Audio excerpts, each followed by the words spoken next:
Good morning from Dubai and welcome to the 33rd edition of the Slink Dubai Desert Classic from the Emirates Golf Club.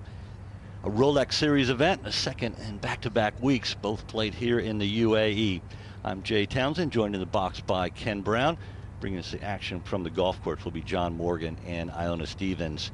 Ken, a lot of history here. We've both been around a lot. A little bit of change to the golf course this year with some new tees and some redesigned greens.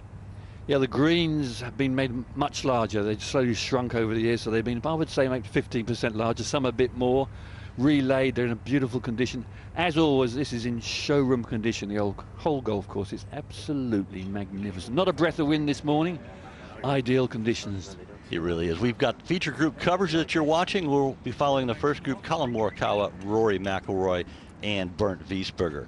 In our second game will be Sergio Garcia, Tyrrell Hatton, and Shane Lowry. So some great stuff to bring you. It is a early morning, a bit chilly as it always is, Ken. And what's it like starting on the 10th tee of par 5? It's a good hole to start on, but you'd rather be here this afternoon because it'll be a bit warmer. The ball will go a lot further. I think this morning probably the course will play 15% longer than it will this afternoon. Rough is up about 4 inches. And it's a bit damp, so an important tee shot this one. If you're going to reach the green, you've got to find the fairway. Of course, Morikawa, the two-time major champion winner at the age of 24. This is an interesting one, Ken. Good morning, ladies and gentlemen, and welcome we'll to get to that Emirates in a Golf moment. Club for the first round of the Slink Dubai Desert Classic 2022, a Rolex Series tournament this year on the DP World Tour. This is game number 17 and first on the tee from the USA, the champion golfer of the year, Collin Morikawa. He is a truly amazing player. No doubt it was not a surprise to see him come on and get off to such a great start to his young career, as he was a former world #1 amateur.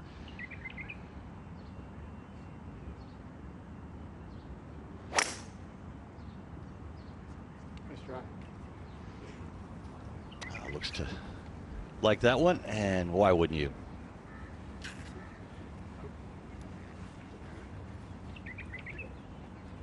Next on the tee from Northern Ireland, Rory McIlroy. Hitting into the rising sun doesn't make it any easier. Not the easiest tee shot, just to see the perimeters of the fairway at the 10th. And Rory, in practice, has been hitting miles.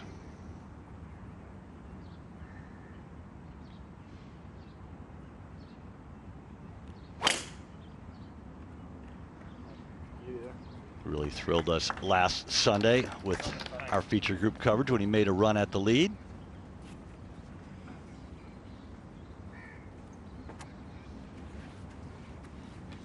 And next on the tee from Austria, Bernd Wiesberger.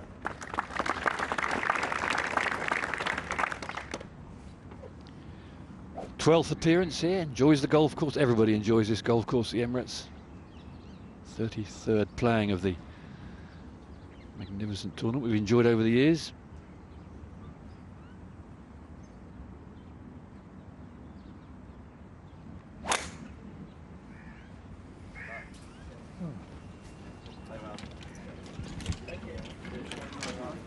He'll be looking for a good line. That's not too bad in the first cut of rough. Certainly playable from that location. McIlroy group is off. The nerves have been shattered with that opening tee shot. It's always a nice one to get behind you. Head down. It's all about the business. Who will walk away the winner of this second of 5 Rolex Series events? We are in Dubai this week. Come about a 60-mile drive from Abu Dhabi, where we were last week. And that is the Burj Khalifa, and right there is the most amazing engineering feat you could imagine. The Jumeirah Palm can actually be seen from space. Such a bustling city. When we first started coming here, there was very little of it. Is the Dubai Marina, amazing skyscrapers, restaurants, lifestyle. The Dubai Fountain is at the base of the Burj Khalifa. Quite an amazing feat that is. From virtually nothing to a current population of 3.3 million, but the big number is 16 million tourists visit each year. Quite an amazing city, something that needs to be on your bucket list. Yeah, the construction here has been unbelievable over the years. It's unparalleled in the development of human beings. Modern history, unbelievable. Like mushrooms, they've grown these buildings. We're going to see the players walk through a lot of desert. It's just a sea of emerald green, though, when you're out here at the Emirates Golf Course. Yeah, and it's in ideal conditions. Nice fairways, a couple of cuts of semi, and then the thicker stuff about 4 inches long. And just after last year's event, they kind of tore up the greens. And I said it at the top of the show, probably wrong. They didn't redesign them. They essentially took them back to their original size. All greens over time, as you know, shrink a little bit here this day, cuts in a little bit there.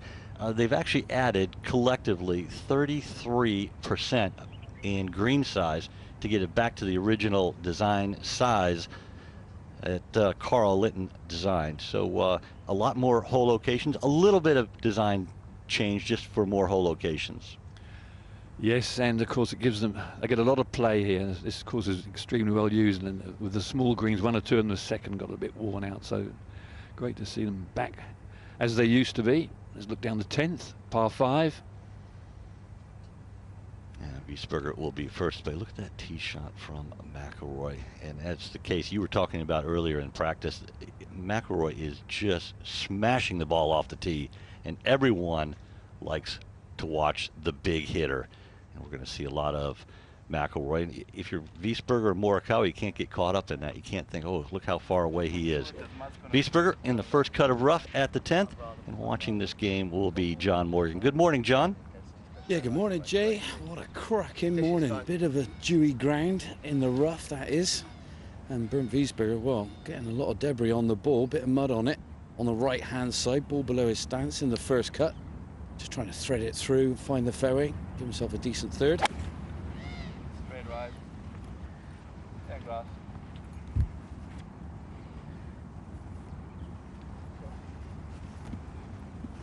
It doesn't look like he's in the cut area. Camera angle might hide it a little bit. That will be a tricky third shot to come, Ken. It was a slightly errant tee shot. Normally he's a cut and a bit of a slappy second. At least he's on the right, the pin is on the left, but you want to be coming off the fairway with your pitch ideally. Can't be much wind about this morning, Johnny. Not a breath of wind, Kenneth. It really is spectacular, and you just made reference to it, both of you. Course is in top-notch condition, can't fault it. It really is so well defined as well, as we look at Collin Morikawa sitting pretty in the middle of the fairway. Quite a long way back from Rory. Big bunker looks just shy of this green, a little bit raised. And this rough, I got to say, if you go in the thicker stuff, it's cut back towards the tee boxes, so you're not going to get a great lie. It's going to be hard getting good control out of it. So it's a must-find fairway kind of golf course this week. It's not the biggest target, this green, is it, with a wood? No, it's not a very big target.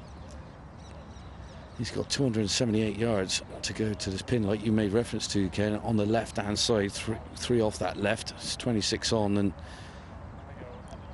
yeah, 278 yards. So he's just got just over 250 to carry. So it's going to be a strong 3-wood for Collin Morikawa.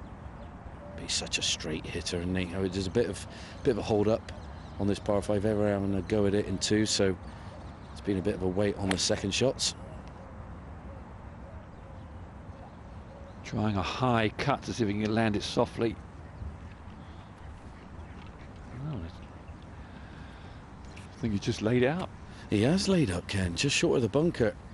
He didn't want to wait anymore. He's in the groove. He wants to get going. Yeah, we just got a better look at that club, and it was his most lofted fairway metal. So it's a bit of a surprise right there, but maybe with that back hole location, he didn't want to go ahead and possibly hit it in that front bunker and leave himself a long bunker shot. Well, we've seen, Jay, these greens are pretty firm. You know, you come in with a longer club, they're not really stopping. There's a good release of a good 5-7 yards.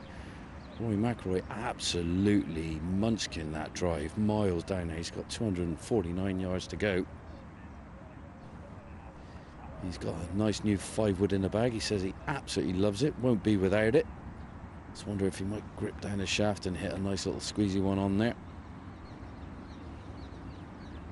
One of the things about new greens, it takes them a while to mature, and as John just alluded to, they're always going to be firmer. So there's going to be quite a bit of bounce and release on these approach shots this week.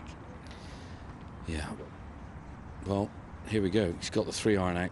He's just going to cover the front portion, take it, that bunker out of play. Should release nicely to where this pin is. No 2-iron in the bag for Rory McIlroy, so full tilt with the 3-iron. Off the word go at this 10th hole.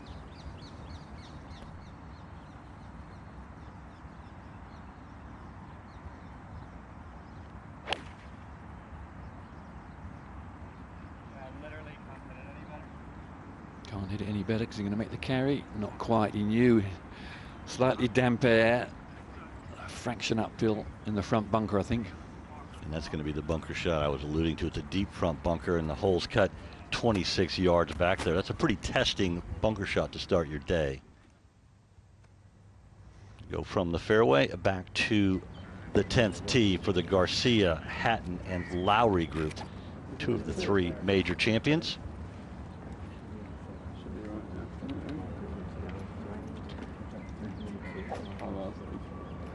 You guys give them here. Garcia with a new driver this week. A lot of players get some new equipment at the start of the year, often a driver.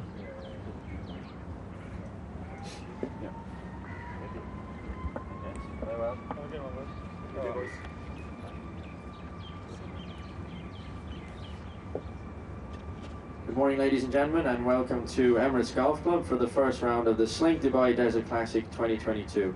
A Rolex Series tournament this year on the DP World Tour. This is game number 18, and first on the tee from Spain, Sergio Garcia. His first tournament of the season, first tee shot of a new year. Always a bit of pressure on you.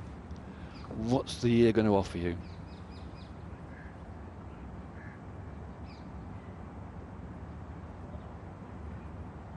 First tee shot is always a bit nervy, but the first of the year more so, isn't it?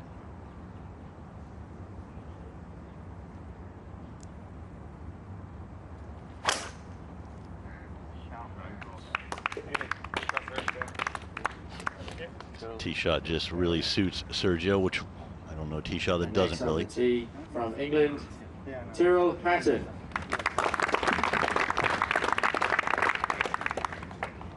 Hatton alongside world #1 John Rahm, the holder of the most Rolex Series wins. Both of them have 4 to their name. 30-year-old ranked 22 in the world at the moment.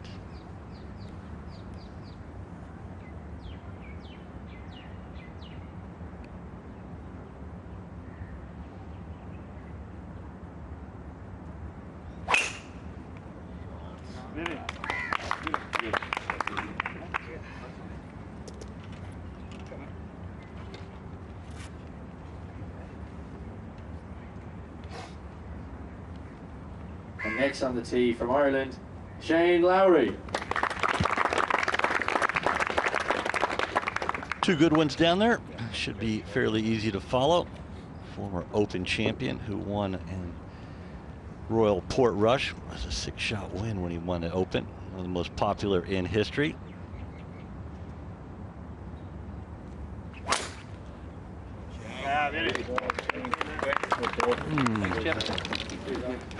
Three absolute honey bunches. Not the widest of fairways. The further up you hit it, the narrower it gets. Ideal. Morikawa with a pitch shot, John. Yeah, loads of green to work with here, Jay. He's been up on a green, having a good butchers.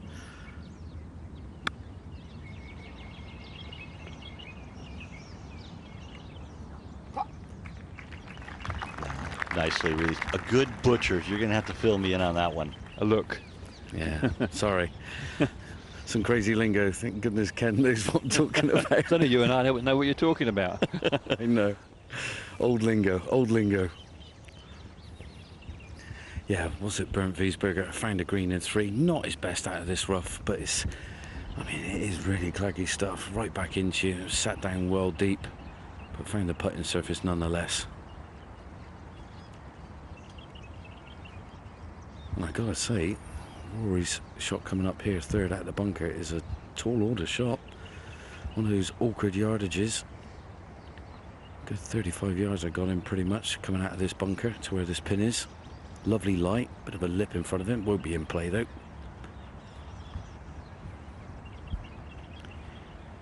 Trying to gauge what it's going to do when it lands on the green. That's the thing, they're pretty firm. The first bounce is really dull, kind of just a little soft bounce, and it just scuttles on a little bit more than you would like.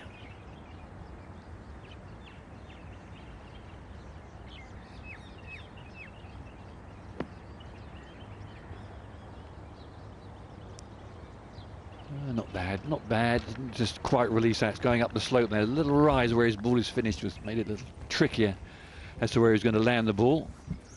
I'm so looking forward to watching these two groups today. I can't tell you. It's like the old days, Tiger Woods in town. There's a real buzz of excitement to come here to Dubai. Well, that's the great thing about feature groups, and that's why all the people at home have been tuning in this morning, or maybe it's this evening, wherever you are in the world. You've got the 6 best players on the golf course at the moment, and we're going to bring you every single shot. It is great stuff. Couldn't design it any better. 6 of the best, as they say.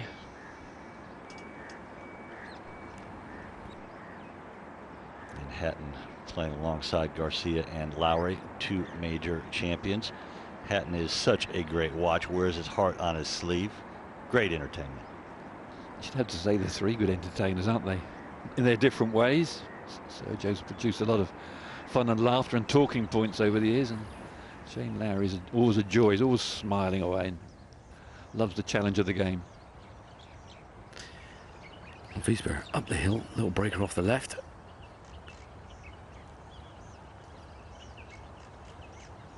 And I gotta agree with you, these two groups, I'm like you, Ken, got ants in my pants, can't wait. Well, both you and Iona have front row seats to the best show of the day. That's no question about it. We're very lucky to be able to do what we do and enjoy the great play.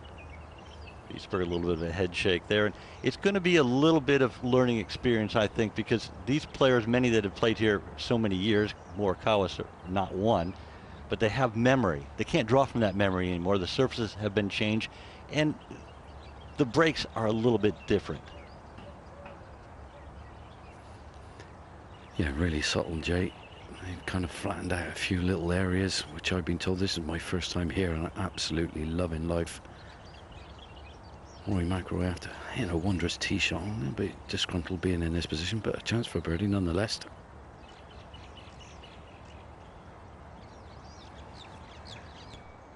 I think McIlroy was probably in between clubs, Ken, and flushed the one he hit, and just probably needed one more. Well, you've got to land it right on the front edge of this green if you're going to hold it on the green, otherwise you topple over the back. And I think Morikawa played it in a very sensible way.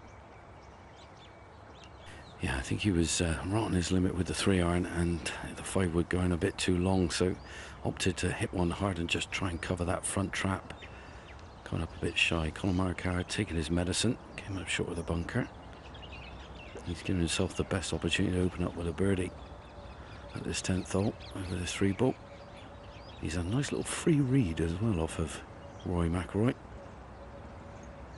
Be interesting to see how he responds after last week. Didn't play his best golf in those windy conditions at Abu Dhabi.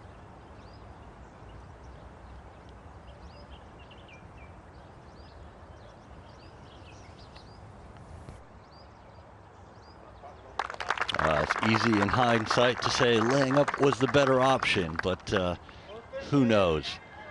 Good birdie at the opening hole for Collin Morikawa, last year's DP World Tour Rankings winner.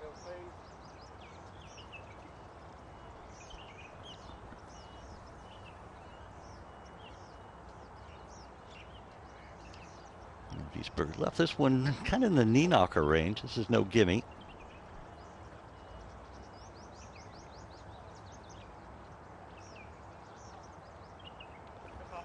He was out of position pretty much all the way up the hole, and so for Wiesberger, it was a reasonable par. Maybe not so much for Rory McIlroy, who hit his second in the front bunker.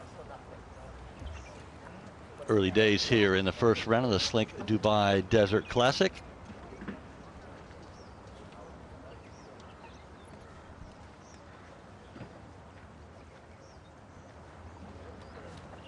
And they head over to the par 3 11th. We're going to go back down to Garcia, who is being watched by Iona Stephen. Good morning, Iona. Good morning, Jay. And what a cracker it is out here. The sun has come up, but there's still a nip in the air. That's gone right. Little thin. Correct. Got it. Look from behind the green to the tee, and a little bit of Top Golf action over there to the right. I think Ken Brown has scheduled to be over there this afternoon.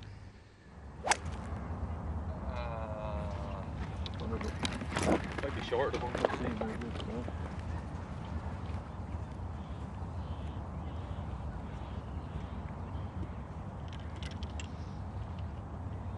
Well, 3 cracking drives for this group. Tyrrell Hatton has found a little hillock in this fairway. It's relatively flat, he's a little bit unlucky. Ball slightly below his feet. Looks like he might be going for the layup. It's tough to get the ball up high enough at this par 5. Coming back into the breeze a little bit.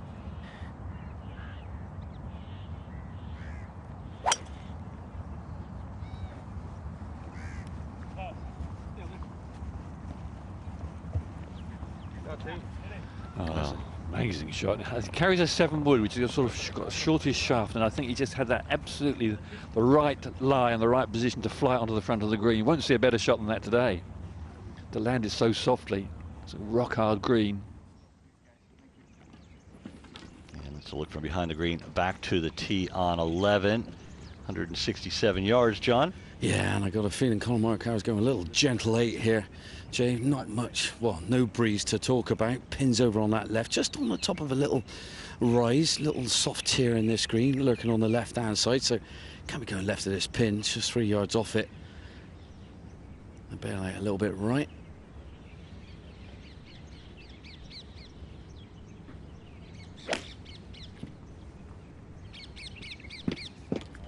Morikawa watching that one intently. He is on the right level of this multi-level green. Obviously guarding against missing it left, short-siding himself in that bunker. And you've got to see it there, Jay. That pitched on a little bit of an upslope, and it still ran on a good 15 feet after it landed with the 8 iron. And Rory McIlroy, I got a feeling, might just thump a 9, get some height and spin, draw it in there to this tight left flag.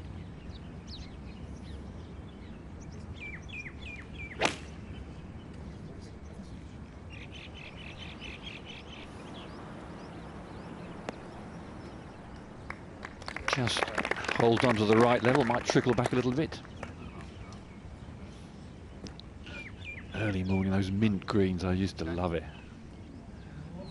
Yeah, you feel like you're going to hold the world, don't you, Ken?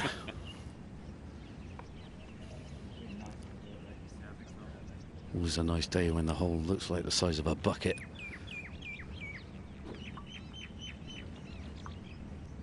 And Wiesberger, I can go on a nice little gentle 8. I was watching him on the range, he was absolutely dialed in. Can he bring it to the golf course?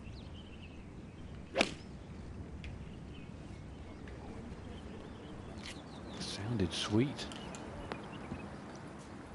Well, not really. On the lower level, got a little tier to come up. Yeah, just playing a bit cautious away from that left hole location. You want to work your way into the round. If it's a hole location that doesn't suit you, you just play a little bit more out towards the center of the green, don't you? And his little cut shot he plays most of the time. The left, tight left pin's never easy. As we look down on the green to see where these 3 players, Larry's just short, Garcia in the sand, and a wonderful, wonderful 7 wood to the middle of the 10th green. What's Larry left himself, Iona? Just a flick left on here. He's looking very relaxed, is young Lowry this morning. Took a while for me to spot him, Ken. I thought he might have missed his alarm call. But there he was. And there's no rushing when it comes to Shane Lowry. Very relaxing man to watch play golf. He just saunters around, takes his time. And this is a gorgeous lie. As Johnny was saying, this golf course is in just such good condition. Barely a hair of grass out of place. And he'll have to throw this halfway there at least and get that release.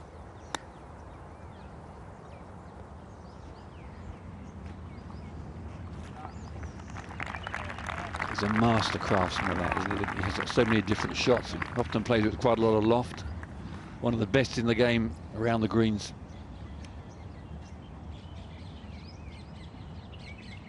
He plays a lot more variety than many of the modern day players. Shane is not afraid to run it along the ground, whatever shot may call for. Garcia, how's this lie? Good lie. Flat lie. Plenty of sand under that ball, and it's just gone a little left, but not bad.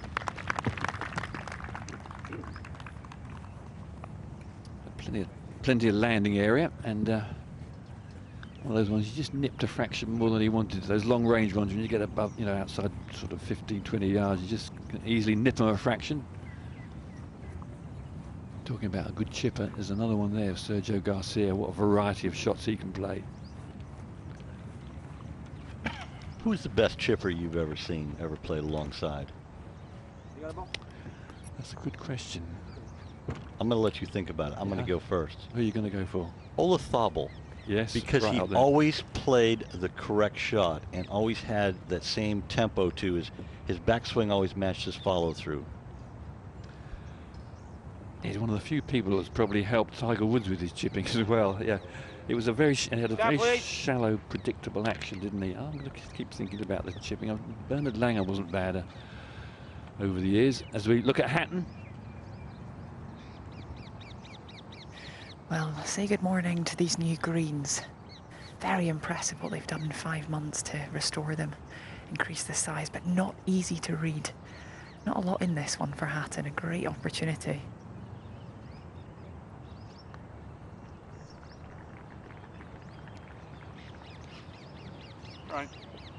One stays above ground. Will be a easy, stress-free birdie for Tyrrell Hatton. See the little tears in the green.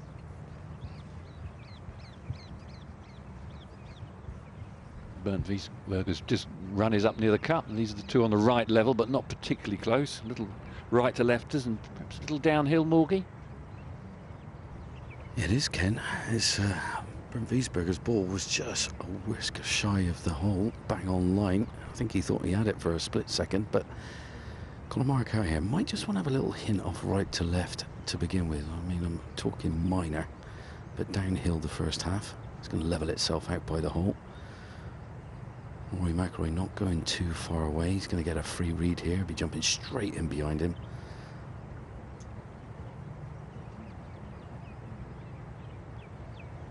And as Iona made reference to, this course, these greens being laid not long ago, phenomenal work, phenomenal work.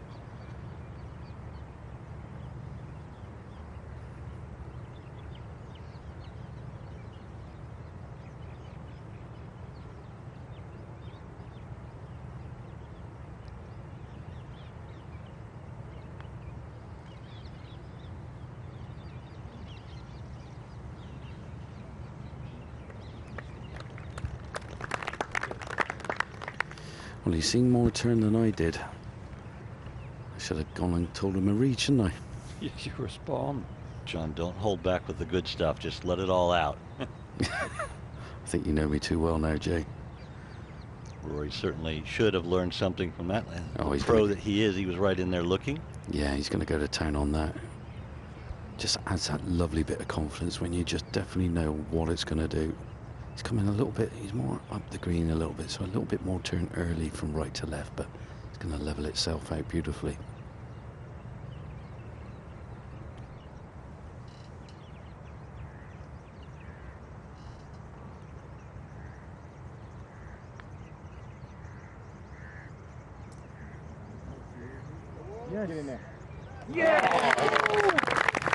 Beautiful. Missed an opportunity at the 10th. Lovely two at the 11th. Moves to 1 under par. Ooh, he got a little spring in his step this morning. I'm glad to be back where I like it. That's how he kind of started his Sunday last week when he made that big run at the lead. He holed a big putt at a par 3. It was the 4th hole. It's the 2nd hole, the 11th, this morning to open up his account at the Slink Dubai Desert Classic.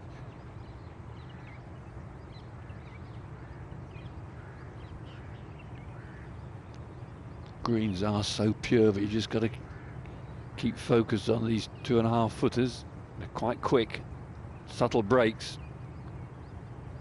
Well done. That's what you're after, really. If you can get 1 under after these opening 2 holes, you're in a good position going into the tricky 12th.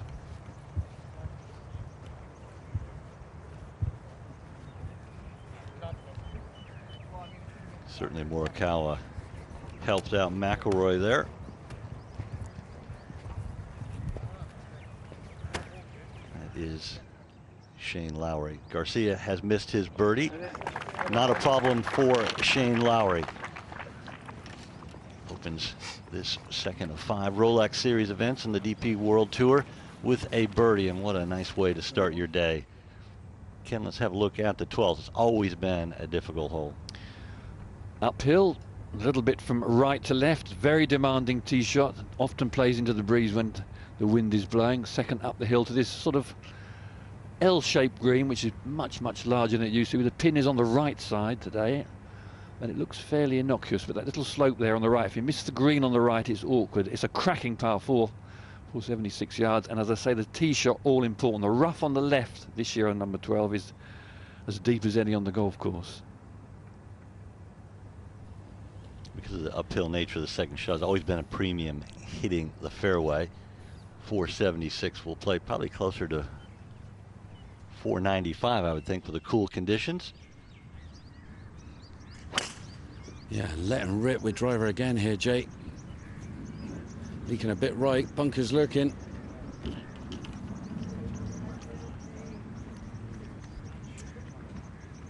Oh, those are not easy bunkers, John. They can be quite deep if you get a little bit close to the face.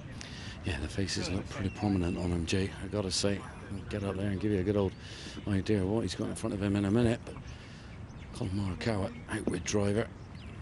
Been the name of his game, really. The amount of times I've watched him, he's a Daniel Dart off the tee. He really is. Tee to green, pretty flawless.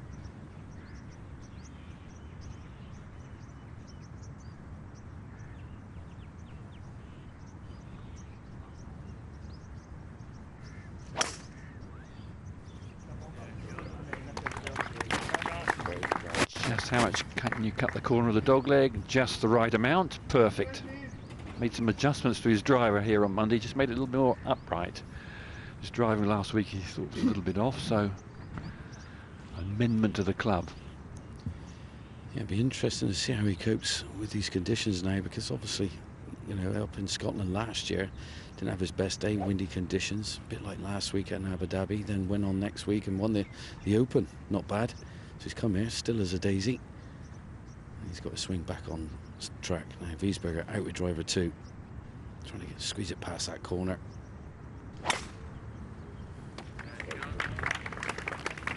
Just having to hug that left side,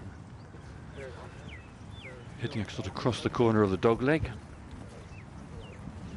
Perfect.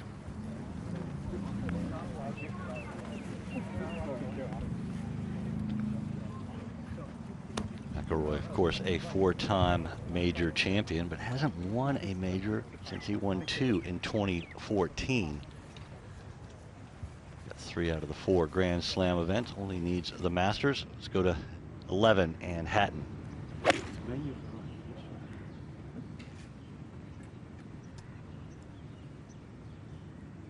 Sit down. That's okay. Tyrrell Hatton doesn't shy away from too many flags. Yeah, this morning, like this morning. Not far from the hole right there. Ken, you'd probably fancy chipping that one in, wouldn't you? Yes, that's right. Yeah, I think you would. Might even blade it in. It's one of those ones you could blade. So this Can you stand backwards, sir? Yeah. Thank you. Do it. Walked a number of holes with Shane in practice, and it was all looking rather nice. Fluid swing, in command of his game, was working the ball easily both ways. Going to try and just put a little bit of draw on this one. Just wrap the club around it.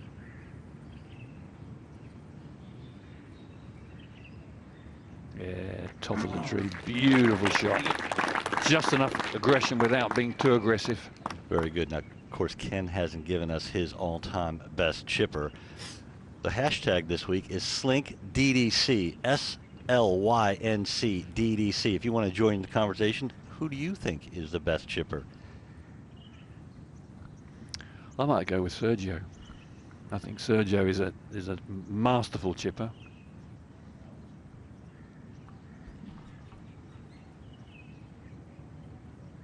Little narrow stance, a lot of fidgeting, interesting waggles.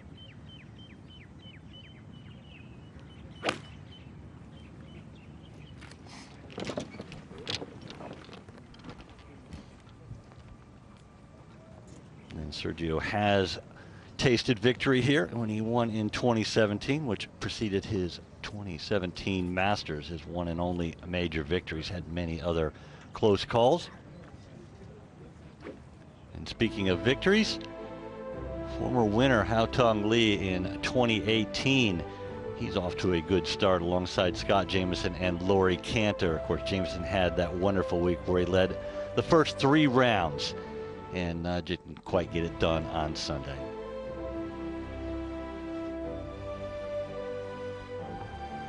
Of course, it's just early days here in the first round of the Slink Dubai Desert Classic. Pablo Larrazabal, he birdied one of his 2 opening holes. When you don't see the little star to the right of the hole number, that means they teed off the first hole. Danny Willett, Morikawa, Hatton, Lowry, they all teed off the 10th hole, and that's what we're seeing this morning in the feature group coverage. Amazing stands and marquees and hospitality around the 18th. We'll get to that at our 9th hole of the morning, but first let's look at the Wiesberger Morikawa tee shots in the fairway. Probably more importantly, but last to play will be McIlroy in that right bunker. Wiesberger to play first from 168.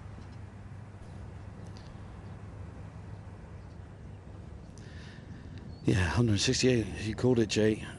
Yeah, pins in a favourable position today on this first day's play here at 12.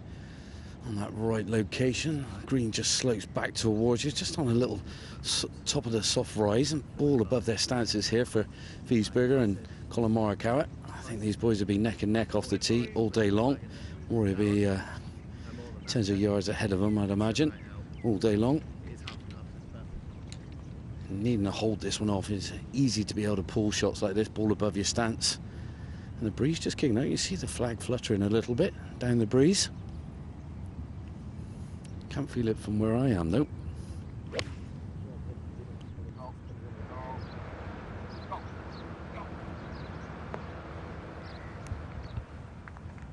Earlier this week, Wiesberger was using a lot of video on the range, just checking things. And, he was very relaxed, but focused at the same time.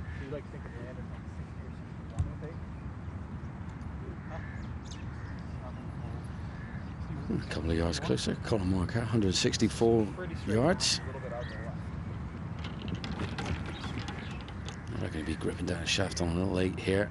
I might just try and thump the 9 though. It's down the breeze, just kicking up a little bit.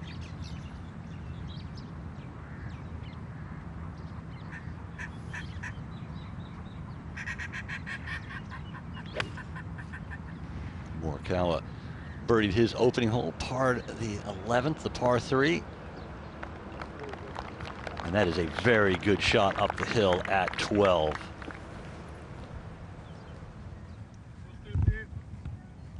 Now it's about McIlroy, John. What type of shot does he have available? Well, he's got a beautiful lie in the bunker, 158 yards.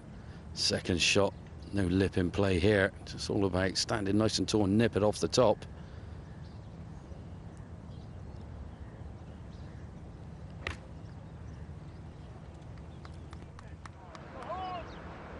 Does he like it? He certainly does. Well played shot. You don't want to miss this green on the right today. A little tricky. It's always a good one to hit, especially if you've driven it in that right bunker. McIlroy, because of his ability to hit the ball, launch it so quickly, it's a little easier shot for him than it would be from the rank and file. Well, yeah, absolutely. Like, iron shots tower in the air like condors. Up the little tier for Garcia. Good touch. Has he got the line right? Very well done. Very nicely done.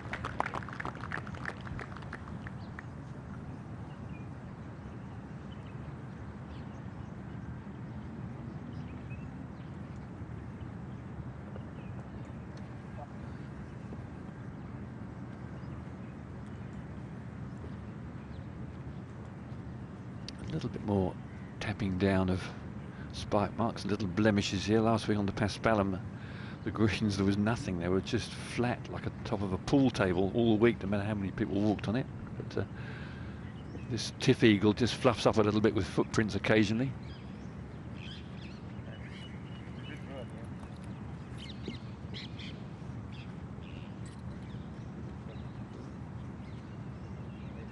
Currently the leaders at 2 under par. This would join them.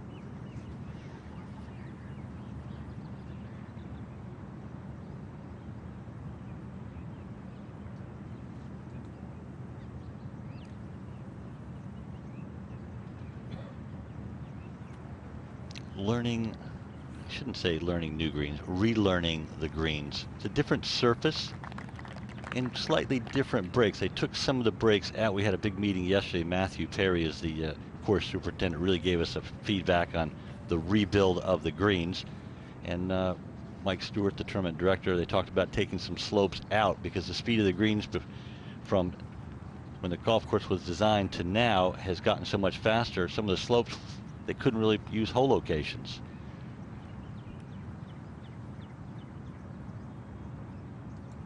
Hatton for his 2, putting it.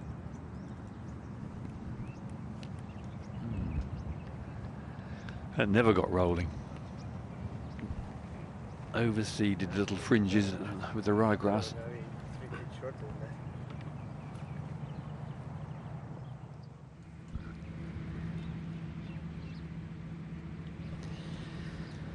Well, testing one up the hill here for Bernd Wiesberger. Up a little tier, got the knuckle on the right hand side. He's going to feed off of that from right to left. And rough, really dewy. You get in that, it's not going to be easy to come out of. So definitely the emphasis to hit the fairways. Give yourself a nice clean lie. Good chances all round here though.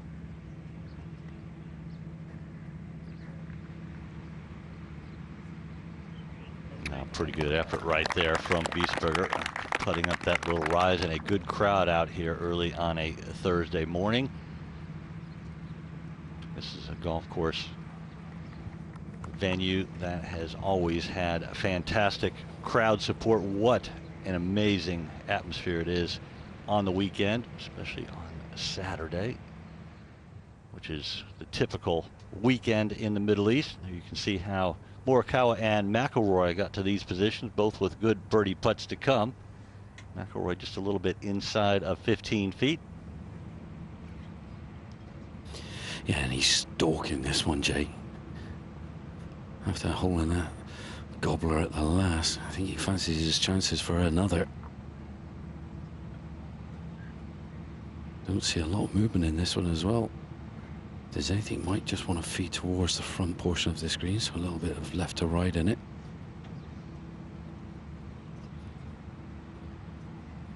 Good crowds now, right too deep round this green.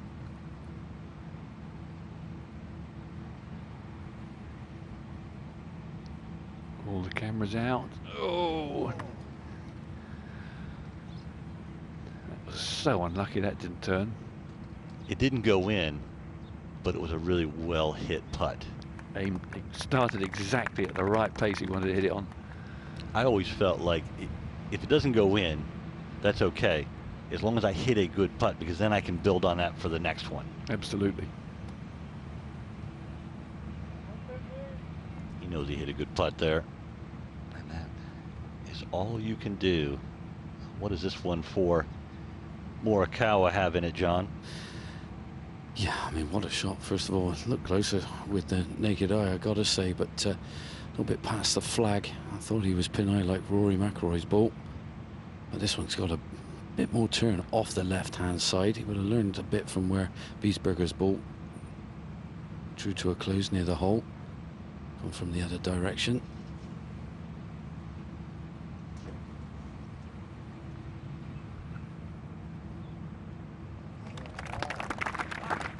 Nicely holed for the two-time major champion.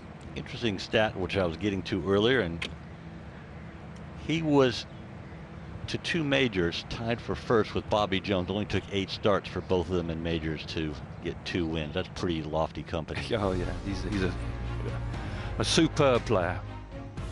It's now 4, 2 under par. Morikawa has joined the group. The Gold Star, that means you have a Rolex Series win. You get a Gold Star for everyone. Of course, Collin Morikawa got his Gold Star when he won the DP World Tour Championship, which coincided with him being the #1 player last year in the DP World Tour rankings. Danny Willett has 2, Hatton has 4, Lowry 1. Good scoring this morning, the opening round.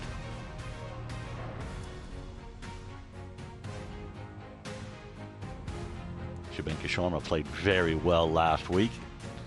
He's off to a good start. He's birdied one of his first 3 holes to start his Slink Dubai Desert Classic. Max Kiefer even through 6, one of the very early starters today in a chilly and damp morning in Dubai.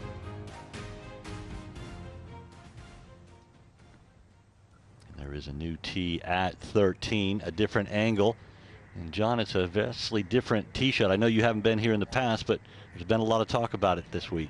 Yeah, well, you know, you can see the old tee box. You can see how much of the corner they had to take off the tee, but this one now way set over on the right hand side compared to where it was before, and you can only just go over a little bit of the corner now.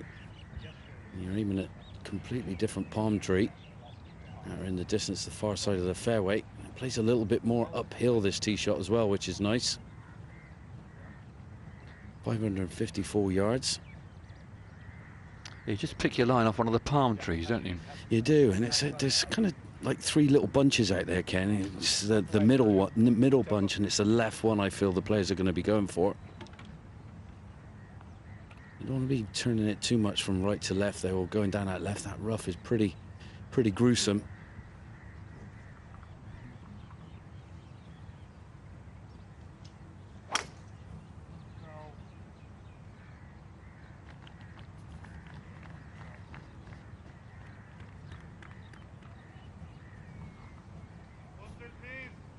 Just nestled down, and with the flag very front left corner coming out the rough at this par 5 tricky.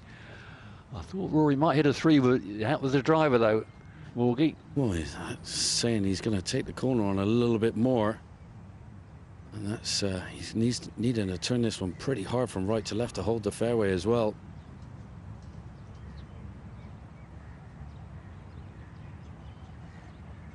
And this one right, going right.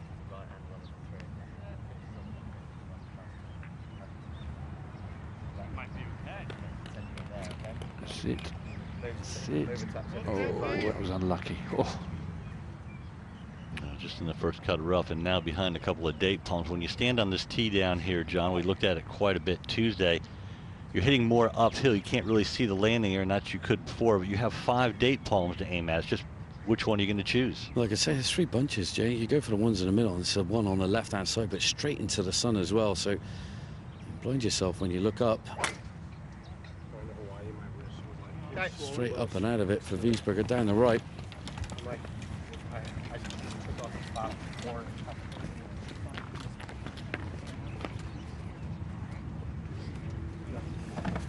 Just about okay.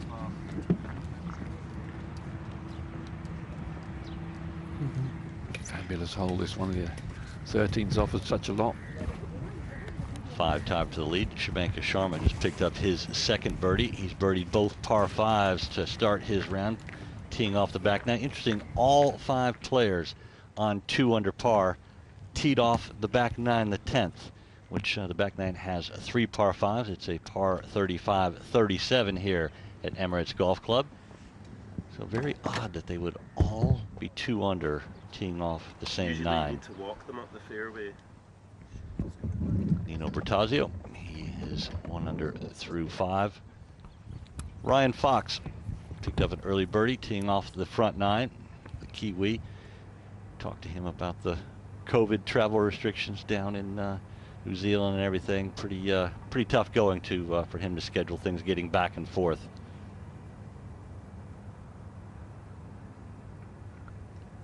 A long tramp through the desert before you find the green grass, luxuriant green grass. It's always been a real pleasure coming to play at Emirates Golf Club because of the conditioning of the golf course, especially early in the year. And there we can have a look at the 12th going uphill. And 2 players on the green, Hatton just a little short.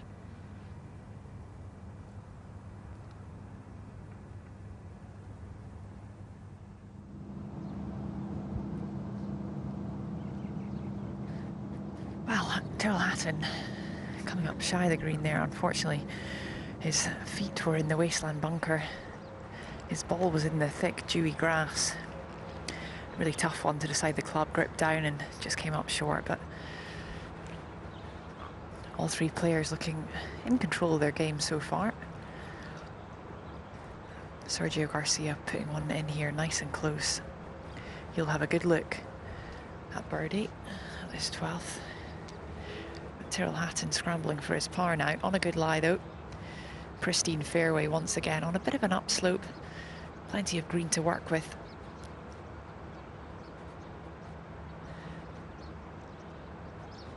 Bit of a hillock just to the left-hand side that will kick it from left to right. Hands so close to his body.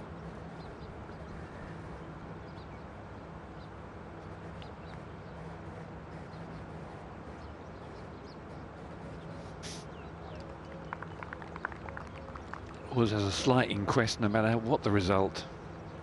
Tyrrell?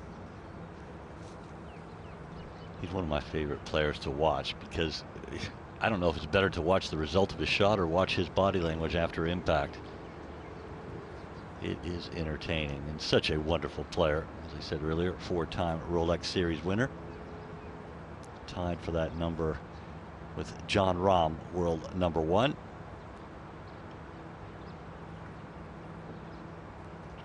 Looking at the green, Iona, they look absolutely stunning. They are stunning, Ken. I bet you fancy rolling a couple this morning. Nothing better than an early morning start with pure greens and hardly a breath of wind. Yeah, it's amazing how quickly it changes though. The sun's come out, the heat already really coming into play, and that dew drying up.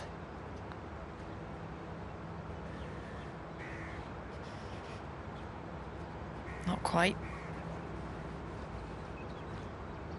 And it's been great this morning, guys. Just to watch Sergio interacting with his dad, Victor, on the range. There he was, having recently celebrated a birthday. And he's out here in his red jacket and he's got his club under his arm, marching out there ahead of everyone else. And Sergio keeps an eye on him, you know, he likes to know where he is, and just came up to this green and he had a good blether just as he was walking on there. My Spanish isn't good enough to really know what they said, but they were chatting. Great opportunity here for Sergio. Up the slope, a little bit of left to right in the front door.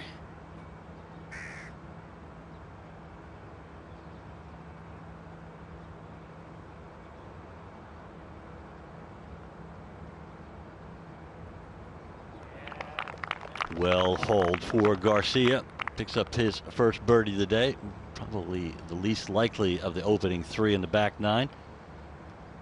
Anytime you make a 4 at 12, it's a good score. 3 is just a bonus.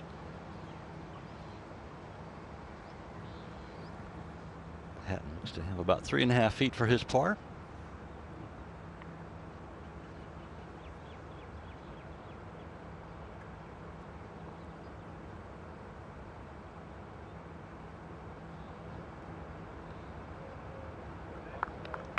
Well hold, good save, good up and down. That's why these guys are so good. turn 3 into 2 more times than not. It's about being stingy around the greens. Look down at the driving area on 13, and Wiesberger will be, well, he's not first to play his second shot, but maybe the first to go at the green, John. Yeah, Collin Morikawa's ball came to rest in the left rough. Not a great lie. He's laid up well back with a tight pin just over that front bunker. He's given himself a longer yardage so he can generate the spin and height required to get good access. Wiesberger just hanging tight, waiting on while the group in front finishes off, which they have, and the flag's going in. So here we go. Unbelievable looking back. Seeing the skylight is unbelievable. He's got 268 yards, playing a little bit downhill. There is a smidge of breeze. It's off the right, nothing to really write home about. This will be just aiming at the right half of this green. Draw it in there, but he does like to fade it, so I reckon he's going to go straight at it. Water lurks on the right, but a long way off the green. Not really in play unless you hit a real big wide. This is a high tariff shot, this one.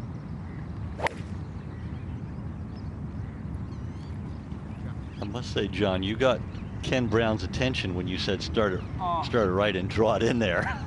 Oh yeah. There's water over there, John. There is. That front bunker's a pretty good place to miss it, though, with that front hole location. Yeah, it is. Now this is an interesting one. Threading it through the trees, down the right, just in that first cut, out with the 5-wood.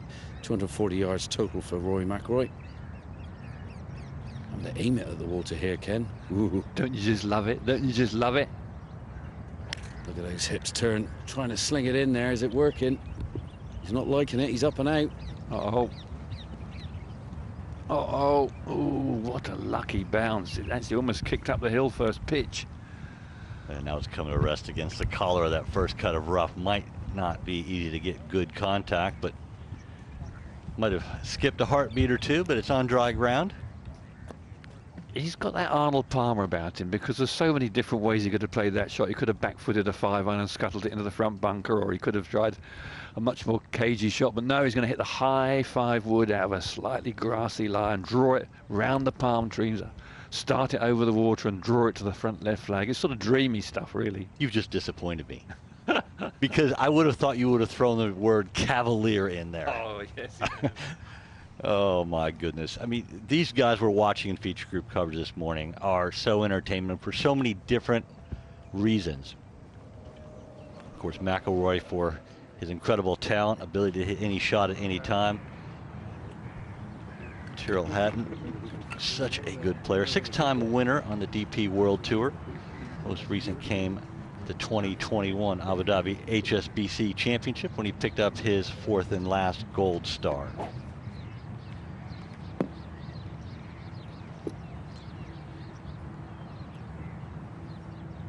Well, a new tee position, as Johnny was mentioning, here at 13. Moved over to the right-hand side. Just shallows the dog leg slightly, adds length, and overall the hole plays a little more uphill.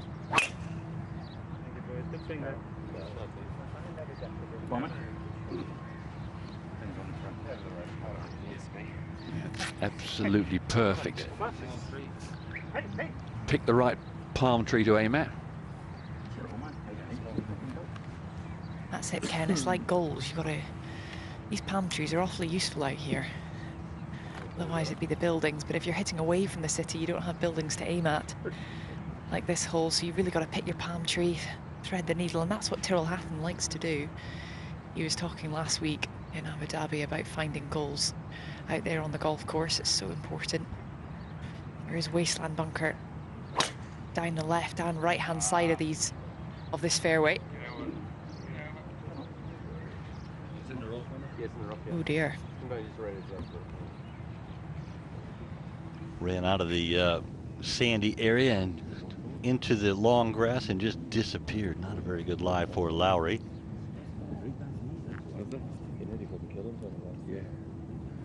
Still not much wind to speak of out here. If anything, we are going back into it up this 13th, but it tends to swirl out here. 1 minute's into your face, the next minute's coming from the right. And that sun just burning through any haze that was present on the golf course. Johnny mentioned the crowds. I can't believe it this morning. Barely 8 o'clock, and well, there's over 100 people with this group. Probably more. They love their golf out here in Dubai. Proper golf fans. Not a bad backdrop there as Garcia gets ready. Amazing how those buildings just came up from nowhere. Just used to be sandy desert out here from the middle of the trading area in town by the creek all the way out. 30-minute drive through sand. Not anymore.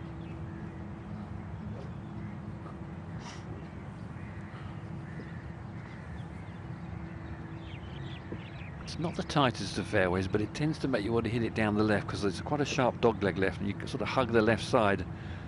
It's easy to get snagged up in the left rough.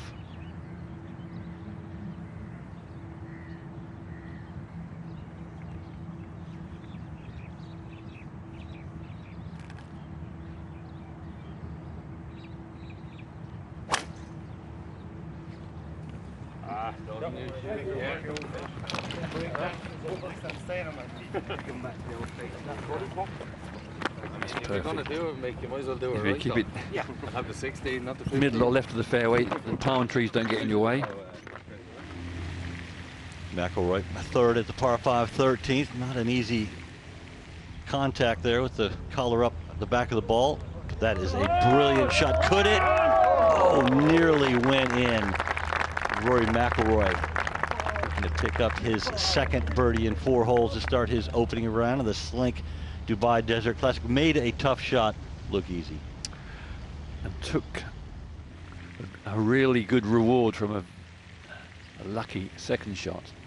Back-footed it, just running out. Really well played. And I thought then it was going to go in. Took a little hop, a couple of feet from the hole. But as simple as the birdies and the par 5s in this golf course are, how you've got to make your score, certainly for Rory.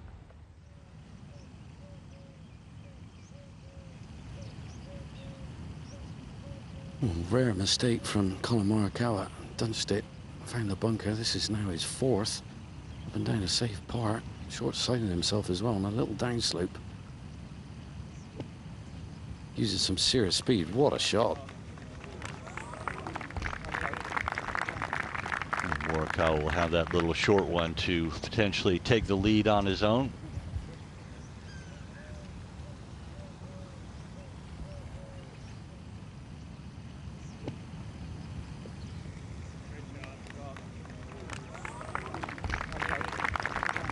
Really classy, really classy. That bunker's a bit deep, and you think in that area in the bunker sometimes got some clumpy bits of sand and the odd stone.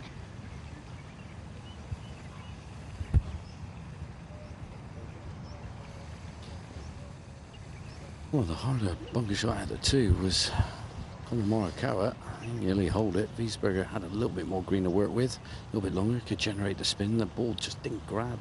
It skirted a couple of feet past. Just waiting for his man Jamie to finish raking the bunker. Yeah, rare mistake from Collin Morikawa to find the bunker in 3. Pitch short of the bunker actually, from no more than 100 yards out. Just hit about an inch behind the ball. Took a big almighty divot. Could use it as a toupee.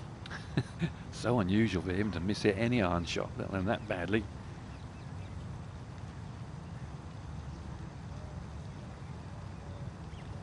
Good birdie for Wiesberger. John, are you already talking about hair this week? Didn't take you long, did it? 4 holes. I burnt my bald spot yesterday. So, yeah, I'm seriously got the fifth factor on, I should say. I'll get my words out in a minute. Are you shampooing with that stuff these days? No need for that. Top shot from world number 8 and world number 2, this man. Just tapping in for his par. Should be a formality, this one. Just putting through his shadow a little bit, though.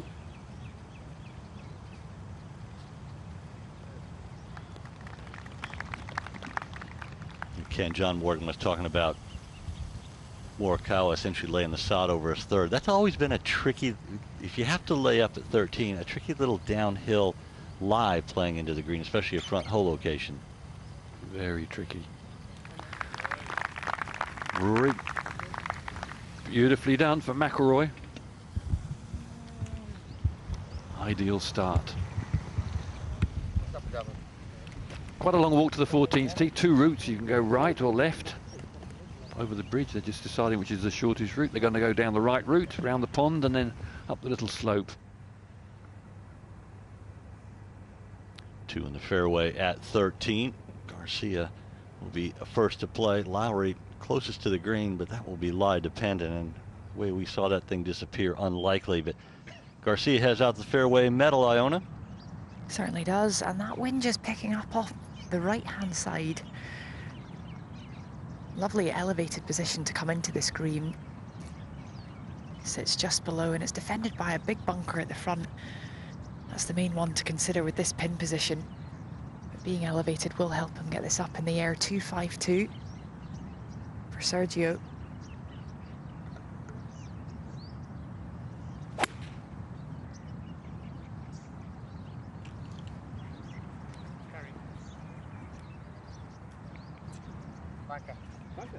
Ooh, that was so close to making it.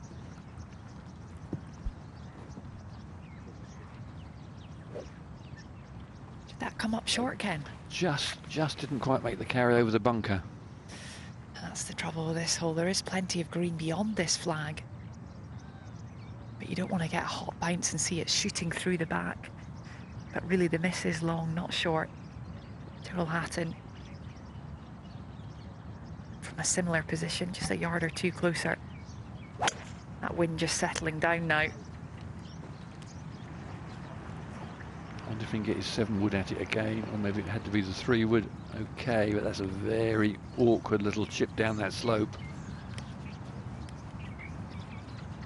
Still can't tell whether that's a 7 wood or a 3 wood. I think that was a 7 wood. I think that has a new shaft in it after last week. Lowry just chopping out of the rough.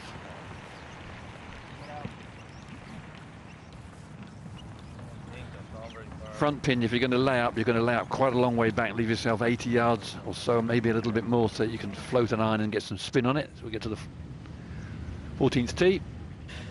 What a cracking hole down the hill, swinging from right to left. This beautiful par 4. Rory out with a fairway medal by the looks of it.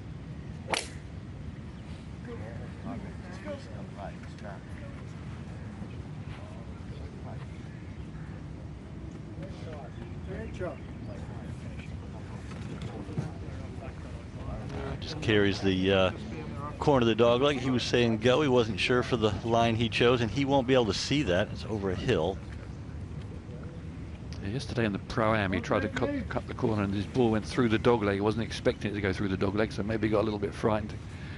5 wood. Yeah, Wiesberger going for the same here, Ken. You go straight over that left trap. It's about 180 off the tee. Just flush it straight at that. Should find the fairway. Leads a few out to the right. This is going that way as well.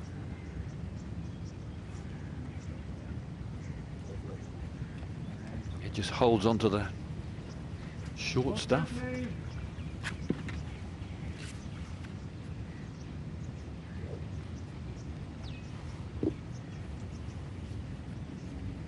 Collin Morikawa, a few times I've got to watch it, it's like a metronome. It's on autopilot. Don't put many things wrong in his golf game, that's for sure. That's why he's a 2-time major winner at a young age like he is. Chin it up on the right side of this tee box. Well, the pond over there is going right. Is he okay? Must be no one's moved from over there. Just to the right of those pins, just see the corner of the pond. If you go through the corner of the dog leg, get one hard bounce, you can be in the pond where the flamingos used to be in the old days. Well, it's only when you get up close to this green that you can see just how tight it is to that front edge. This is looking good. That was a real zippy IO, because you can see it actually lands on a downslope before it hits the flat. That was absolutely pinpoint accurate. Such a beautiful wedge player.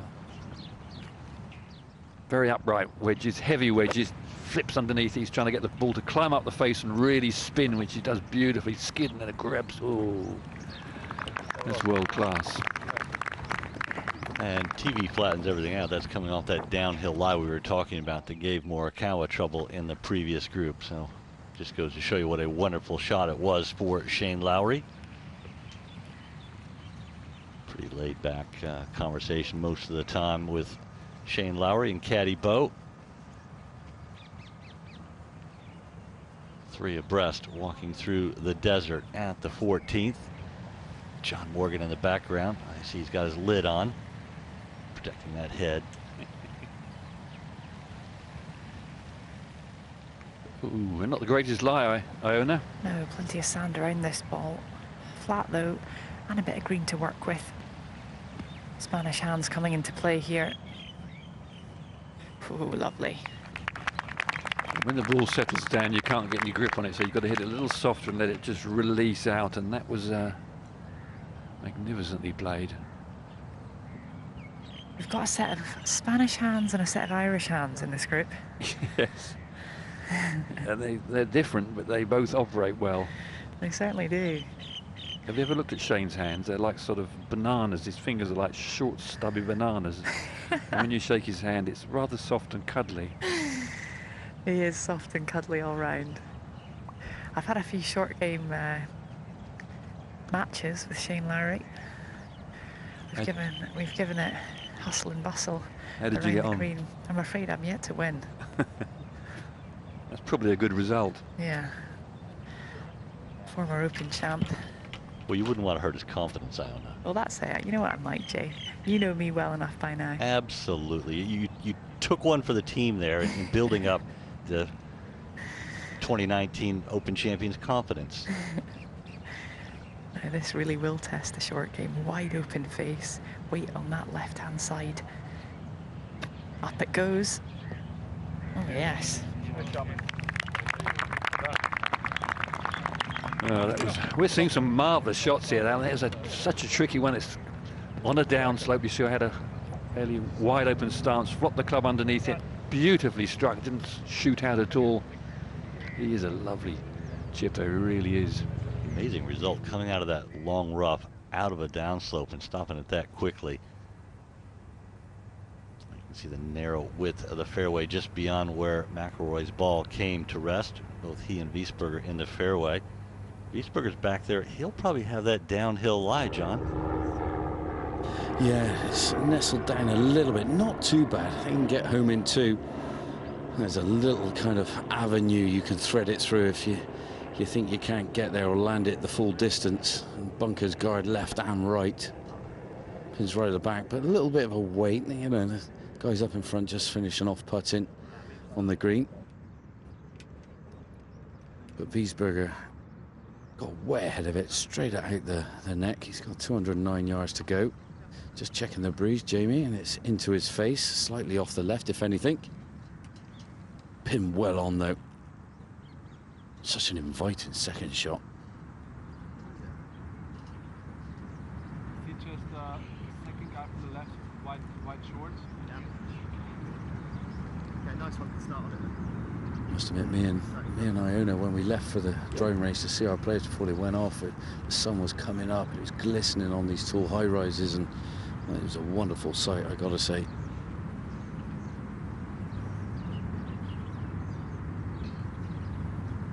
Wind off the left, pin on the left, not easy for a fader.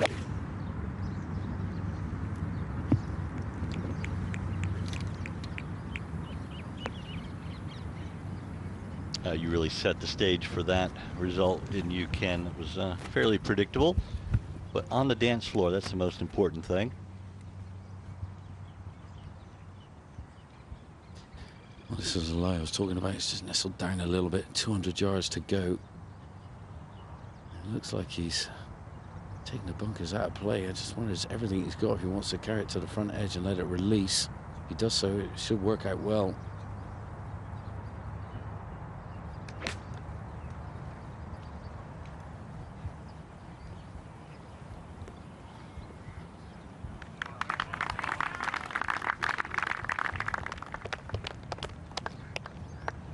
Beautifully controlled that. That came out nicely. Now just over 180 yards. Rory McIlroy from the left side of this fairway.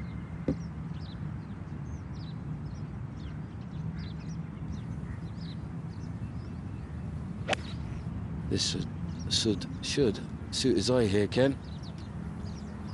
He's in the mode. He's in the mood. Oh, wonderful iron, never leaving the flag. Another birdie opportunity for Rory McIlroy. Are we going to see one of those special rounds where he flushes everything and holds a few putts? Now worth another look here. Left hole location suits Rory's draw. Don't want to get ahead of things, but in 1994, Arnie Els set the course record with a 9 under par 61. I walked round with him. That was one heck of a round. Those days that you thought 61 round here is absolutely impossible. I think I shot 74 that day, and I scratched my head. How did he do that? Yeah, did you miss 4 holes out? Lowry with a birdie, and didn't take advantage of that nice wedge shot. Coming up short always frustrates players of this caliber. You see the frustration on his face. 1 under through 4. Early days here in the first round of the Slink Dubai Desert Classic. 33rd edition here at the Emirates Golf Club, the oldest event outside of Europe on the DP World Tour. Hatton with his putt to go to 2 under.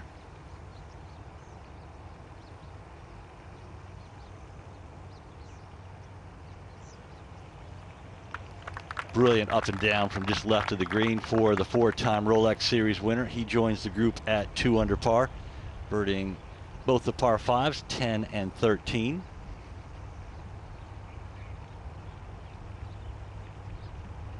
Has that business-like look about him. Ken Garcia follow after splashing it out from the front bunker. About 3.5 feet. And there was a time in his career when he made these look exciting.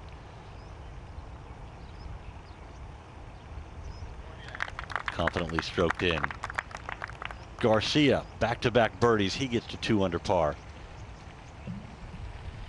Someone soon will break out of that. Of course, we know that McIlroy has a very makeable birdie putt coming up at 14, but it'll be Wiesberger with a long birdie attempt from the right side of the green to play first. Yeah, uphill putt as well. It's relatively slow, this one from, well, downtown Dubai. This one's coming in from the right side of this green. Don't see a lot of movement. Might want to just come off his right hand side just a little bit, but not a great deal. Scooping it round, got his eagle eyes on this one. Always been a tricky green to read. Yeah, we'll soon see, Ken. I reckon you're right.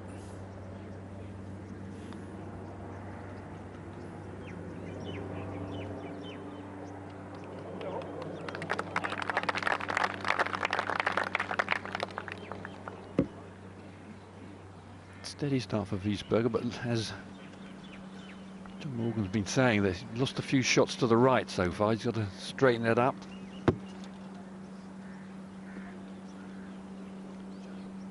How much tweaking goes on, especially early days in the first round, different from Saturday and Sunday, as we have a moment to watch McIlroy or Morikawa get ready. How much were you willing to tweak to kind of tune things in? Well, sometimes you had to feel it was always uncomfortable to do it, but generally it was the same sort of mistake. Am I completing the backswing? Has the ball got a little too far forward in the stance? What about you, Morgie? Yeah, I mean, from last week, you know, I'm just looking at this man, Collin Morikawa. I mean, he really got blown off the golf course last week. Short, fiery golf swing it turns into. Then you got to try and get your rhythm back during the course of the week. And he's a little bit out of sorts so far. Not firing on all cylinders, but it's a good opportunity here, Ken. Straight up the hill, this one.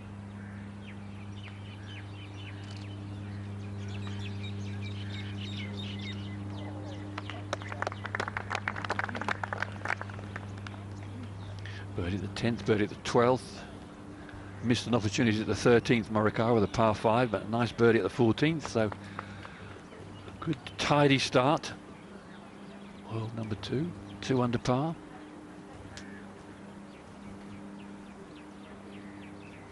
Yeah, the course management skills of these the elite golfers, you might want to add, the world number 2. Working well, taking all the trouble out of play, taking his medicine, relying on the short game, working wonders. Top shot in here from Rory McIlroy, by the way, and this is just I reckon just maybe a ball just outside left, if anything. This green feels like it just wants to fall down to the front right-hand side of this green. But this pin today on its own little plateau on the left-hand side, so it might hold its line. Like you say, this is a hard green to read, Ken. There's a long look. Yeah. I think you've called it right. It's just a little left, but I don't know. Not much. Yes, sirree. Read it perfectly. There were 12, now there's 1. McIlroy breaks out of a 12-way tie at 2 under to get to 3 under and take the lead on his own. And that is possibly worrisome for the other 131 players in the field if he gets off to a good start. Such a momentum player throughout his history. I spoke to him yesterday about his haircut. I'll go back to that in a minute when we can see his haircut.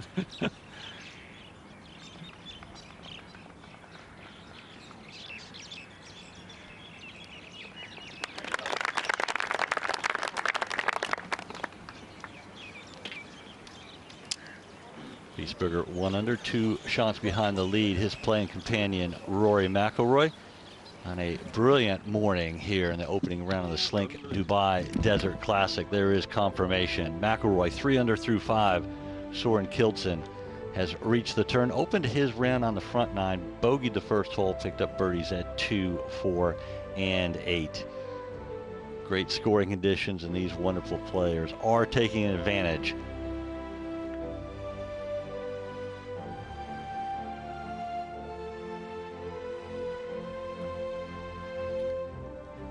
This is the 33rd edition of the Slink Dubai Desert Classic. In case you're wondering what Slink is a logistics technology company that partners with Fortune 100 companies and logistics service providers so they can move freight more efficiently, accurately, and with greater control. They call it logistics orchestration, and we are really happy to have them as the new sponsor here in this second of 5 Rolex Series events on this year's DP World Tour. This is the 3rd event. Of course, the first event was in December at the Joburg Open, where Tristan Lawrence was the champion, picked up his first win in the DP World Tour.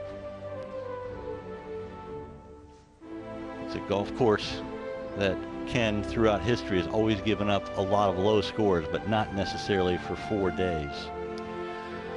Yes, this golf course is defended mainly by a breeze. It's got no breeze. It's in such good condition. As good as these players play. There's plenty of birdies out there, but you have to play well. The green's a little firmer this year, and there's not much breeze so far this morning. It's going to. The forecast says to pick up to about 10 miles an hour, so it's not going to blow you away. Another terrific drive from Garcia, 173 left in the flag. Perfect angle to come in, but that wind really coming off the left-hand side and hurting. Stop. A little bit. Got to work it in with his little draw. No. You happy enough for that? Garcia is such a fun player to watch, Iona, because he doesn't really have one shot that he relies on. He's so comfortable moving it in both directions, as is this man right here, Shane Lowry. 172 for Shane. Just a yard closer. You're absolutely right, Jay. This is actually the first time I've seen Sergio in the flash for a full round of golf. So what a treat it is. Looking good for Lowry.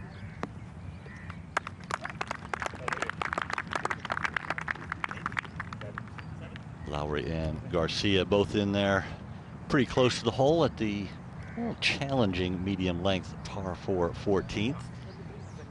Ooh, Hatton looks like he has a little bit of excitement over here in the sand, Iona. Yeah, it's the second time that we've seen him tugging one left off the tee. Not an easy tee shot though, this one at 14. You do have to cut the corner, and he's a bold player. He went for it, and I think he's Probably happier that he's found the sand and the thick grass. 150 left and just looking to catch this nice and clean, keep the height through the strike. Pin all the way back. He can take dead aim. Come out very well. A little. These waste areas, if you get a nice lie where no one's got any footprints, it's actually almost as good, if not better, than playing off the fairway, but you don't always get a perfect lie. You can see people trample through it and footprints everywhere. Well, what a superb start from our 6 players we're watching this morning, my goodness.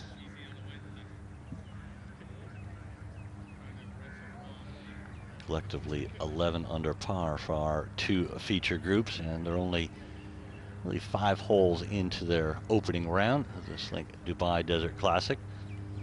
Of course, it was an easy travel from Abu Dhabi, where we played last week in the first of these 2 back-to-back Rolex Series events. Enhanced points, prestige, and of course they're playing for $8 million in back-to-back weeks. That's a pretty good reason to be here. Yeah, the European Tour, the DP World Tour now has grown so much over the years. I know the total prize money back in 1989 was $300,000. When you get that for 5th prize this week, it's been a glorious run thanks to the back of Tiger Woods that golf's really sped forward. Prize money's gone up and up. Look at the 15th. Short hole, pin tucked in the left side there. We've had 1 birdie so far, not many people played it, but that's where you're aiming, just right of the flag. Anything missing left, and the tee shot sort of goads you into drawing it into that flag. It can be awkward. Where's the maestro going to aim? Yeah, aiming right at this flag, Ken, as you alluded to, 188 yards. It's just suit his eye, though. Little draw from right to left for Rory McIlroy into the breeze.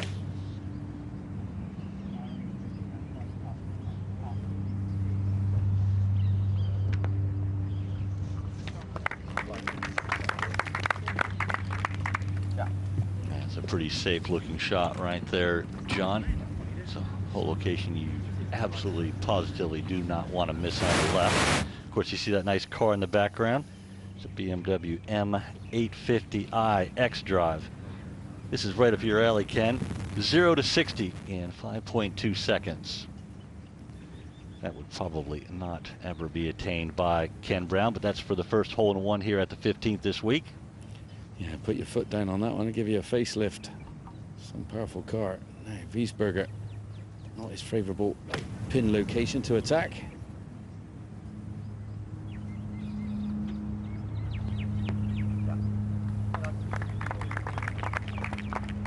And that's going to be a commonplace today. Give yourself a perfect putt from there. Pretty straight. Might be a little bit of movement off the right from those 2 putts. We can just see a bit of movement on the palm trees behind the tee now. Yeah, there's a little whisker of wind. Ken out here, just going to make all the players second guess themselves a little bit.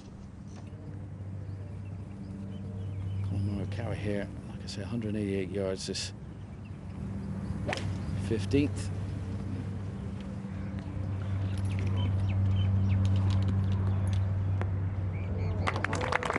Another one right down the banner, never left the flag. It must look from his end as if he might be picking up a car. Probably BMW car for a hole-in-one on this 15th M480i. Absolutely splendid. Unfortunately, it's not in yellow, so it's no good for you, Jay. Looking for birdie number 3. A little bit left to right.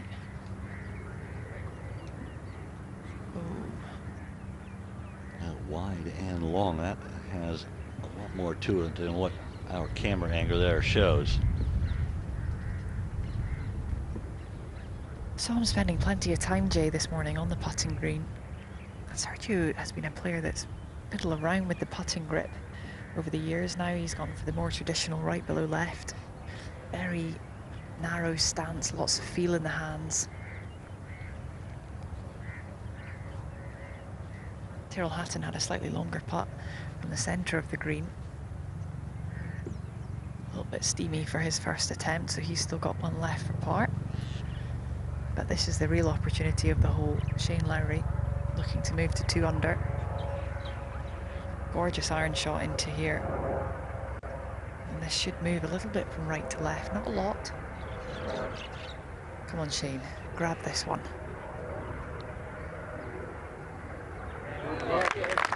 Grab it, the hole did. Just the left edge, and it goes in. So Lowry picks up his second birdie of the day after opening with a birdie at 10. One shot behind the lead of now 2 players. Former champion and Masters champion Danny Willett has joined Rory McIlroy with a birdie at 15. Talking about Garcia's putting, Iona, because he won the Masters putting with his eyes shut. It's just hard to believe, isn't it? It's hard to believe, but golf's a scary game sometimes, Ken. Imagine having to hold a putt for the Masters and you've got your eyes shut. Oh, I don't think any of us will forget that. Tense moments with Justin Rose. But he's looking comfortable with the putter today so far. Tyrrell Hatton going for a pretty aggressive route each time with the putter. He's out here to grab birdies, there's no doubt about it. Bit of steam still perhaps lingering from last week. It wasn't the most enjoyable finish in Abu Dhabi for Tyrrell Hatton. Quadruple bogey 9 on the 18th. But it's a new narrative this week for the Englishman. It's just to tidy up. Nicely done for the 4-time Rolex Series winner. No problem at all with speed and confidence.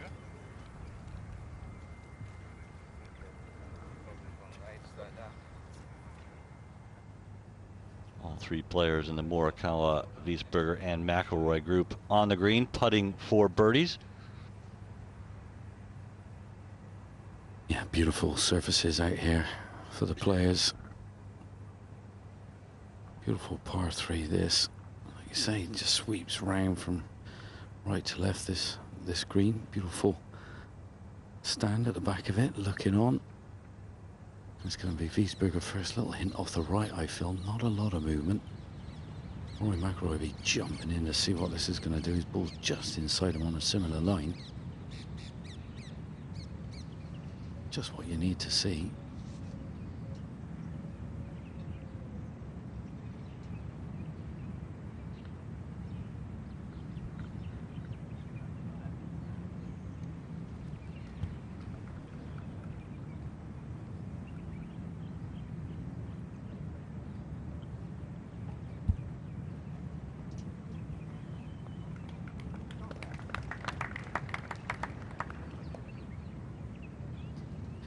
Well, match made in heaven. You get a good butcher's now of the feel, the pace of the green from his playing partner Bernd Wiesberger.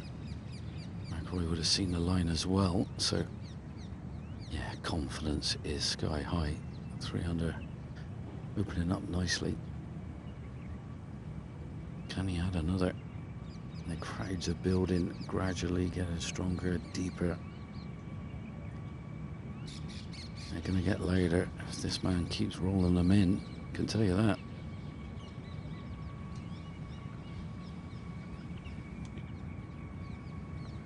And the temperature's going up now. Make sure you've got your sun cream on, everybody. I've not seen Rory so focused. He really is what you call in the zone this morning. Man on a mission, Ken. Man on a mission.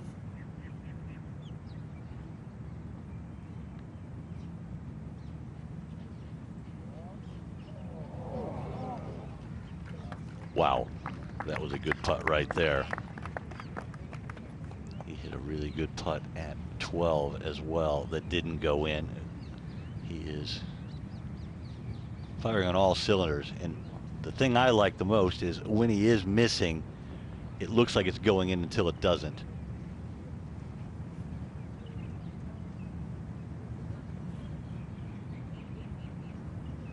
Brave tee shot from Collin Morikawa. Took the flag right out, just pitched it just shy of pin eye, scooted past it here. Don't see a lot in this. Good opportunity for a 2. Yeah, it just sort of wanders down the hill. Very difficult to pick the line, and you can't force it in going down the slope.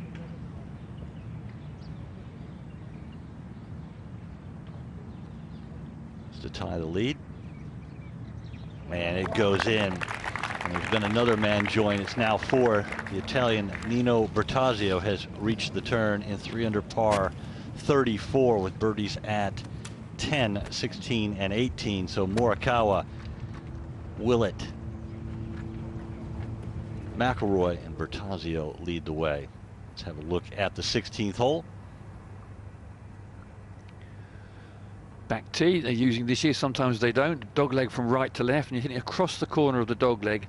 And the further you come up this fairway, it narrows from 22 yards into this area here where it's only about 18 yards wide. Front pin in a little sort of gathering hollow, but your ball tends to land on a little skiddy downslope. So a big green, but the pin cut in that right front corner. 6 on 5 from the right. Find the fairway, and you've got a chance of getting close to it. It's quite tricky there as to look at the flag there in that right corner. Hold the dog legs as we're looking at to the right. This isn't a par 5. Never an easy fairway to hit, the way it just bends a little bit right in the landing area. You can hit to the corner with the 3-wood, or Rory tends to try and swirl it right round the corner. Got to pick your line at the trees beyond, and grandstand at the 18th. This is special stuff. This really is. You get excited watching these good players. I get excited watching great sport by great sportsmen playing well. You just can't help get drawn in. Yeah, I'm like a kitty in a candy store out here, Ken. Beautiful par 4, 463. Beautiful soft dog leg from right left, and the wind just off the left-hand side. Going to cause a bit of havoc here.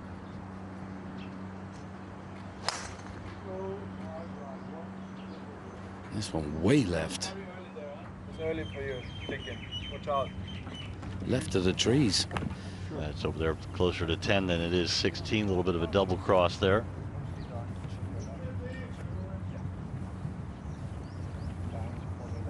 Yeah, rare big miss there. It's nearly borderline 30 yards off the beaten track from where he would have been aiming. Rory McIlroy. Is that driver I see in his hand? Can't see at the moment. Yes. Oh my goodness. Well, here we go. 310 to get past the corner. Can he get it there? I know he can.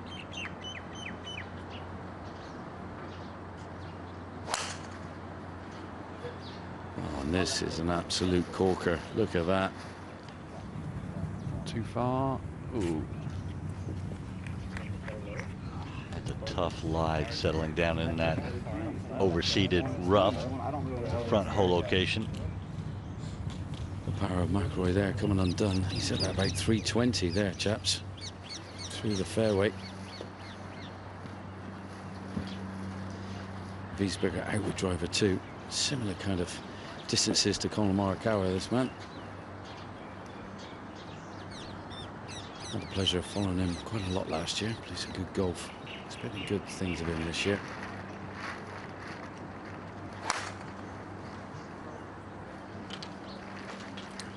Is he going to make the carry across the court? No. It's generally a better miss right than it is left. There's a few other trees. There's a big palm tree that gets in your way down that left side.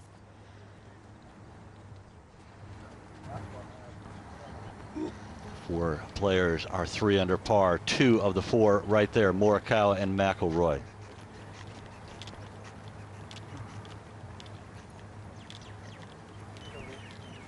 None of the 3 players in the first of our 2 feature groups, the McIlroy, Morikawa, and Wiesberger group, could hit the fairway here at 16. And just to give you a little idea, it's winter time here in the Middle East. So they're 419 Bermuda, which is tees through the green, is overseeded with ryegrass, so they can get the lush green look and the longer rough. The cooler temperatures this time of the year would not allow had they not overseeded in rye. And of course, the greens were laid down since last year's 32nd edition of the Slink Dubai Desert Classic. It is Tiff Eagle Bermuda overseeded with Toa Trivialis. Pretty interesting story. They took the surfaces off the greens, built them back up to USGA standards for drainage and all that type of stuff. They were not laid as turf or sod. They were sprigged, which are little like tufts of grass, from Atlanta, Georgia They were put on an airplane in cooling conditions and sent over here. What a story. Yes. In Tifton, Georgia, where they cultivate the grasses. As you say, little sprigs, and they put it all around, and from start to finish it's 5.5 months, and we're 7.5 months on and the greens are as they are. Not easy to do. As I say, this is a very well played course. This is not someone where you pop in and play once a week. This is full on all season. Well, maybe not in the middle of the summer, but gets a lot of play. Looking at the 15th, well, all missed the green.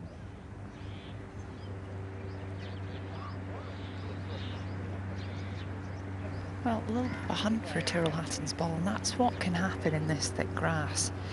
You see it go in and pop. It's gone. You've got to have a hunt around this luscious grass here in the desert. You wouldn't expect to find so much green.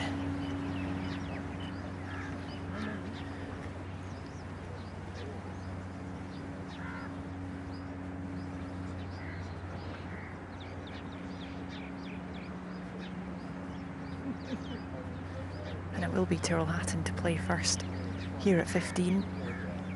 Not an easy one, short-sided himself. Caught up in that wind just on his approach here into 15. It does swirl around. Having to grip down the club, flop this up. Hope it takes a soft bounce.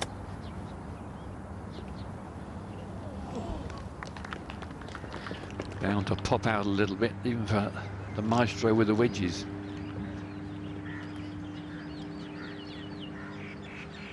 Such a compromised stance there. It's always difficult to get just the type of strike and angle of, you know, attack on that ball from a compromised lie. The miss for this flag is definitely on the right-hand side. Shane just a little bit too far right, but I'd say this is easy pickings for him. A good lie in the rough. Plenty of green to work with. Bit of right to left movement.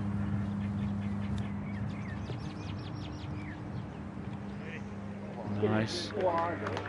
Beautifully played again. And a lovely sound coming out the rough. You don't get that contact very much. It was a crisp contact. The ball did exactly as he anticipated. He has a beautiful rhythm to his short game. Nothing ever looks rushed.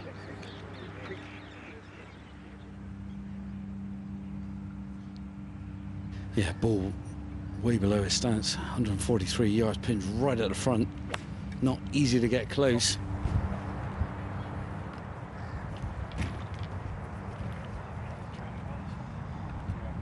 You can get some gnarly lies out on this golf course. Grass being cut back towards the tee box. Sits well down, let me say 4 inches tall. Yeah, I'd say like four short. Yep.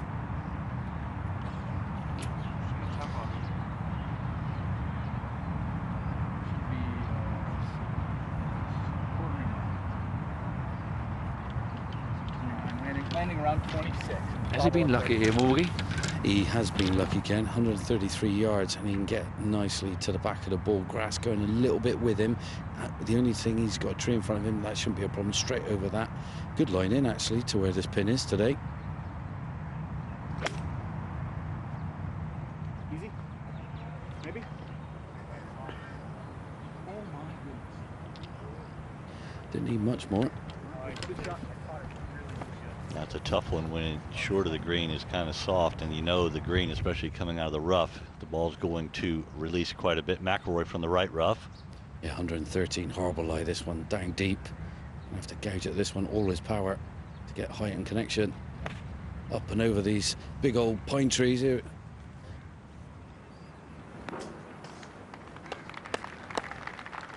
Nicely done, but just as you say, Jay, he just carries it. It's bound to come leaking on, and Rory hits it so high, probably gets it to stop quicker than most.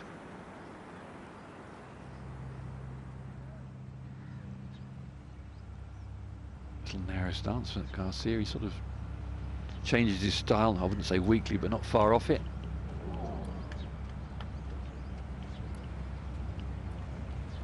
Caddy was hiding where the hole was when it went by, but based on the O of the crowd, that one ran about 4 feet past the hole, so Sergio has some work coming back at 15 to save his par. Of course, he's 2 under par, 1 shot behind now 5 players tied for the lead. Shubhankar Sharma has joined the group.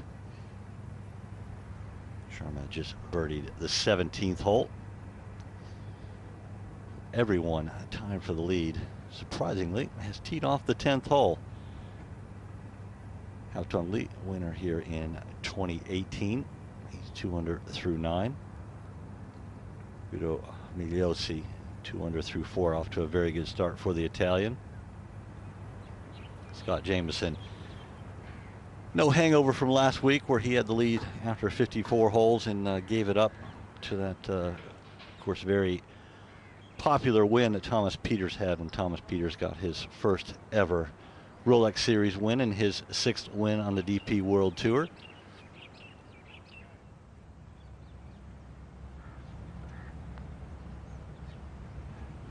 Has he read it, Tyrrell? He thinks he has, or hasn't hit it? Oh. So stroke going for Tyrrell Hatton. Well, out with a 54 degree here, needs to pitch it short of the green. Not an easy chip.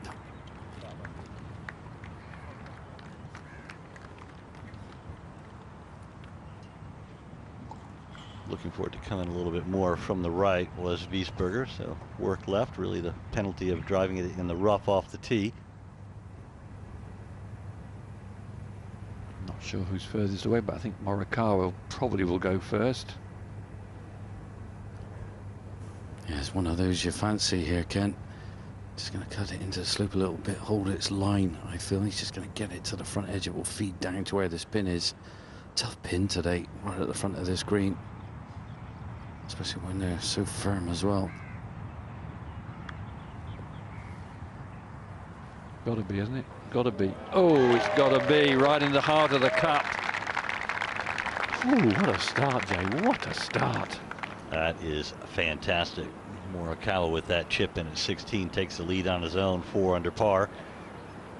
He spoke openly on Tuesday, the fact that he was pretty disappointed in his play last week, didn't really have anything going. Took a day to kind of just let it all sink in and came out and ready to go again. And go again he did. Beautiful chip in. Both he and Ken knew that was in before it went in. He was walking and Ken had already given it to him. Yeah, you look good all the way. Look. Oh, looks like a Universal Studio set, doesn't it? But it's all real. Yeah, I'm with you, Ken. I fancy that one as well. Just looks so inviting, that chip now. Rory McIlroy. I'm surprised to see this one past the flag. Up the hill now. Not an easy putt. This one going pretty much straight at it. Might move off his left a bit near the end.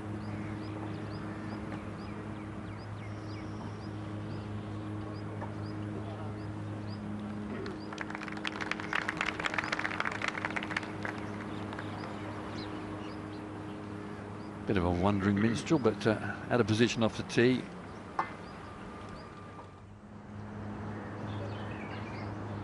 And this is that awkward tee shot at 16. Garcia with the driver. Wind coming off the left-hand side, helping. Driver for Garcia, moving it both ways. We know he can do it, but this demands a right to left. Wonderful hole, and that's position A. I was watching an interesting clip from Garcia talking about tips he gives to amateurs about his golf swing, Jay and Ken, and what he said is from the top of his backswing, he likes to feel like he pulls the chain, lets the hands drop so the body doesn't open too early. I thought that was a pretty good bit of advice. It certainly works for him, doesn't he? He's been an amazing striker.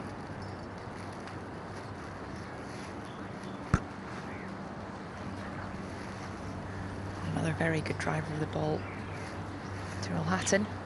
And as you said, Ken, it's a narrow landing area on this hole, the way it dog legs. Gotta stick to the game plan out here.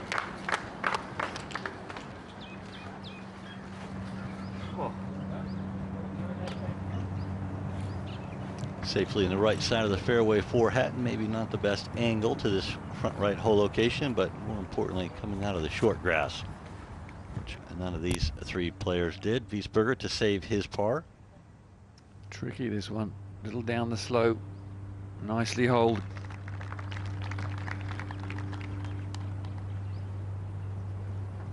Wiesberger has 8 wins in the DP World Tour. The most recent last season, the 2021, the Maiden Himmerland, presented by Freya. McIlroy just to tap in to remain one behind his playing companion, Collin Morikawa.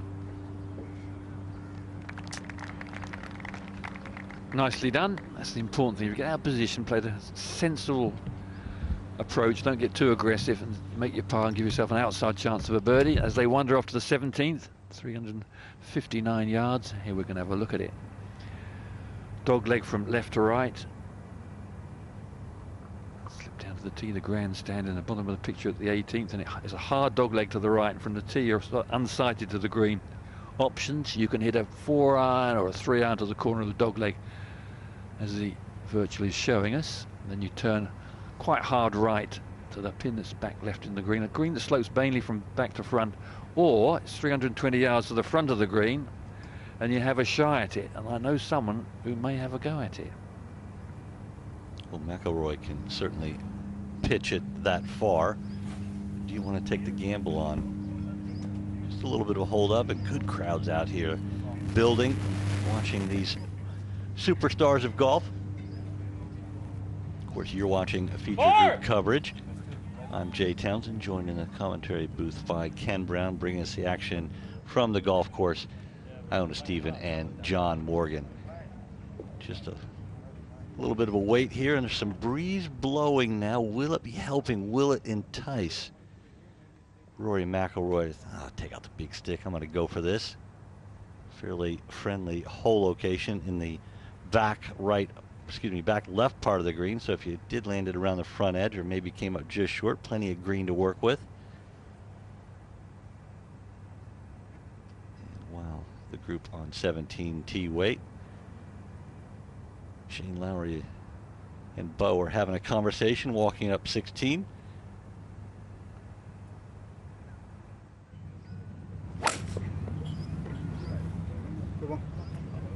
Morikawa with the 3-wood, just playing to the corner. Yeah, sensible play. I mean, I don't think Rory McIlroy's going to be playing to the corner. I'd imagine he's going to take it all on. A few palm trees lurk down the right. Looks like Wiesberger up next. Just trying to follow suit. The best place to aim is the bunker there on the left-hand side, just at the right edge of it. Big old meaty fairway. You shouldn't really miss this fairway if you're going for a position off this tee. Wind's off the right-hand side at this par for 17th.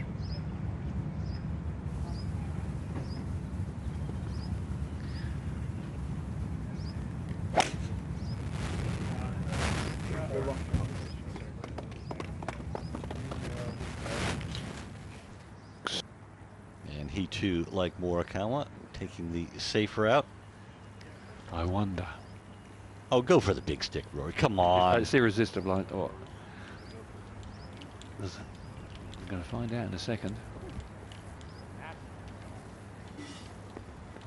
Well, he's waiting, chaps. He's waiting. The boys are walking on ahead. Driver in hand. He's saying, you crack on. You go for a nice little walk. Have a little sandwich if you want. I'm going to stay here and take a rip at it. Straight over the trees. Here we go. Like you, Johnny, never frightened to have a go at it. Difficult to see. There's a sort of semi-glimpse of the green, but it's very difficult to get the exact angle over the palm trees. He's been here enough times, he knows what the line is. 17 tee over to 16, and that is the ball of Shane Lowry. We're over on the left-hand side at 16, and thankfully Shane's gone left enough that he has got a wee gap through these trees. Branches in front of him. He'll need to keep this trajectory low. Ball above the feet will help him move it from right to left. Good effort. Like 2 of the 3 before them, missing in the rough. Expecting it to run up, or hoping it would run up, and coming up short.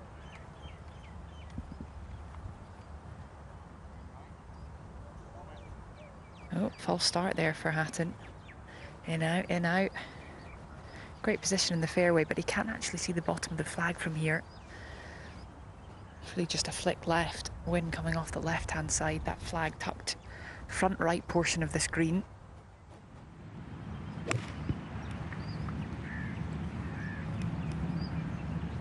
He's eyeing it up, my owner. Oh, lovely shot right down the flag again.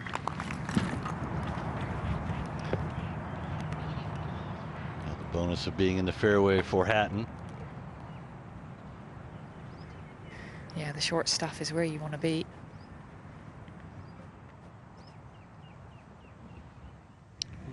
Rory's teed it up as high as he can. He's going to give this one a wallop. He is teeing up on the left, winds off the right. Here we go.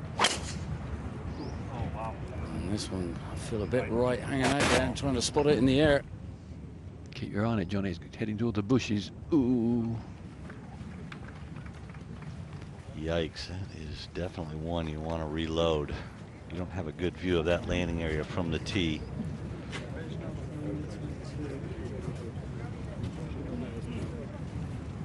There's a real thicket over there.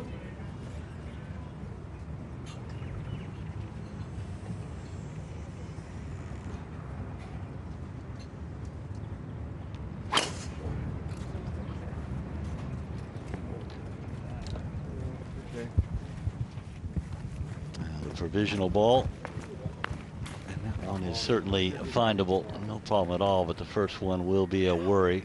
It'll be a long, slow 300-yard march for McIlroy. He goes up there to try to find his first tee shot at 17.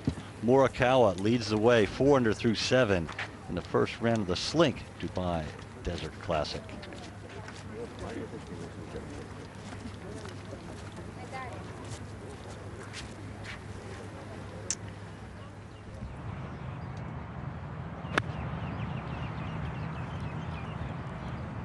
Garcia's second to the 16th. Okay.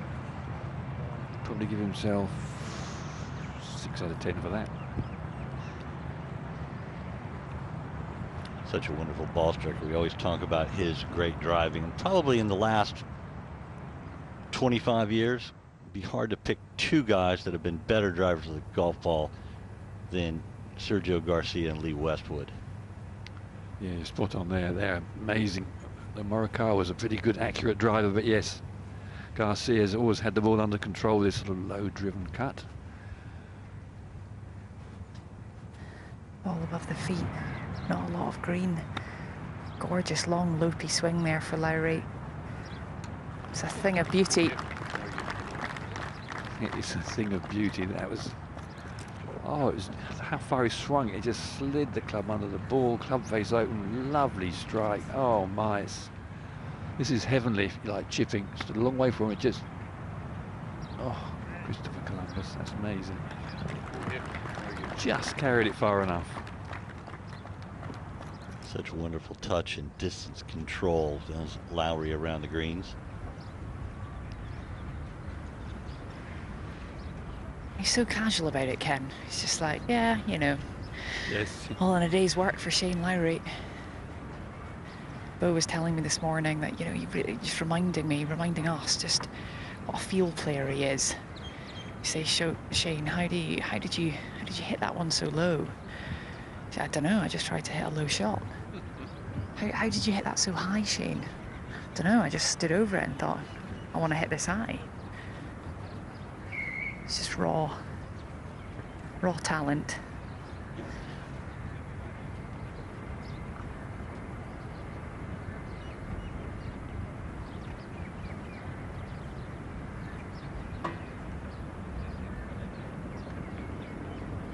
Garcia for birdie at 16, 2 behind the lead of Collin Morikawa, trying to half that lead with this birdie, be his 3rd of the day.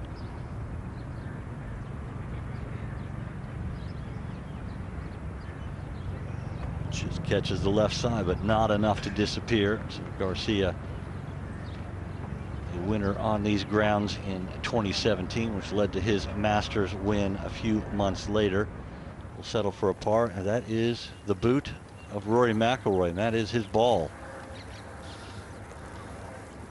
Oh, Wait to ask Morgie who found it. Doing a bit of pick up sticks, this is dangerous. Well, that's a super break. It looks like you can get the club on the back of the ball and get a swing at it.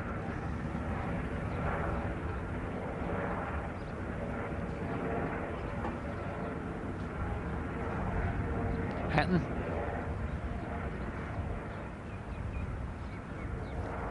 Not a lot of movement in this one. It's surely got to be. Oh.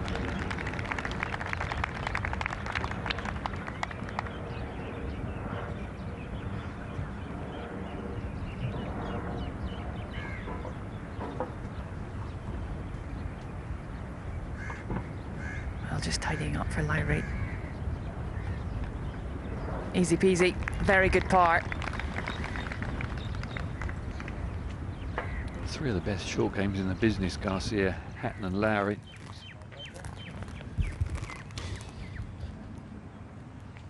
.141 yards for Collin Morikawa, a long way back. Went for the to the corner of this fairway. Breeze off the right and into. Stalling a little bit. So many of his irons actually sort of come down splitting the flag.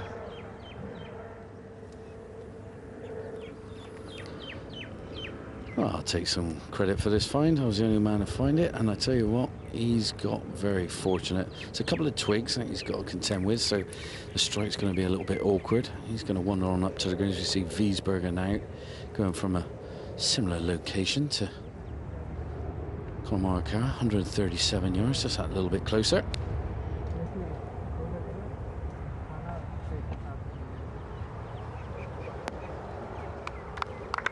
Up just a little bit short. It's an awkward second shot when you do lay up because the green is about eye level with you. You don't have a lot of great depth perception with that approach shot. Wonder what McIlroy's going to do, Morgie. Well, there's no way you can you would like to play this, kind of shallow it out a little bit, get that spin control, but he's going to have to come in pretty steep, and there's a few twigs around the ball he's going to have to play ball with, and the bounce of the club's going to be a big factor on this, but he's got stance, he's got lie. He's very fortunate here because this is a long way off the beaten track. He's got plenty of green to work with from here, but it's just getting that good strike to carry the rough. It's uphill. He's just moved the board out of the way. You couldn't see the flag from where he was. We're just looking at his lie on the right of the picture there. There's a really quite thick stick right across where he'd like to strike the ball. Yeah, that's the trouble. A little bit of a guessing game on this one though, Ken, but you can get it up and around the green. It's going to give him a chance anyway.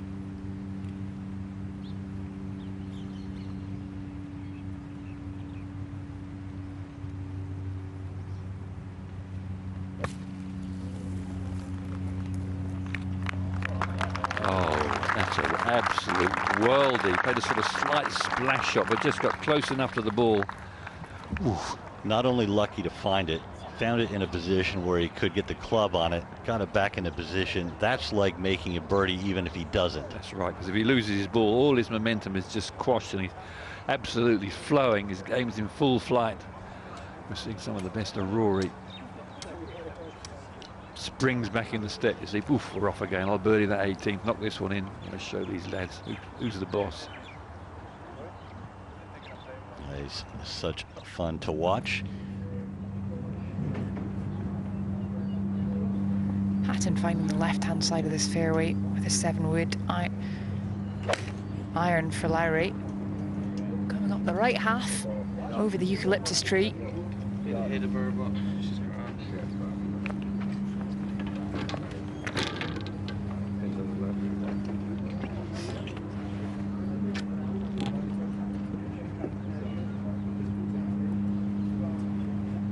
Garcia has got the drive route, Iona. Oh. Keep your eye on his ball. Okay, here we go. Taking shade under this beautiful tree. He's going to have to cut the corner, there's no doubt about it, and that wind definitely hurting off the right-hand side. Big dog leg here at 17. There's a huge crowd around him. There's an intensity about Sergio today. Expect a good one here.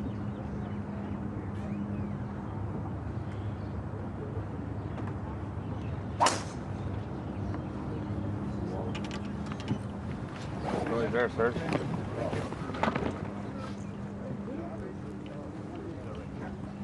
Okay. But it's okay, it's settled down a little bit, missed the palm trees. I've seen one or two of these pitch in the palm tree and never come down, as they're like Sochi with a pitcher's glove.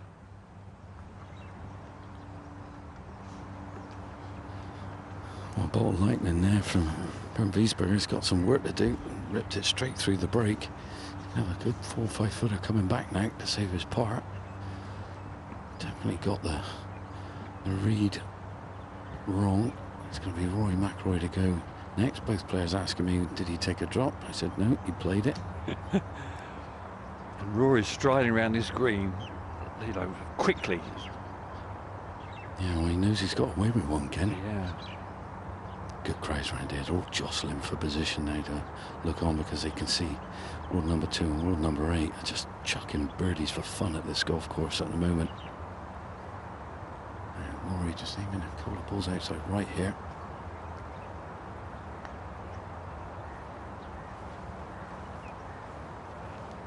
He hasn't, has he? He hasn't, has he? Oh! Oh, that would have been a cracker, wouldn't it? I hope he's going to buy a little something at the end of the day for finding his ball. Yeah, create a wine for us lot. That'd be nice, wouldn't it? It might give you a glove. I think I'd go for Morgie's wine rather than your glove. A very good 4-17 after an errant tee shot for McIlroy. Remains one behind the lead of now Shubhankar Sharma and Morikawa. Sharma has birdied back-to-back holes and his front 9. He's out in 4 under par 33.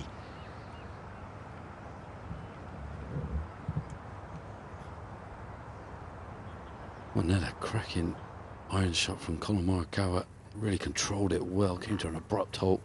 Thought he might have actually had a little bit more release, and if it did, well, it'd have been pretty much given the hole a run for its money. He's trying to have a nice little free read off of Bernd Wiesberger, but Bernd's putt just blew straight past the hole. Didn't take any break, so don't think he learned a lot from that.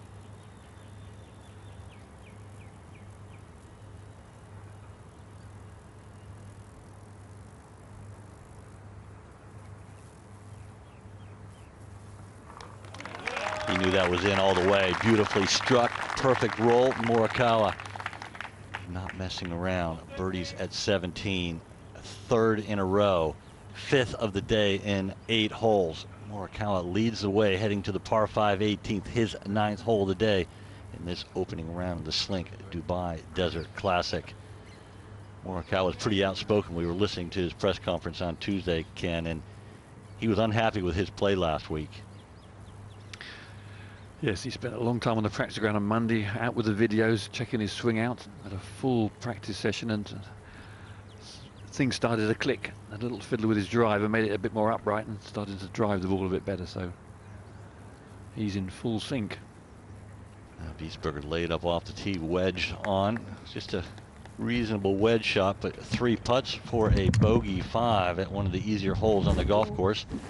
So Wiesberger drops back to even par. 5 shots behind one of his playing companions. 3 shots behind the other. Let's have a look at 18, reachable par 5. Amazing hole. It's given us so much entertainment over the years. This par 5, almost a 90-degree dog leg. You can run it into the water off the tee if you're not careful. Picking your line, you're totally unsighted to the fairway. Second shot you can lay up or have a go over the water if you get a good drive. 95% of players go for it. Flag at the back makes it a bit more enticing. You've got a little bit of landing area, and these beautiful grandstands. It's like a mini Phoenix Open at the 16th. There was a great buzz around this 18th, and it's one of the great holes. Montgomery's shot off the fairway, I'll never forget that. Oh, we might get to see it again for those people that haven't seen it. I think we will. Good story on that one too, but I'm not going to give it away. Stay on your couch, get yourself another cup of coffee or maybe an adult beverage, depending on where you are in the world. We hope you're enjoying watching first round coverage of our feature groups at the Slink Dubai Desert Classic. There is a look at the 18th green. It's a double green, shares with the 9th over to the left of our screen. Second shot or third shot in the case here for Garrick Higo is over water. Looking from the corner of the dog leg, they've got to cover those trees. That's down the left side of the fairway. And just how much do you bite off? It's quite a dangerous tee shot for Rory because it's very easy if he does not aim far enough left to drive it into the water. I've been doing on course when Rory has taken it over the corner. It was an afternoon round when the ground was a little firmer and a little bit more release, and he did end up driving it through in the fairway into the water. Morgie, it's not that easy to pick the line though. No, I'm down in those trees down the left-hand side where they're going to be cutting the corner at this par 5, and yes, which tree you aim for. I mean, there's a big old tower rocking the UAE flag, and I think, you know, that's pretty much their line off this tee. And as they do tail on that, they definitely need to get some shape from right to left to dodge that water like you made reference to.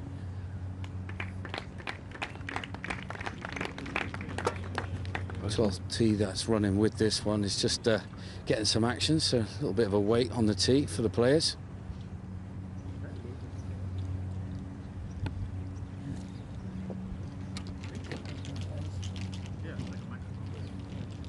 Yeah, and this dog leg is so sharp, like you said, Ken. I mean, my goodness, it makes you feel like you can aim so far left and cut so much of the corner off, but if you get it wrong, you clip a tree, you don't know what world of pain you could be in. You come out of it, there's trouble over there, TV compound, lost ball territory and water. See the skyscrapers. Little dumpy one, it just left of the tall one is the line.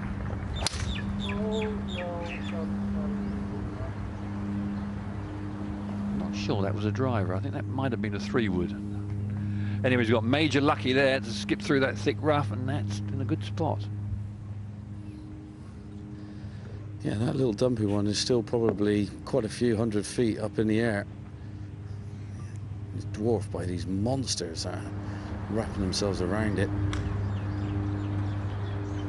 And that is a perfect line off the tee if you take it on that.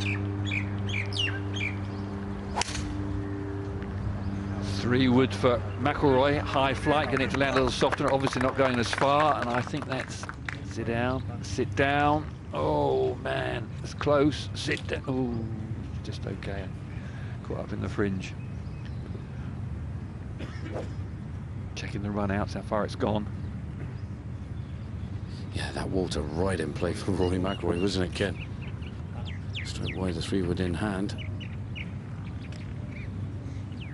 And breeze is just a little bit down off the left for this tee shot. They'll be in to win for their seconds.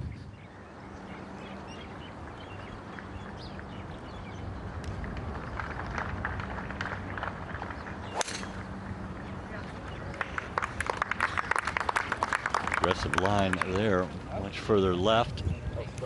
Ooh, that's going to pay off for Wiesberger. Trundles down the hill towards the right rough. Ooh, just all downhill. That's all, a third of the fairway slopes towards the water quite steeply. Morikawa with that third birdie in a row at 17 takes a 1-shot lead over Shubhankar Sharma, 2-time winner on the DP World Tour himself.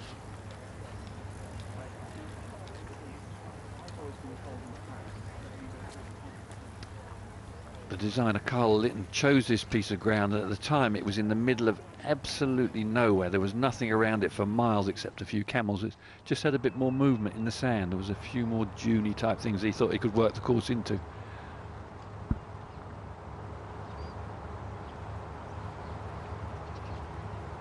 Coming across the green for Lowry. Bit of movement from left to right.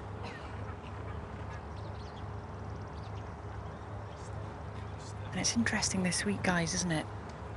2 weeks in a row now, no greens books. Will that speed up play or will it slow it down? What do you think, Ken? I think it'll probably slow it up, but it's fantastic that they've got rid of them. I mean, one of the great arts of the game of golf is reading the greens, and if you've got a book that tells you the slope and gives you a good idea of the pace, people like Bryson DeChambeau can almost read the green before they've got there. that putt from 10 feet is 2 inches outside of the right, and they haven't even looked at it. Yeah, there's no doubt that it will help the players that are good green readers, not relying on books. Or I think everyone had one in their pocket, occasionally used it, but bringing back the skill of understanding the slopes and the speeds. It's a wonderful putting stance for Sergio. Such narrow feet. So delicate. Yes.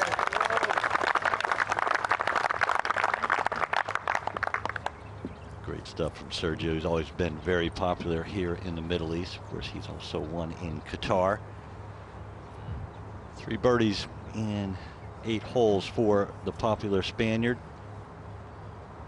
Only won 1 major, and you say only because he's such a talented player, and many thought he would have more in his pocket by the time he reached this age of 42 years old. You come wandering around the corner of the dog legs, sort of stretching to see where your balls finish at the 18th here. They're all okay for this 3 ball.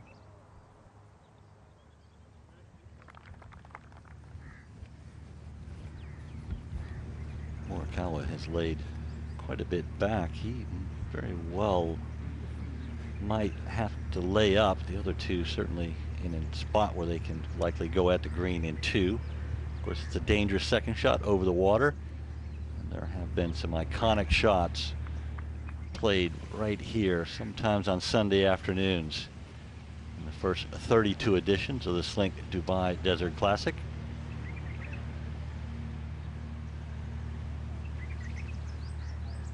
Let's have a look back, a little bit of Collin Montgomery history here at the Emirates Golf Club, the 8-time winner of the DP World Tour rankings.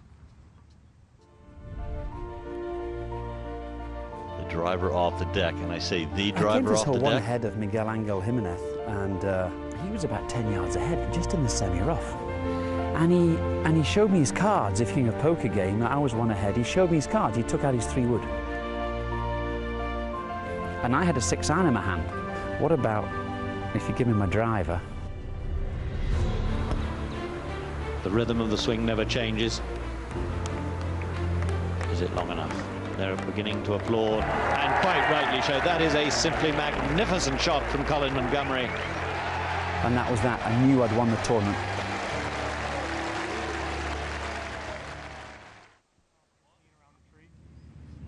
So that very night, most of us fly out on Sunday night. I was sitting in the lounge with Fred Couples, and Fred looks over and says, "That was the best shot I've ever seen." That's pretty high praise coming from Fred Couples. Collin Morikawa was having a bit of a think as to what to do. Looks like he's got a long club in his hand. Hit that club like mid-240s. But you're saying like there might be a little bit of hurt in it. John, what did you think? He's in between both of them. It's got 255 yards to get to the back of this green where that pin is lurking today, and that breeze slightly into him off the left. Just over 220 to clear the water then. Yeah, 220, so that's not a problem at all. It just wants to land this one halfway up the green. It should trundle on towards the back of this putting surf where the flag is lurking. It's like he's on autopilot at the moment, staring this one down too. That's just exactly what he's trying to do. Little choke down shot, take a little bit out of it, low cut. Oh. Well, 234 for Rory McIlroy on a little downside, just come out of that fringe. Gonna try and fade this one in there, squeeze it up towards this back pin.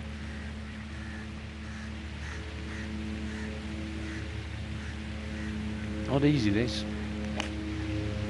You don't want to catch it a groove low. That one looked like it came out low. Did. Back-to-back mistakes for McIlroy at 17 and 18. He recovered from the one at 17 when he drove it right into the bushes. Made a par. It was the first round last week. going for the green in 2 with the 3-iron, hit it in the water. That was kind of the end of his momentum for the week. Wiesberger. Just shy of the water here, Jay. 218 yards to go for the Austrian. Doesn't like this either.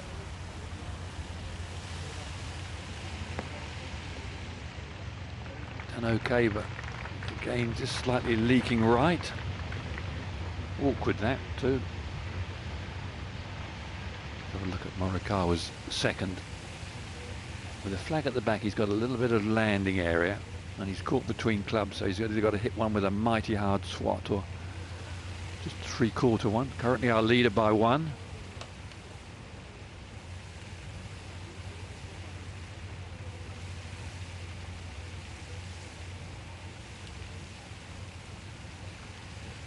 Eagle chance for him. Worth another look right here. What a phenomenal backdrop to this great shot and great young player. Only 24 years of age. December became the first ever American to win the DP World Tour rankings when he went back-to-back, really. He held 2 trophies. Also won the DP World Tour Championship to attain that #1 ranking. And of course he won the Open at Royal St George's, a splendid week where the sun shone, the crowds were back, and he played some wonderful stuff. As we get to the 18th tee, and Mr. Garcia. And that wind's helping down this spectacular 18th hole.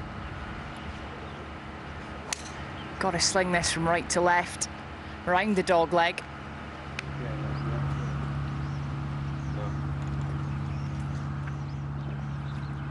Done well to stay on the fairway, hit it a little further right than he wanted. Hit it at the heel and didn't go as far as it would normally.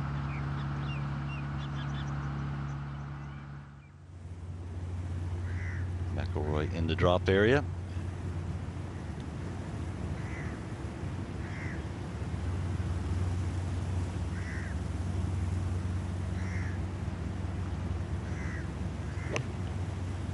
Pin at the back of the green, just want to clip it, you don't want to spin it too much. That's the danger. When you're trying to spin it, you've got to pitch it right by the hole, and it's easier to go over the back, but okay. That for his par.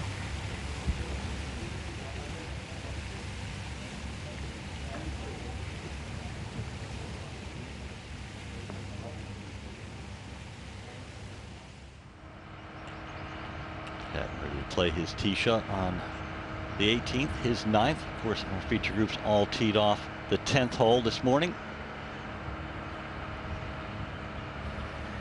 Well, it's driver for Tyrrell Hatton. With that wind coming down, big hitters do need to be careful of that water that lurks on the right-hand side. This fairway cambers from left to right, and if you get a hot kick, you could flirt with it.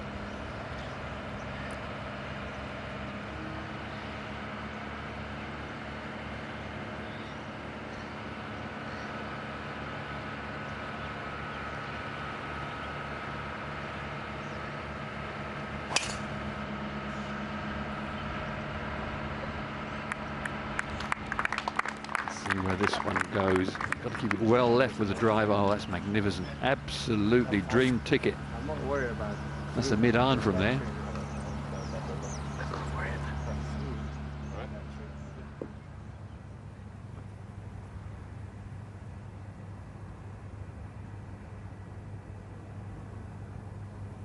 Double green, pin is in the narrow portion, a little bit of strip to the right of where the hole is cut today on Sunday. Even more remarkable how Montgomery hit that driver too. Just got to come through this bristly fringe here, Morgie. Yeah, and the line he wants to go on, he's going to have to putt through a little bit more than he would have liked as well, Ken. It's going to move quite a lot off his right-hand side, so he's going to have to go with the fringe a little bit. It's just I'm and ahhing what it's kind of going to do when it comes out of it. It's a fast putt as well, downhill. Outside chance of an eagle. He didn't like it, but it set it up okay.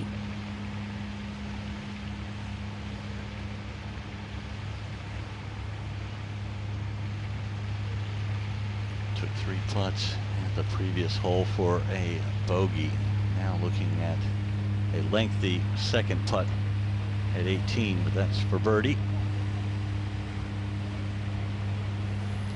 It was amazing actually, Collin Morikawa's shot, how much he actually took off that second shot. He started that at the left edge of the green with an almighty cut on it. And it's ended up, well, oh my goodness, just shy of pin high. And there's not much moving in this, I can tell you. Really as straight as they come, maybe just inside left, if anything.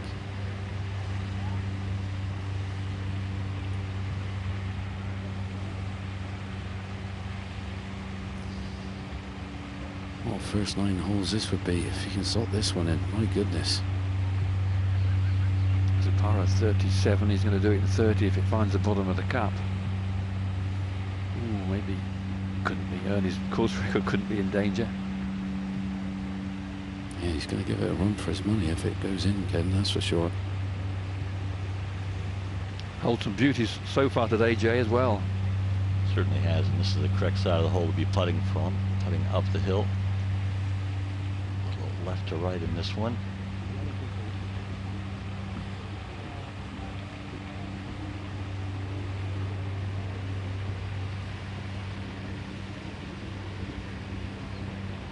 Played a little bit more than he needed, but it is a very good birdie 4 at Morikawa's 9th hole. That's 4 in a row. 6 in his opening 9.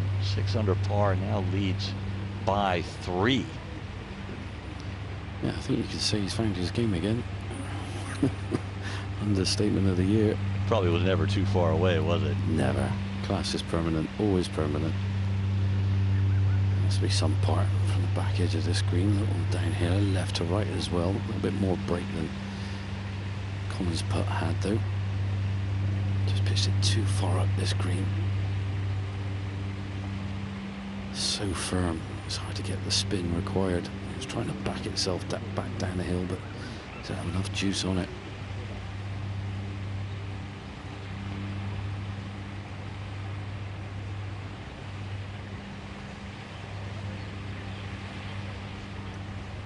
That's a very disappointing 6 for Rory McIlroy. Let's hit that iron shot over the water, attempted over the water. A little bit thin, didn't get the launch angle he needed. Let's hope that the walk over to the first tee, his 10th, can regroup and get back on the right track.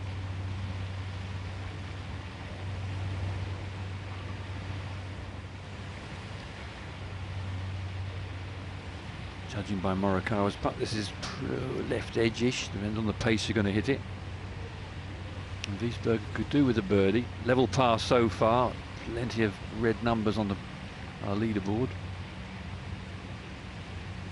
Yes, well done. Deserved the birdie, but made it a bit tricky for himself. Quite a decent little walk to the first tee from the 18th green. There is, and there's a new tee at number 1 as well. One of many new tees here at the Emirates Golf Club. They did a lot of work along with the kind of setting the greens back to their initial sizes when Carl Litton first designed. Garcia will be first to play.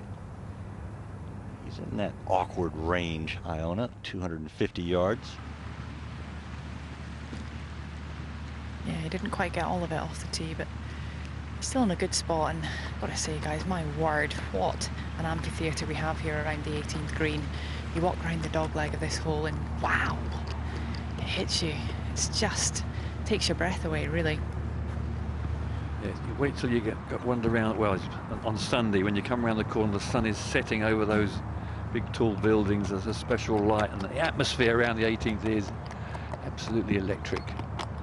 I can't wait, Ken, and already you can feel the punters are coming out now. A few ice creams in sight. It's always time for ice cream, if you ask me. And gotta say, credit to Slink, the sponsors of this event, who've put on this wonderful catering tent all the way around the 9th and the 18th green. Sergio just into the men's room, coming back, regrouping. And we are coming back into the wind off the left-hand side. 250, as Jay said. He'll play every bit of it, the pin all the way back there. This green bottlenecks in the middle. And that bunker lurks long and right.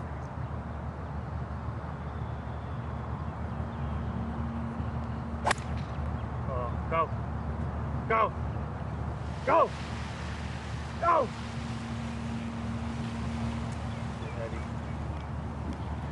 He endeavours to take a little bit off it, hang back to get a bit of height on it. Just caught it a fraction heavy, Garcia. Well, it makes all the difference just being that little bit closer on this hole. 232 for Lowry. He can take an iron. Just a little bit more comfortable in range. Plenty of green to work with short of this flag.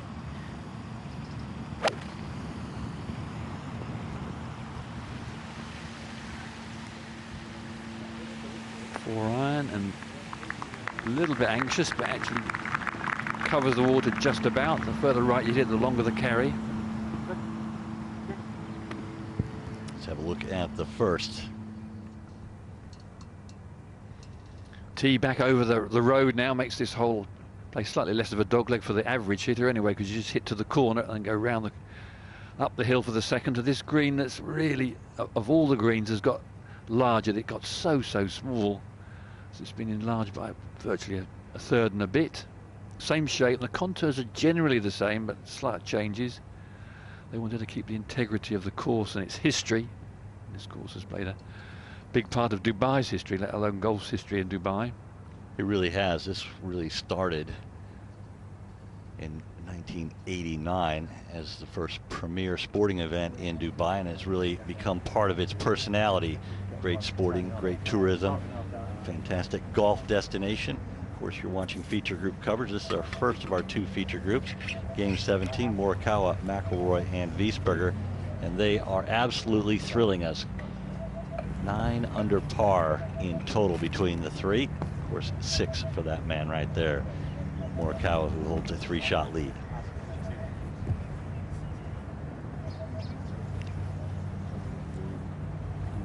Well, it's a beautiful hole there. Come to the first. It's their 10th they played today. Little soft dog leg from right to left. Bunkers lurk, one left and one a little bit longer down this fairway. You can go easily into it if you hit an absolute rocket. Driver in hand here. Slightly down the breeze. Like right half, even right edge, but fully committed. There you go.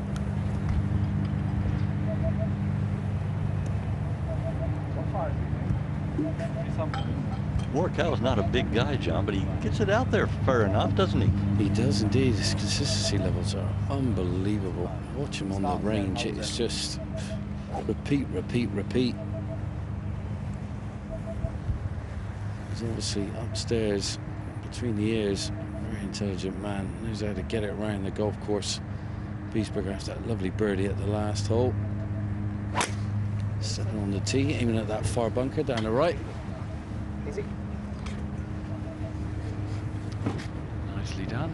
Now this is a tee shot Rory could easily hit a 3 with, virtually where these two lads have hit their drives, but he's got the driver out, so he's cutting the corner.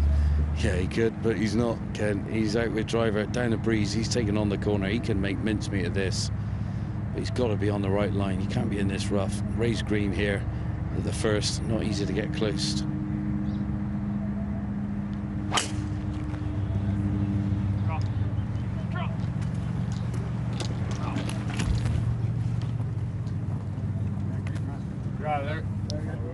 Now that is why he hit his driver. Now he's in the perfect spot. Very aggressive play, I have to say, but that's how he plays. Have a flick with one of his 4 wedges. So this is a green light hole for Rory. And if they walk off of their 10th hole today, the first hole on the golf course, the crowds will grow. This has always been a fantastic crowd experience at Emirates Golf Club, and this is first round coverage of the Slink Dubai Desert Classic. Morikawa leads the way.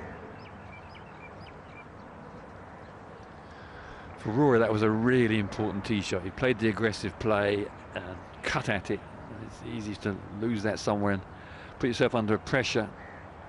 And with a new driver, he's just finding the feel of it, and that was a cracking tee shot.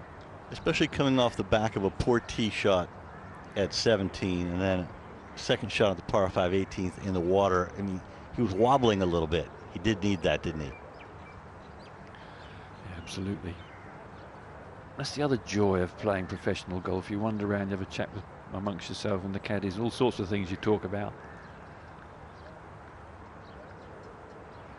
Rory talking to Jamie Lane. It's a lovely. Harry Diamond talking to Collin Morikawa. I don't know what they're talking about. They're talking about anything. Just something to kind of turn off the golf. These guys turn it back on when it's time to play. They can't just absolutely sit there and grind it out for 4 hours and 45 minutes. You need a mental rest. This looks like a pretty difficult little shot here, Iona. No, this is an interesting one, Jay. You're absolutely right. Might see some players take a wedge to this, try and nip it off the green, but Tyrrell Hatton's got the flat stick in his hand, and I'd be surprised if he can get this close to the flag without shaving off a bit of this fringe. And that is the challenge of this double green. 18 shares with 9, it bottlenecks in the middle, and Hatton had a 6th iron in here, so really not a great approach shot. Looked disheartened, sprayed it out to the right hand side, and this has left him in a very awkward spot indeed. Just taking his time with it, prowling around. Yeah, Iona, I'm very surprised he doesn't have the wedge out. I know they've taken some of the slopes out because green speeds have gotten so high. I would have thought from where he is that he would have to take it up on the fringe, as you said. Yeah, well, I guess AJ, many players would take a wedge from here, and certainly Tyrrell Hatton, his short game today has been absolutely exceptional. Anytime he's had a wedge in his hand, he's put it very close. But it's the putter.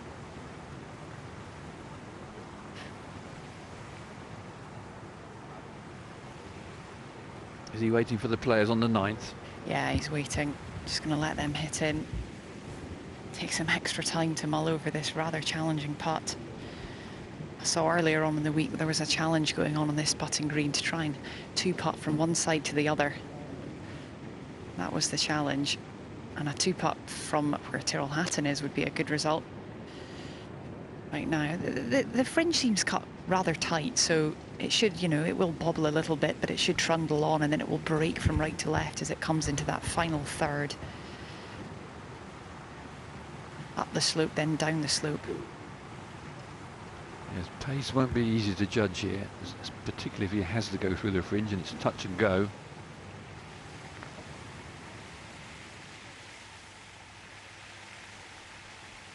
I just didn't see that shot. I thought it was a chip all the way. Yeah. I don't like putting over a middle portion of a putt up onto the fringe. I think it's so difficult to guess, and I say guess, the pace.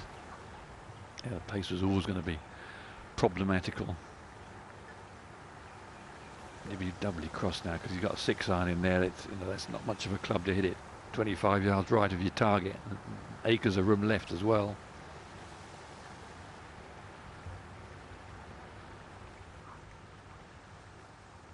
Good look at the ball positions in the first fairway for the McIlroy, Morikawa, and Wiesberger group. And from here, it's a little bit uphill second shot.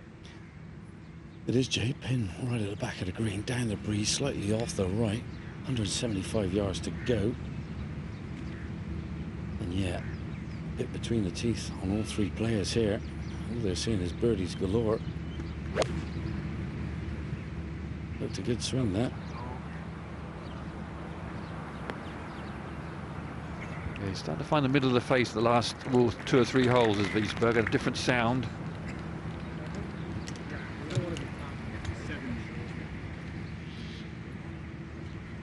He said it, though. He knew it was coming up a little bit short, but they're guarding against going over with that back hole location.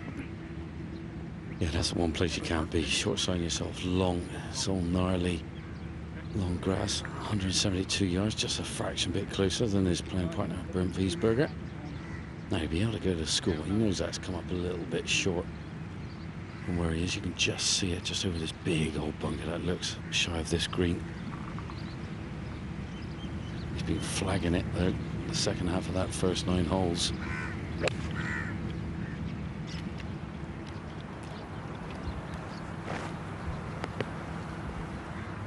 He's flagged it again. Didn't want to hit anything left, so he hit it 6 feet, 7 feet right. Terrific shot.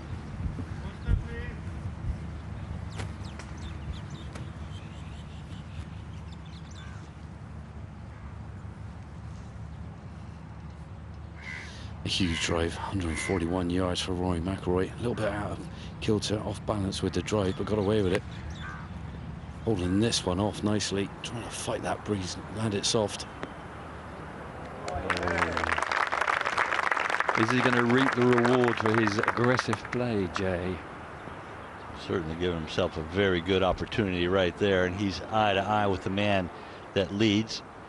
Morikawa leads the field by 3, McIlroy by 4, and third playing companion in this group, Wiesberger, who's 1 under par and 5 behind the lead, but Morikawa has that putt coming up to get to 7 under par through 10 holes. He's absolutely on fire. Normally, we talk about the holes they birdied, but with Morikawa right now, I'm going to say he parred 11, 13, and 14, all the rest birdies.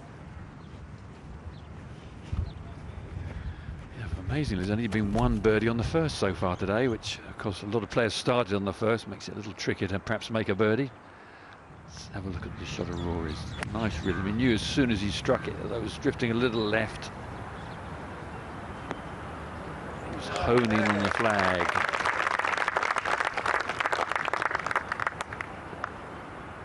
These great players are really showing off their skills. People that have come out early to watch here at Emirates Golf Club are being treated to some great golf. And of course, we're happy to bring you this feature group coverage wherever you may be in the world. Lowry for birdie, missed the eagle putt, and it's going to be 3 putts from about 35 feet right of the hole for Shane Lowry. It's going to be a disappointing par 5 at the 18th, his 9th. So he goes to the turn in 35, 2 under par. A little bit of frustration there for the 2019 Open champion. Of course, he's no stranger to winning in this part of the world, Ken. No, he's won 31 tournaments in his career. He's been a prolific winner. Was a star player as a junior. Runner-up member in 1999. US PGA, that shot from behind the tree at the 16th. Well done. Tiptoes along quietly. 34, 3 under. 3 under and 3 behind the lead of Collin Morikawa. Both he and McIlroy are in there tight. It'll be Wiesberger to go first. It is, Jay. And this one, a little bit of movement coming up the hill off the right-hand side. Just feeds down to where Rory's ball is finished up.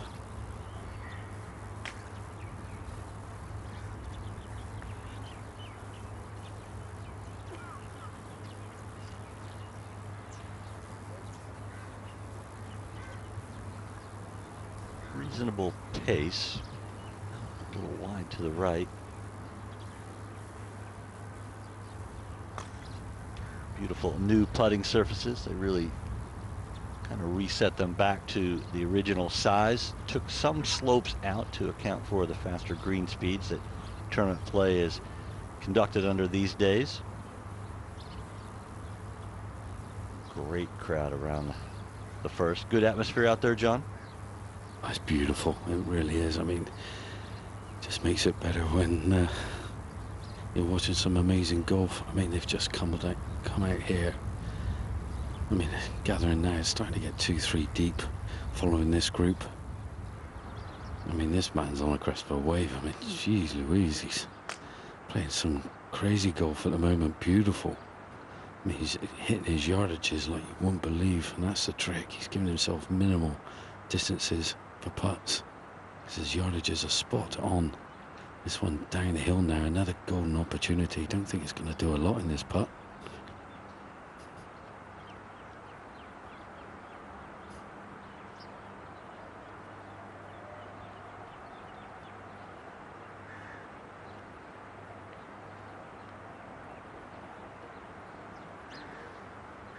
Rare miss for last season's #1. The first American to accomplish that feat, so it's a par at the first.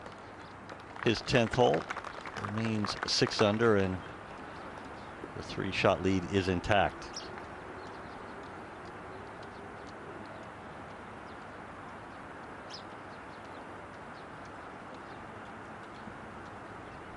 As I look at the galleries around the back right portion of this first green, watching this man right here, Rory McIlroy. Can he bounce back from the birdie at a bogey at 18 where he hit it in the water? Yeah, cracking shot in here, Jay. Got this just minimalistic, just outside the left edge. If anything, first look was dead straight. It looks like he's in dead straight.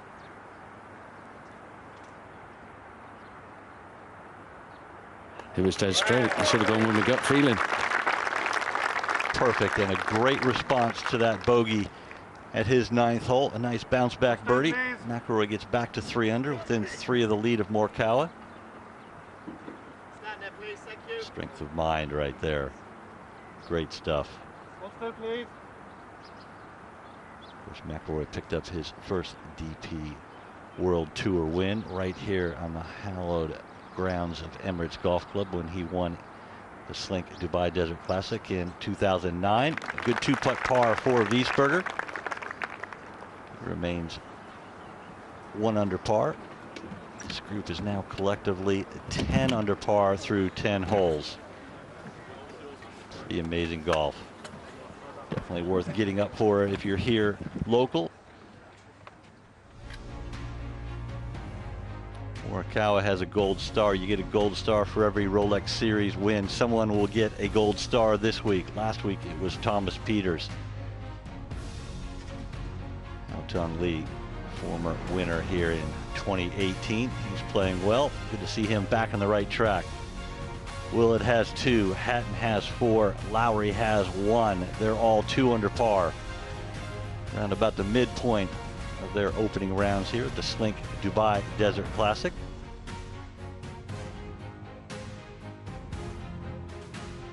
Matthew Jordan 1 under through 8. Henrik Stenson, world #1 and Open champion in 2016. He's 1 under through 8. You can see a group of players at even par, time for 28th. It is going to be a low-scoring week. None of the wins that we had last week. We'll get the typical afternoon breezes here that you get at Emirates Golf Club. Cabrera Bello picked up his gold star at the Genesis Scottish Open. He'll be looking to pick up another one, but he's 1 over par through 8 holes. American Sean Crocker struggling a little bit. 2 over through 13. Matthew Southgate, who's absolutely flushing it on the range. He was featuring in our coverage last Saturday. On to the best of starts. Joachim Lagergren's just picked up a birdie. He's joined the large group, 9 players at 3 under par. Beautiful sights here, beautiful flowers on the Emirates Golf Club, and let's have a look at the second hole. Well, a shortish par 4, 351 yards, pretty straight. Can have a go for the green. There's 323 yards of that position there. Green has expanded a lot. This one really was the one that looked the most damaged before they repaired it. Lots of areas were lacking in grass. It's a cracking little hole. In the old days, you sort of knocked it out of the fairway with a 4-iron and wedged it on, but these days, the driver often comes out to a 3-wood. With a pin in that corner there, when you're standing on the tee, you think, I can be a bit more aggressive. It's when it's tucked up against this bunker here that you think, well, maybe I've got to make sure I get the right angle to the flag. It'd be interesting to see how the boys on the tee decide to play it.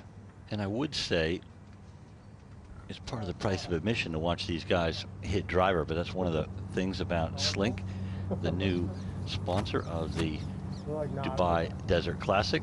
Their admission is free to the public this week, so expect to see some very large crowds here as the week and the sharp end of the tournament approach us Saturday and Sunday.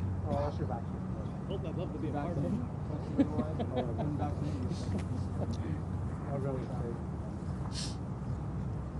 little bit of a wait. It's customary here at the second, especially if guys are going to take the driver out and give it a go. Yeah, there's that. Then there's the third, the par 5 coming up, where there's a lot of shilly-shallying going on. People waiting for the green to clear. Time to take on board some nutrition. If you do get aggressive off this tee, though, Ken, there's trouble both right and left. Oh, absolutely, yeah. The desert over to the left, trees to the right. If you hit driver, you're going to be beyond the water. That's not an issue. Absolutely. John, are you still enjoying the sunshine? Oh, absolutely loving it, Ken. I really are. I mean, it's just beautiful. I mean, the temperature out here, a little bit of breeze, you can find a little bit of shade. You are in heaven, I gotta say. It is absolutely beautiful. It's the first time coming around this golf course since, you know, I've seen it so many years on TV. Actually see it in person now, I just realised what a cracking golf course it is, and it is picture perfect. It's so well defined, absolutely beautiful. Just looking at them on the tee, the dog head covers there. See, that's McIlroy's head cover. He's got a dog as a head cover, and so is Morikawa, who's got a Labrador as a head cover. His parents have a chocolate Labrador. Roof. Second shot from an awkward position here at the first for Hatton. I've missed it left, and you can see he's got a compromised stance here. Ken, what do you try and do when you have a stance like this for a second shot to make good contact? Well, coming out the rough, you're never quite sure how it's going to come out, particularly these firm greens. Let's just check his lie out. It was one of those ones you don't want to be beating down on it too hard, otherwise you're going to pop it up in the air and catch a bit of a flyer. This is not easy, and with a stance like that, you just got to make sure your feet don't slip. More upper body than lower body. So he doesn't quite like it, does he? He's balanced. Garcia's, sorry, Hatton's second to the first.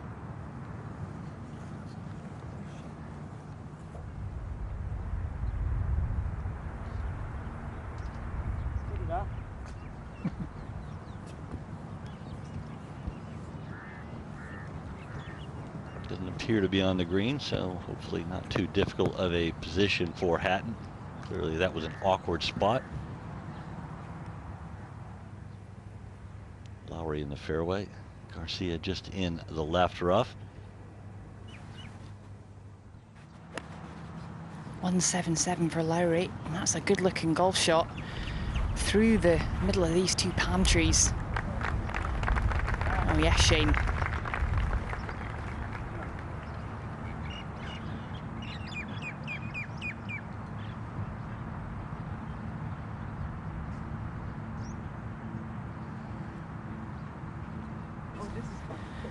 .165 for Garcia, coming out the thick rough. Drying up now though, that sun really has dried out the dew. There's not as much moisture out here anymore. That wind swirling around. Got to get it up nice and high, land it on this green. Slightly elevated once again. Down breeze, catching a bit of a shooty fly one. You'd have to be creative with that little chip. Over the edge of the sprinkler head, green running away from him. I think the wind's probably blowing 6-8 miles an hour now suddenly, basically helping off the right at this first. Forecast is to be kind of in the mid-teens in the afternoon as far as the gusts. Shouldn't be sustained over 10, so pretty much sustained what we're having now, maybe just a hint more. It's difficult when you have the gusts, so I think golfers don't mind strong winds as long as they're not gusty, so you have to time things. That makes it very tricky when it's over 20 miles an hour and it's gusty.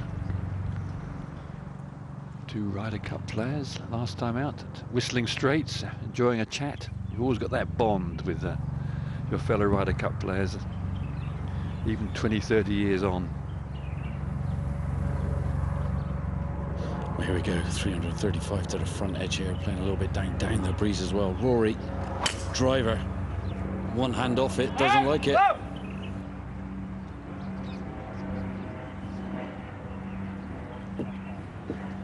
Everyone sheltering for cover, trying to protect the head. Still need a little bit of luck over there on the left. There was talk last week about being more Tiger-esque, playing for position off the tees, 3 woods, irons, setting up wedge shots, and we're not really seeing that today. It's irresistible. Well, especially on a hole like this, chaps, for Rory McIlroy. You can nearly pitch it on the front edge. Why not? Collin Morikawa. It's like driver in hand too.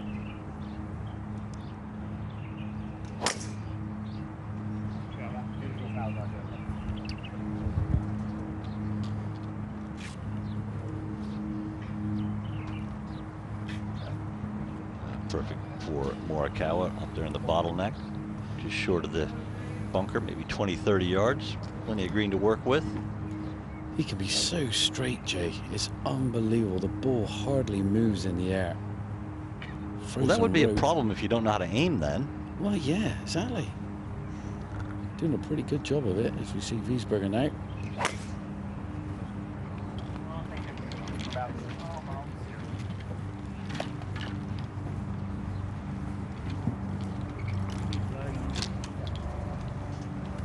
Luckily, the hole's cut in the back portion of the green. Will give Wiesberger a little green to work with this back hole location that's cut 28, excuse me, into the green at the second.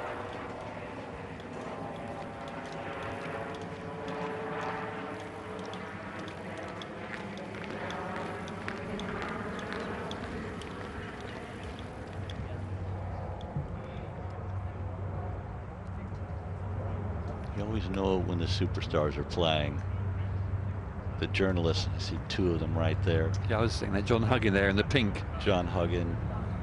Writes for Golf Digest. Many of those things, he's always got something to say, and good things to say too. There's nothing like watching the best players in the world in person. Far better than the alternative. Let's go down to 1 and Iona. Well, I'll tell you, there's never lack of entertainment when Tyrrell Hatton's around. I often worry that our jobs are at risk here, guys, because he commentates so well on his own shots. And that was no exception for Tyrrell. He's praying all over this one, stalking it like prey rather, and it's where he ended up out of the bunker. Had a pretty good lie in the bunker, so he was a bit frustrated not to put this closer. But when you're so far below the level of the putting surface, it isn't easy to judge the distance. And now he's coming up the green, down the breeze, and obviously difficult to read this one. Not going to call it. He's had a good look at it, so obviously wondering himself. Don't know, I fancy him holding this one though. I've got a good feeling about it.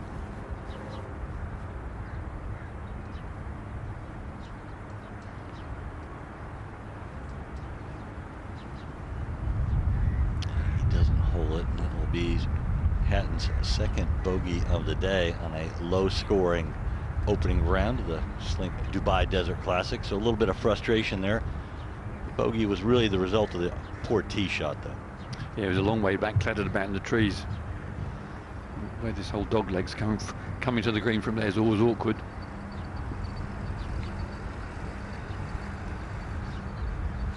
Ken, were you good at kind of compartmentalizing things? So he missed a par putt, didn't get it up and down to the bunker, but the real cause was the drive. Yes, that was exactly right. I wasn't bad at it. I was pretty good at strategy. Needed to be.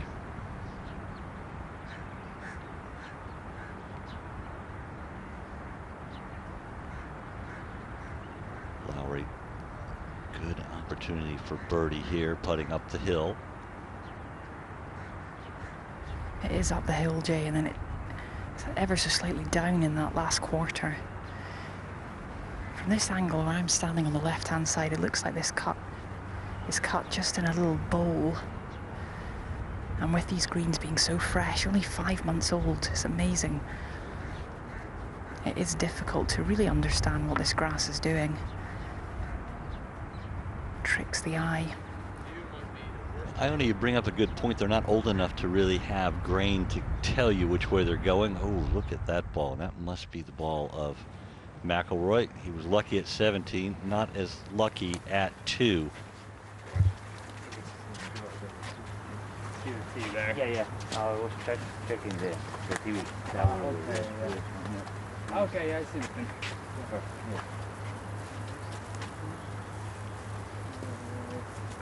Yeah, perfect. Sort of just the guy. Yeah, just on the corner of the tee box. I think. Yeah, like right on the corner of the tee box here, the sprinkler sort of.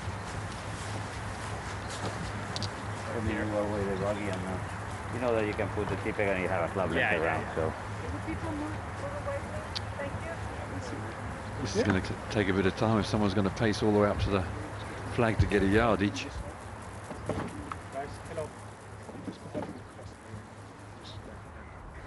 Well, he's certainly had the good look at the line. It's exactly the same angle as Lowry. It will break from left to right at the end.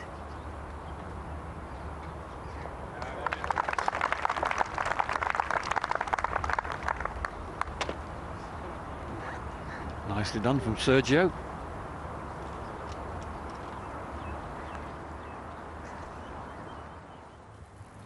McIlroy trying to get his bearings over here from the Faldo course, John.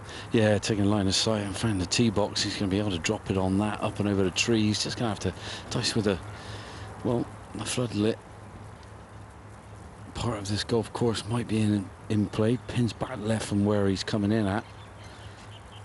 And yeah, he's kind of blindside. He's going to have to pick something within the bush where he's just come from on his line. Up and over the trees he's going to have to go. Not loads of the crowd coming up to me and going, why is he not laying up? Why is he not hitting irons off tees? I said, well, his strongest point is driver. It comes to a hole he can drive. You've got to take it on when you see your advantage can pay off. But it was a big wide, miles off the beaten track. Lucky to have found it. Very thick in that bush on the left-hand side. Clearly they didn't know that they were asking somebody that would have never laid up. Yeah, exactly. And, well, you can see Harry now. Harry Diamond walking up towards the flag, doing his yardage, now coming back. So, going to be a bit of time here, chaps. Well, the other two are probably going to carry on and play. He's completely unsighted. He's kind of having a glimpse round to get an idea of where the edge of the green is. If you can see the left edge of the green, he knows it's a little bit right of that. Yeah, it's not easy to see it, Ken. I must admit, I was in an army and Harry were here, there and everywhere trying to get a good view. It's not easy. Here comes Harry with the numbers. One thing about Harry Diamond, he's always got a smile on his face, whatever happens. Yeah, he's a lovely lad. Now the saving grace, being able to drop it on this tee box, lovely light, going to be able to get good, nice strike on the ball, but he's got to get up pretty rapid over the tree.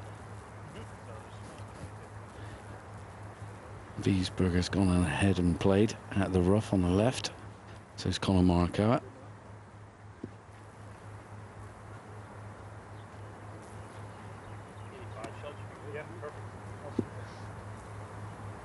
Yeah, a few of the shake of the heads here from Rory McIlroy, but get this one in with inside 10 feet. He'd have done well.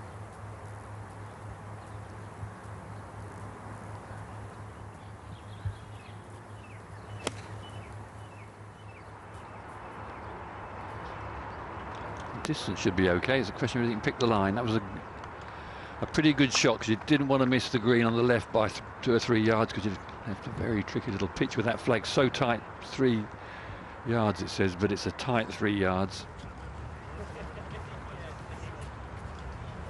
Of course, he lies 3 after taking the unplayable live penalty. Oh, I thought it was balls. Morikawa's. He's come over the green. It does make it a little trickier now. Not far from the hole. It will be depending on the lie whether you can really have a dig at chipping it in. Be a chip in opportunity for Wiesberger, but he lies 1 less than McIlroy. McIlroy is 3 more to this point than our leader on the left side of your screen. Collin Morikawa, Wiesberger ready to go. Well, looking at the lies, they look like it's all systems go for both players. Wiesberger first for his birdie effort. He's got to be fancying this.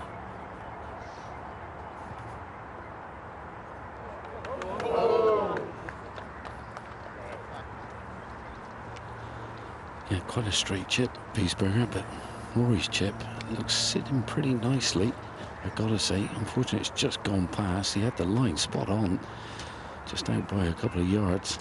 A little bit of left to right in this chip, though, for Rory McIlroy to contend with.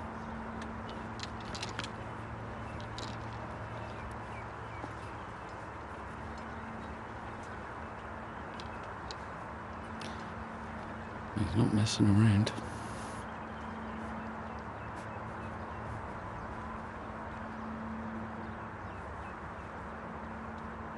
Club face a little open. You can see he used very little wrist action. He just used the natural loft he's set up with.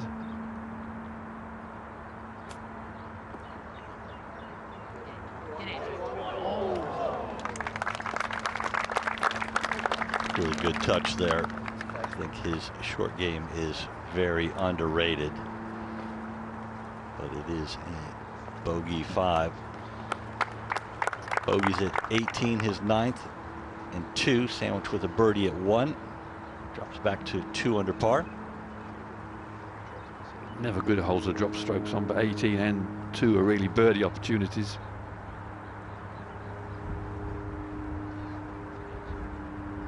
Good opportunity, as you say, for Morikawa to pick up his 7th birdie of the day in only 11 holes. Yeah, he's giving himself opportunities galore, Jay. Course management skills, hitting it down the eye of a needle, definitely always helps. Getting his yardages spot on. Took the back portion of this green out of play, left it just short. It's downhill putt though.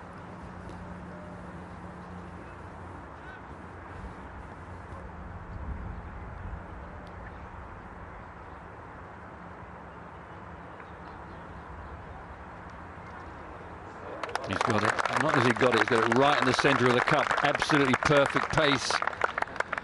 Oh, he's got his iron on the greens. 14 putts for 11 holes. And you're playing as well as he is, you're going to be low, and he's darn low. 4-shot lead through 11 holes for the world number 2.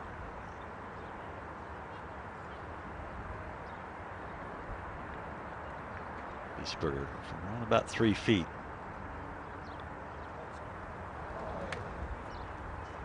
That's an unforced error right there. Disappointing bogey for both Wiesberger and McIlroy on the 2nd, which the players stand on that elevated tee and are just thinking birdie, short par 4.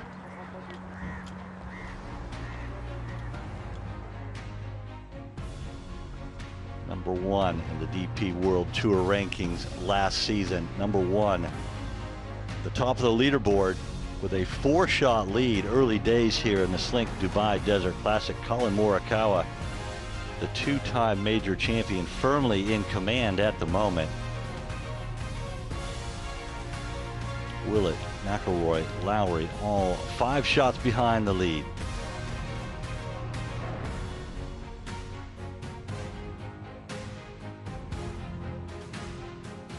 Just putting on an absolute exhibition, Ken. Exhibition is wonderful to watch. Entertaining. All 6 players in our feature groups today are playing some good golf. Wiesberger struggling a little bit. Push early on and missed a couple of shortish putts, but other than that, it's been Tiger-like. Speaking of Tiger-like, just to talk about the consistency of Collin Morikawa. Started his PGA Tour career with 22 straight cuts made. The only one ever to start their career with a longer streak was Tiger. Started off with 25. Anytime you're in the conversation with Tiger Woods, doing all right. You're doing better than all right. Yeah, absolutely. And we hope to see Tiger back competing sometime in the not too distant future. But let's go down to the new tee at 3. Yeah, it's a long way back. It's a long way to the fairway as well. 251 to reach it into the breezes tee shot for Collin Morikawa. 601 yards, par 5, and it's uphill as well. Just to rub it right in there. There's a big old bunker on the left. To get to the brow of the hill is a hell of a hit, about 340, so you can get to see the green. This is all about trying to find the fairway, though.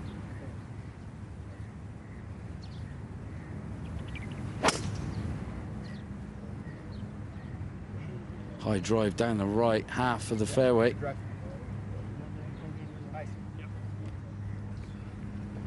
Where's the breeze blowing from, John? Is it helping or just across?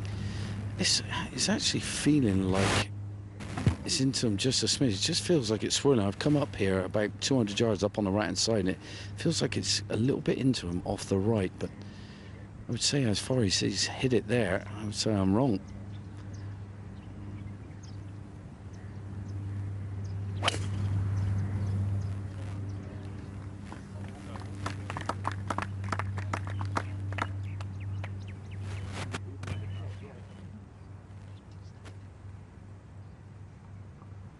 McIlroy hit his tee shot here at the par 5 third. Looks to be up the left side of the fairway. The driving area slopes quite a bit from right to left. Of course, there's that bunker up the left side. Most players won't be able to reach it uphill. 308 to reach that bunker.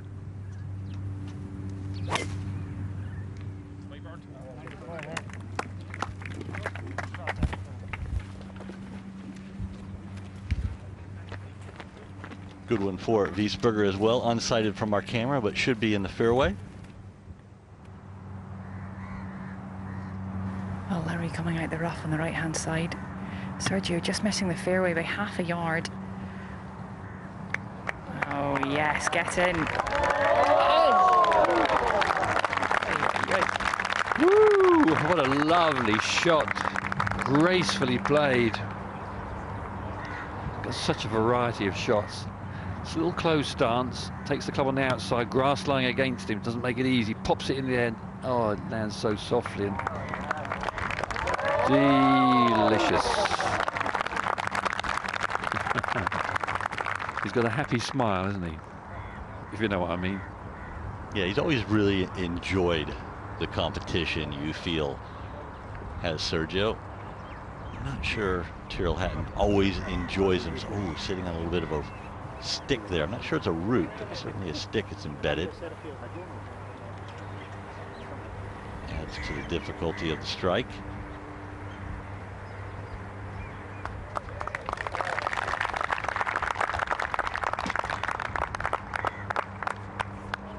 That birdie, Garcia gets to 4 under, now tied for second with Joachim Lagergren. Well, he's found himself in a tricky spot a few times today. This is not easy, very bare lie off this compact sand. Hardly any green to work with, maybe 5 yards if that. And that's come off very hot. Grip.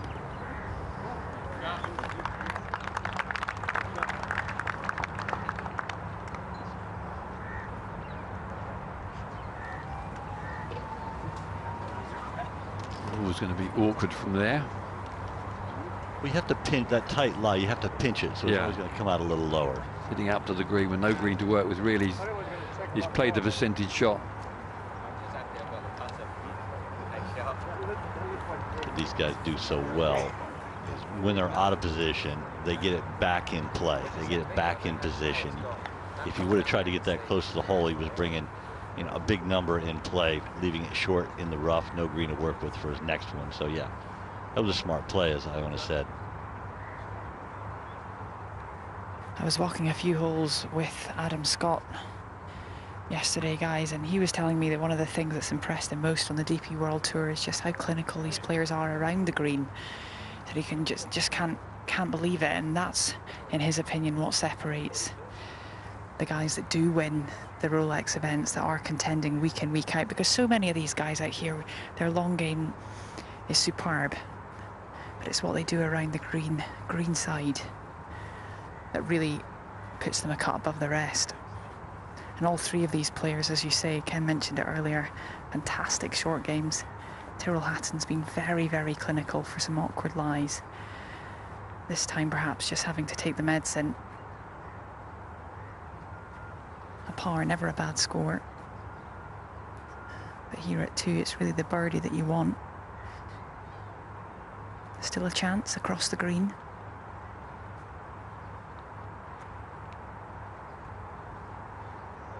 He's got it. He's got it.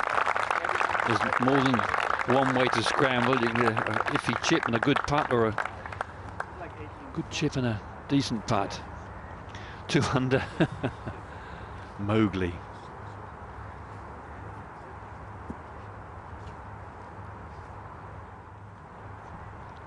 So birdies for the first 2, Iona, sorry. Yeah, lifted the mid, Jay. I think Shane Lowry and Tyrrell Hatton, they've been a bit down in the dumps. Lowry might just want to follow Hatton in here.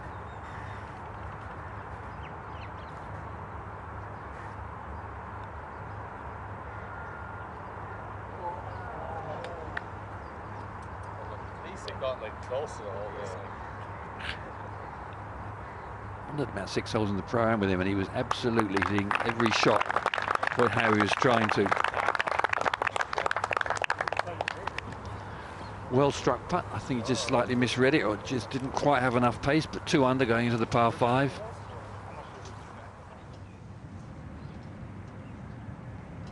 Well, 304 yards for Rory McIlroy's second shot. Can't see the flag from where he is down his left-hand side. Big hump in the way. Going full tilt with the 3 metal. Trying to use the breeze from right to left. Okay, not a bad miss. Elevated green, but he's got a good angle to the flag and plenty of landing area.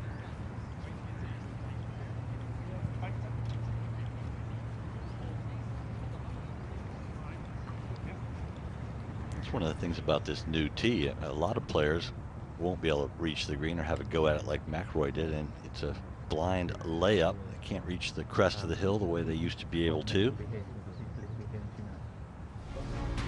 Morikawa 7 under through 11, going for his 2nd gold star. You get one of those every time you win a Rolex Series event, and this is 1 of 5 on this year's DP World Tour. He holds a 3-shot lead over Lagerin and Garcia. After Garcia narrowly holed out for an eagle 2 at the 2nd hole, settled for a birdie 3. Matt Wallace going along well, a couple under par through 9 holes. Shubhankar Sharma, he was going very well early days, dropped back a little bit, 1 under through 13 for the 2-time winner on the DP World Tour.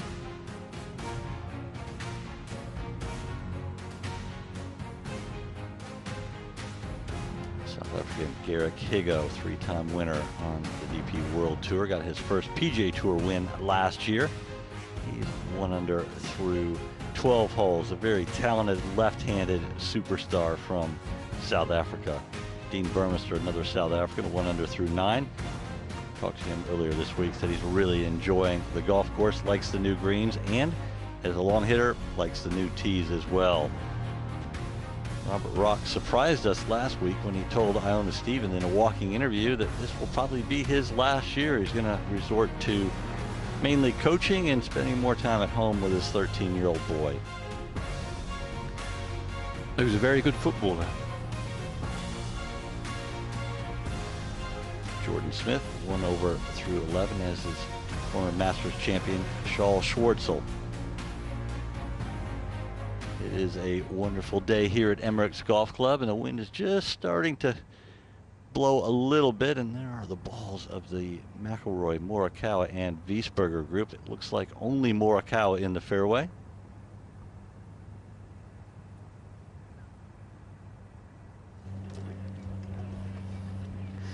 I gotta say, chaps, I've been pretty impressed with the flag positions. They're in tough spots. They haven't been very far off the edges of the greens. It's not made it easy for the players. I mean, this one way up there on the right-hand side, and just another couple of paces off that right-hand side. It's going to be Wiesberger to go first. He's just taking a stroll up there with his main man on the bag. He's coming out from the wasteland. That's not going to be an easy one. He might have to try and punch this, try and get, you know, club on ball first. And to this raised green, not easy. And this is a monstrous hole. It's the straightest hole on the golf course as well. Straight down there, and looks no more than probably 18 yards wide max. Has Byrne found a decent lie, or has he settled in a little bit? Just, to me, it's settled in just a little bit. There's a lot of compacted sand around here off the beaten track, but it's had a lot of action, a lot of people walking on it, so uneven territory on a slight little downslope as well, just to add fuel to the fire. You're making me a little nervous. I know. This better be ball first. This could make yourself look a little bit silly if it doesn't come off, Ken. Gone for the punch, like I said. Oh, that's a crowd pleaser, isn't it? Just when it's skidding across the green, a bit of chubby checker. Ooh. Oh, I like the chubby checker. Lovely. I'm going to do the twist for you in a minute. That would be worth seeing. I mean, this man, Collin Morikawa, playing some beautiful golf, goes through the motions, has a few practice swings, gets his groove on. It's a good layup, good number. A little bit of breeze fluttering into his face, going to hold that ball up nicely. Can't be going long past his flag.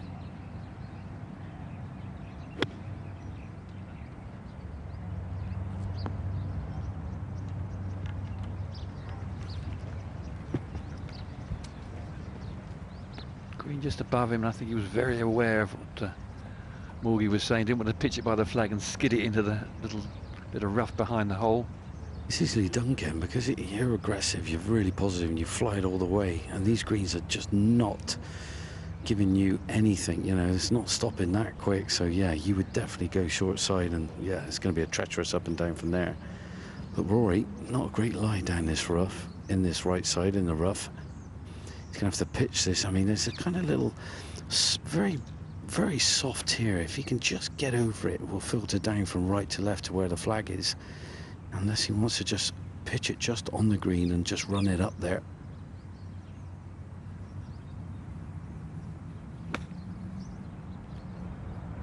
Flying it just over that ridge, but this is a trouble. It's not going to stop.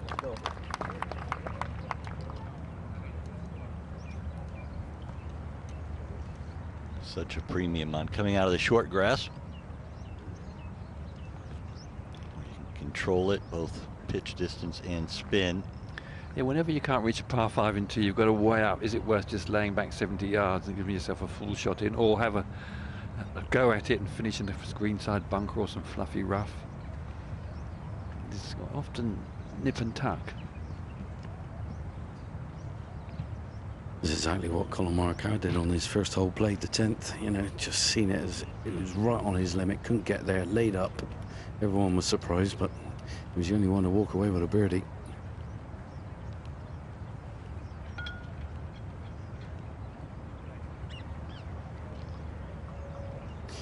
And getting a nod, I think it's going to be Collin Morikawa to go first.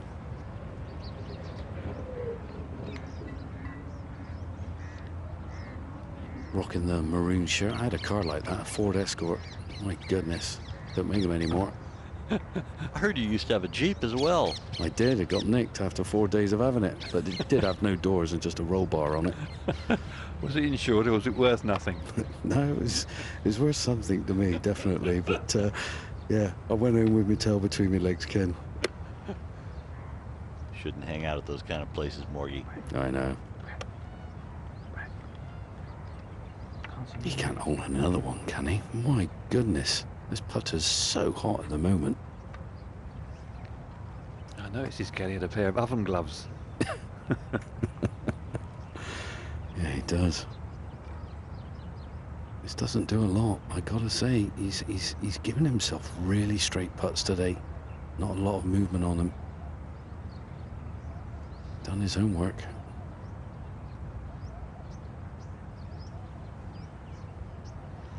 Little up the hill.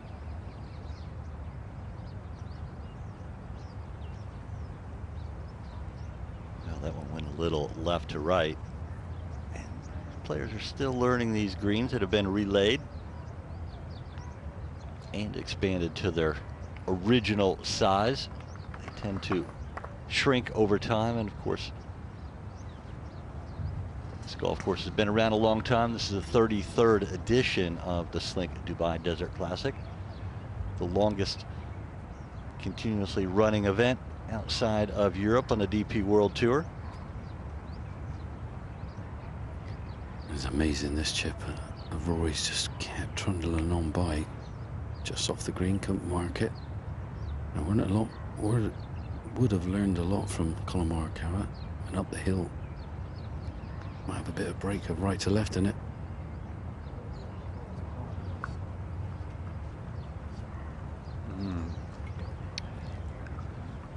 Left on that one, that's for certain. Notice how he quickly shuffled to the right. He was watching very carefully how the ball turned when it went past the hole.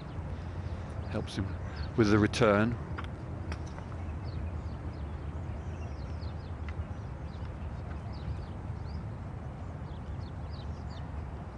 It was a brilliant third onto the sand to this position. This will be some up and down. I mean, the control coming out of that sand, he had to punch it, like I say, ball first. Got it absolutely spot on.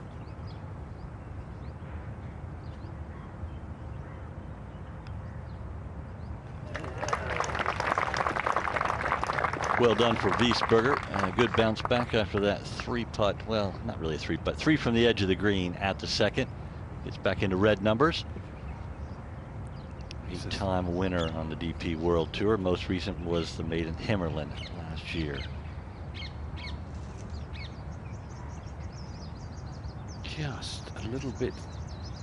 Morikawa's turned to the right more than both Jay and I expected. Not easy to read. There's not much in this. No, there's not, but it will feed off to the right. It's a sneaky one, this one. I'll make you think, but he had a free read off of Collin Morikawa earlier.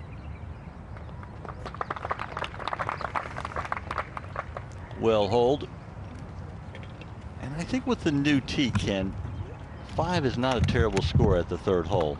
Used to be you needed to make birdie. Yes, I agree entirely. It's not such an easy 4 as it used to be. As we look down on the fourth, downhill par 3 with a fairly tame pin position today, so playing a lot easier than when it is on the right. 167 yards. Pin high right is where you want to be. It's quite hard to get it because the slope on the green tends to kick you to the right. So just try and work it in there, and it's easy to drag it left. But for these fellas these days, 167, 9 iron, little 8 iron, depends how you see it.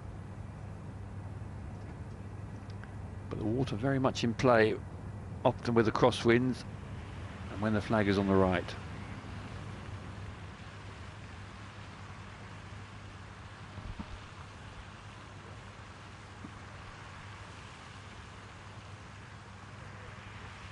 Morikawa 7 under par, but he hit a bit of a snag, Ken. He's parred 2 holes in a row. Yeah. See, there's a little bit of movement on the trees as well, so although it's balmy weather, the wind is freshening a little. This time of the day, Jonathan will be able to tell us that the wind should turn into their face at 4 around this time.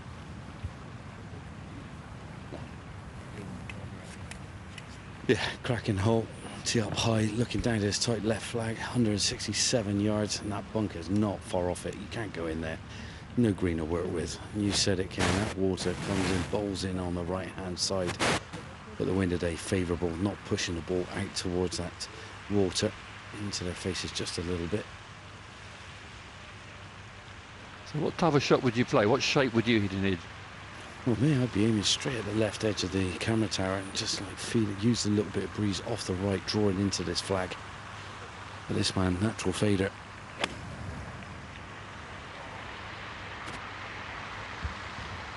He's actually going for a little draw.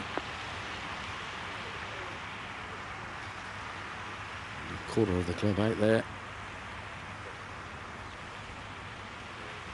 And breeze just picking up at the far point of this golf course, I gotta say. Just feel it very exposed out here, Ken. I always felt when you're playing a little downhill and the breeze is into, if you were between clubs, to club up and hit it a little 3/4. So if you're going into the breeze and you get steep on it, When you take the shorter club, it's very easy to come up shy. Yeah, you want to be knocking it down, get that ball flight down, without question. Yeah, the swing the easier you swing it, the less spin you put on the ball, the less it will have any conflict with the wind or the breeze or anything like that. This man's on a swan song at the moment.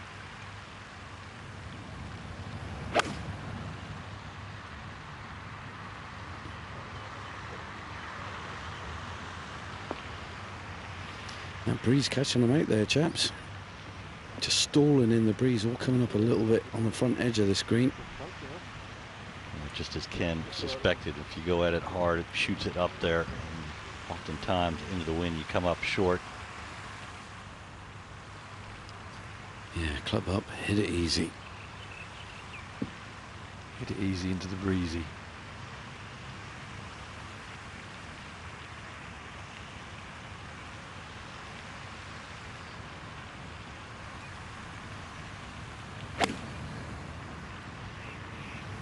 Rory hitting this one, going left towards that bunker I was talking about.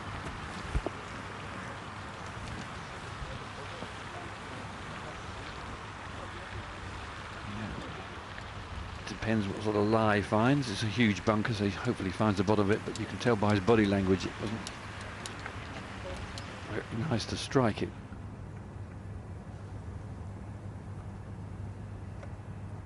.51 yards out of the rough for Hatton with his third shot. Ball is sitting down, as you can see, and the green is well up above his sight line, so pitching to a blind point.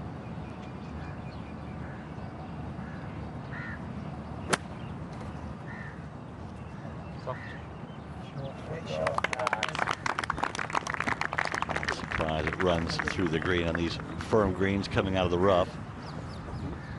You won't be able to see where it ended up. Likely be disappointed when he sees it's gone over the green.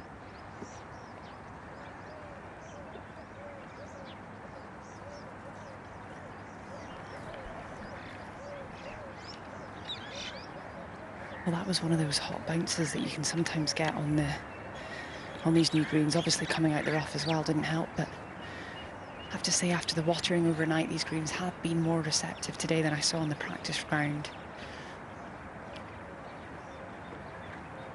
Overall in good condition, but just very, very tricky to read. You could put your bottom dollar on the fact it'd be right to left and it moves the other way. It can be a little bit unsettling, but Sergio once again putting himself in a very good spot to grab a birdie up the slope. Looks like he's aiming out to the left-hand side.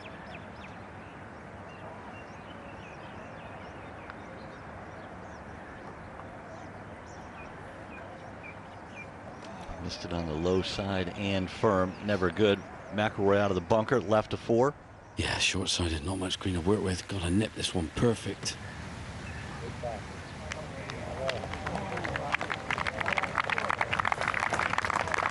It was splendiferous, I have to say. That green really does slope away from you. Even Burton was impressed with it. You sort of throw your hands underneath. You've got to keep a bit of speed up. Of course, with the water the other side, it always gets your attention. You're going to tell us about the haircut. Oh, the haircut. Yeah, he said he went to the barber's and the barber said, how's it getting on? He looked at the back. He said, yeah, that's looking lovely. But he took his eye off the rest of his hair. It's a little bit short on the top. Or shorter than he was hoping for. Good day to wear a cap. Yeah, it looks fine. My grandmother used to say, what's the difference in a good haircut and a bad haircut? 2 weeks. I like that. Morikawa came up a little bit short this for birdie.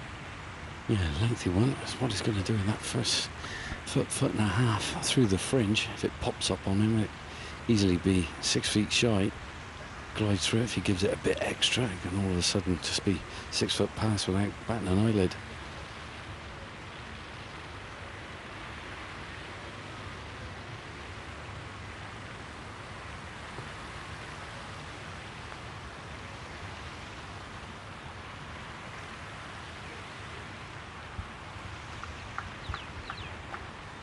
Good pace after coming up short with his tee shot at the fourth. Should be a stress-free par for our leader. Morikawa holds a 3-shot lead over 2 players. One of 2 is right here, Garcia. Sometimes he gets a little anxious with these. That's the way he started to shut his eyes. Keep it head steady. Nicely done. Beautifully holed.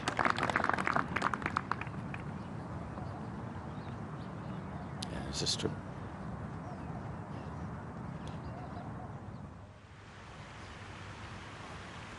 Wiesberger would have been able to have a nice little read off for Collin Morikawa there. Nice shot straight down the throat of the flag, like you said though, Ken. Didn't club up enough and get that ball flight down, just floated up into that breeze.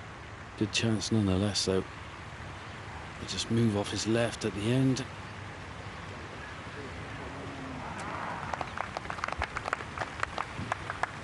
That little area is one of the number of little areas on the golf course. It used to be too steep to put a flag, and it just leveled it up a fraction because that putt almost looked like it turned up the hill.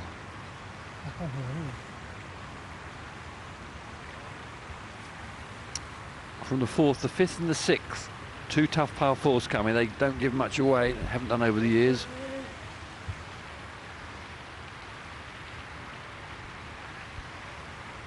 Beautiful approach putt to this position for the leader, Morikawa. Shouldn't be anything tricky about this par putt.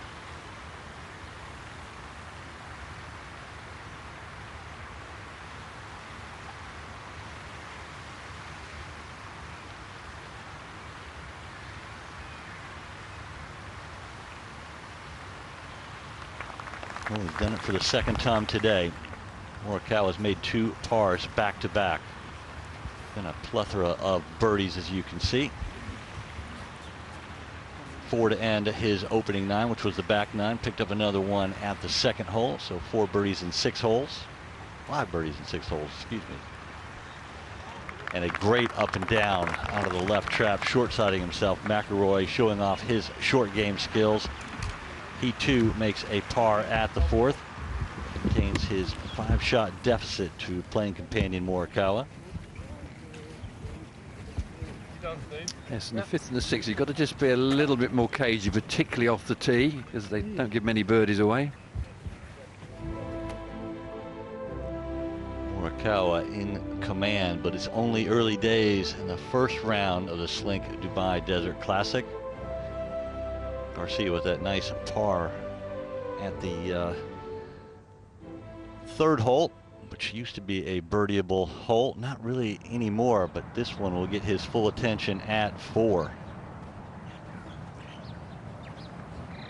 167 yards today, and this is a beautiful part of the golf course. Big fountain on the right hand side, that water and that wind coming in from that direction too, off the right hand side. This pin 10 on, cut 4 from the left, brings in that bunker on the left hand side, plenty of green to the right. Really just want to feed one out to the right of this flag and let the wind bring it back in, nice and close.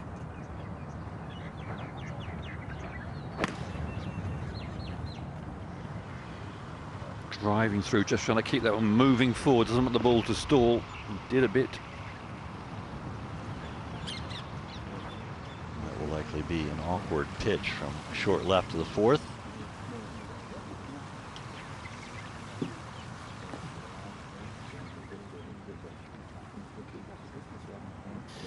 Ooh, place to aim here. It's at that big old toothpick at the top of the skyscraper in the distance. That's what you want to be aiming at, into the breeze here. All out with drivers. 451 yards, par 4. Corner a little bit.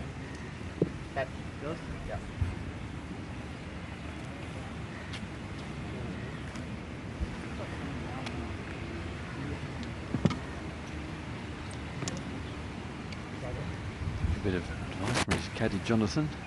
People putting on the 6, so probably just waiting for them to putt or play on. Yeah, it's all going on here. You've got the 7th tee box as well as this 5th tee box right there, the 6th green.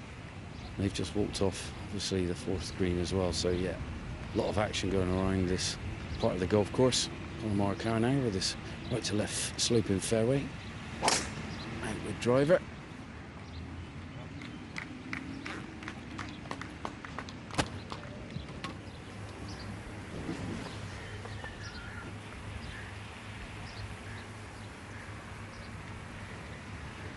Well, the water on this hole is like 334 yards off the tee. Hit the downslope and scuttle towards it and get pretty close, but this breeze into their faces really taking it out of play. It's not in play today. Always going forward to it over the little left edge of this fairway.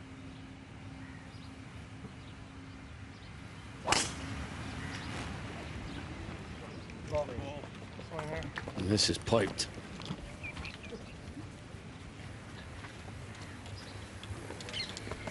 Yeah, that's an absolute perfect spot. That is. It's not fair, those long hitters. They always play from areas where there's no other divots.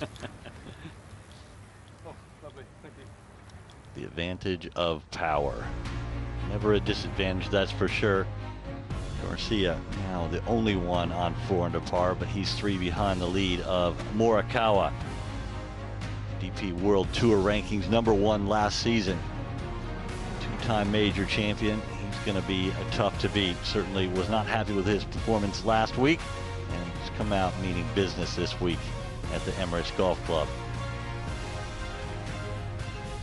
Eduardo Molinari, good to see the Italian playing well. He's 1 under. George could see it 1 under as well through 13. Rafa Cabrera Bello, he was in such good form, really laid back in the practice rounds. He's got a gold star. He won the Genesis Scottish Open. Chris Paisley, even par through 9. Englishman really enjoying his trip out to the Middle East this year. Rory Cantor and Richard Ramsey, 1 over par. And this is a golf course, you see a lot of low scores, but if you're off your game a little bit, can be penalizing. Absolutely, yeah. Smallish greens, and if you get out of position, sometimes difficult to get down into.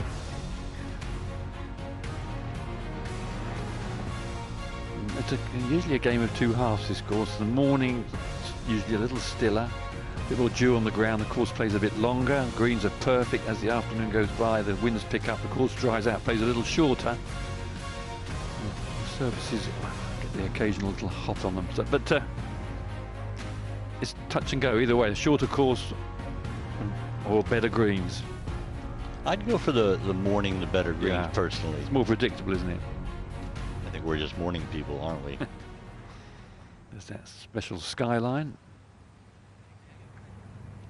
As Rory hit the longest drive, not far off it.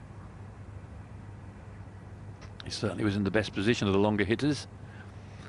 And that right-hand rough, you see the little black dots in there. There's been a few bogeys from that right-hand rough. Just depends on your lie.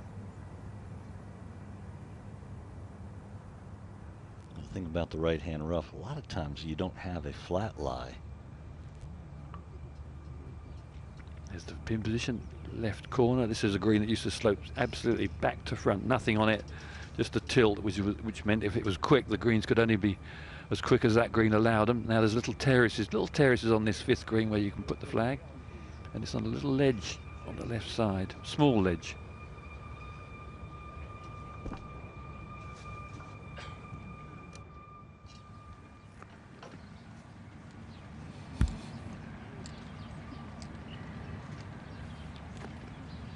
We'll give it a chance to look at Morikawa's lie. I know he's not first to play.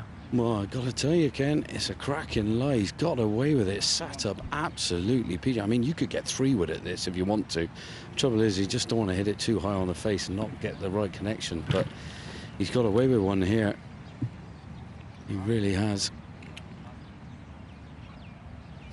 Just looking at the ripples on the water there, where's the exact direction the wind's coming from? It's coming straight at him and a little bit off the left. Ken. I've heard through the grapevine this green, it's got a lot more character to it. A couple of little tiers down the right hand side, a little bit of flat portion on the left as well. Wiesberger just 1 yard further away than his playing partner Collin Morikawa, who's in the rough. Right at the top of the brow of the hill, Rory McIlroy's hit a thunderous drive down there, just shy of the water. Taking dead aim with the pin on the left.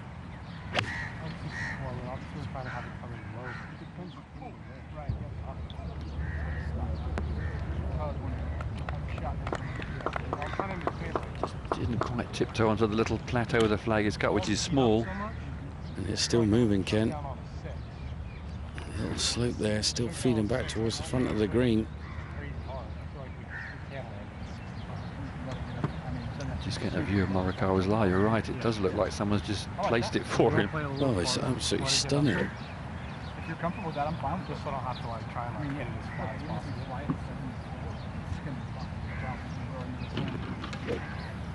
You're seeing it good? Lady luck on your side. Choke down normal swing. Perfect. Let's see it. Yep. You got yardage, got a good train of thought. 172 yards to go. He's just going to be going for a 7-iron here.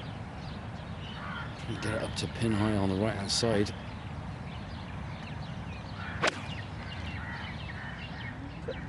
Down the shaft. Oh, that's just beautiful. World-class control of distance and line. That's exactly where you're doing aiming, just a little right of the flag. Rory McIlroy's hit an absolute blinding tee shot, 314. He's got 133 yards to go. I guarantee you, as it dries out, this golf course probably, you know, the wind might die down. This will be 3-wood for him, not driver. That water would have been in play without the breeze. Trying to make a few birdies now coming in these last couple of holes for Mr. McIlroy.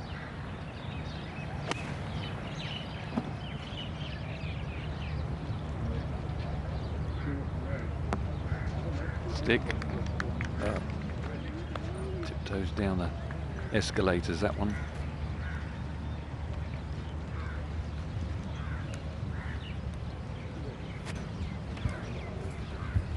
He did all the hard work with the tee shot, didn't he? Didn't take advantage of the commanding position from the fairway. Garcia chipping at the 4th. 1-2 bounces in the fringe, a little run up, oh, it's like a paintbrush in his hand, like an artist. It's all in his fingers, it's all there, and the coordination and the skill in deciding the shot and the execution.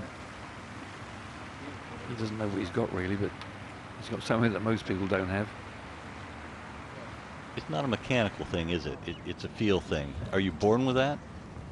Well, a little bit, but you've got to train yourself to do it and choose the right shot. Chipping, a lot of chipping is choosing the percentage play with a chip and having the skill to play them.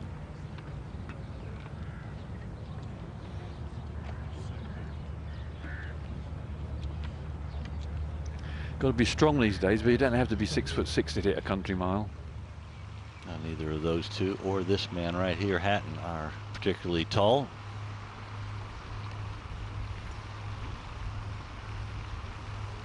That comes up just a little short and left of the hole. Not bad from distance at the 4th for Tyrrell Hatton. 4-time winner of a Rolex Series event, tied for the most with John Rahm, the world #1. Pretty nice distinction to have.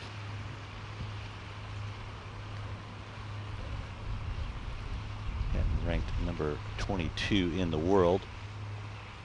Besides his 4 Rolex wins, Hatton also has 2 other DP World wins.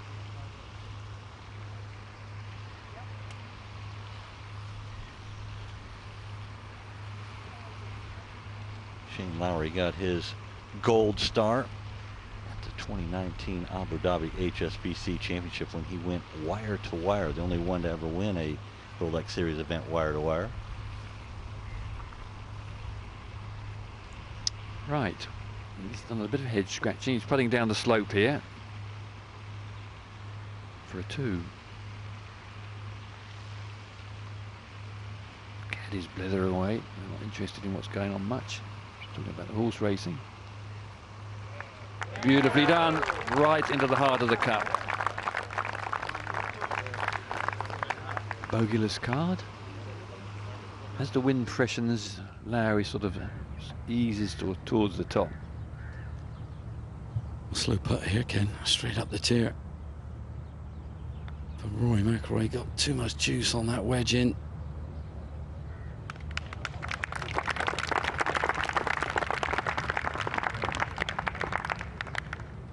He's got to remain patient now. You always get the feeling Rory, when he gets behind the black ball a little bit, it gets over aggressive.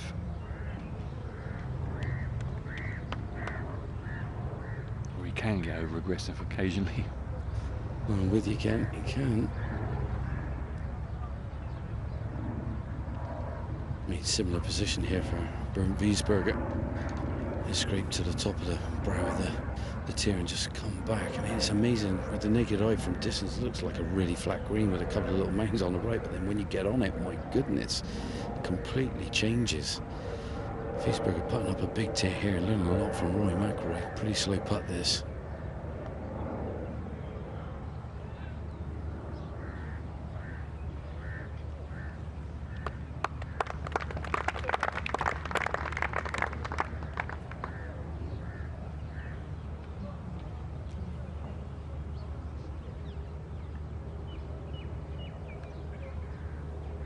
This is an interesting putt from our leader. This one, quite a bit of turn off the right hand side. You see how he's just gone straight right after he's put his ball down. Seeing where you can see where the apex is going to start, and it's going to start moving from right to left, and it's going to be fast as well. The second half of this putt. Yeah, we've got a great view from behind now. You can see the slope from right to left, and it looks a bit shiny too. It is. They're getting shinier. The sun's beating down on it. The action, all the players being on it, it's going to get shinier and harder to play on and putt on. His course management skills, I've got to say, took that front portion out of play, got it near the back, giving himself a good chance here. It's very difficult to blend both the line and the pace together.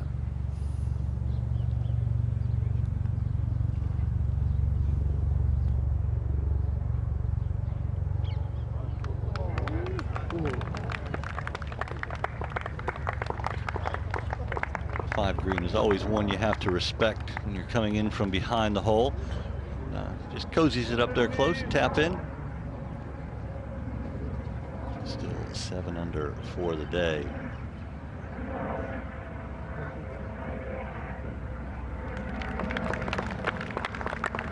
Brushes it in, 1 under par, Bernd Wiesberger. Now 6 players in the feature groups have played some really tidy golf today, Jay. They certainly have. It's interesting when you're playing with someone like Morikawa, who's just ripping it up 7 under par, and you're Bernd Wiesberger also having a good day. You're 1 under par, and you feel like you're just getting lapped, but you're not. You're playing okay. Garcia alone in second, 3 shots behind the American. Matt Wallace tied for third. He is 3 under par alongside Antoine Rosner.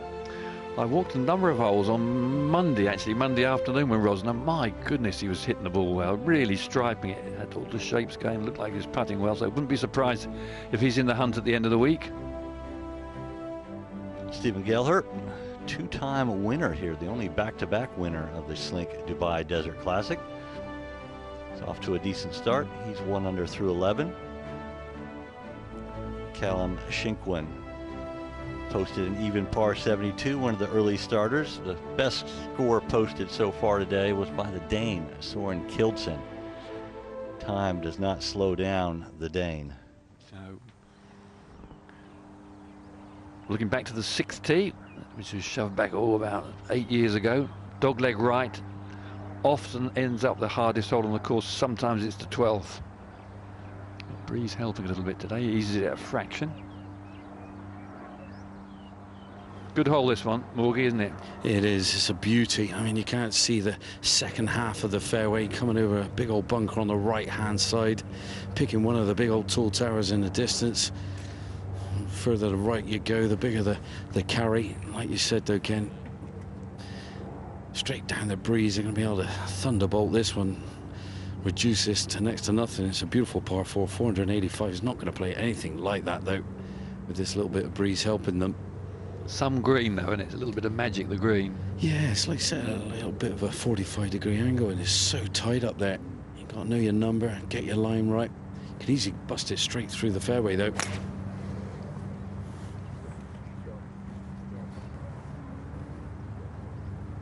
Just like that.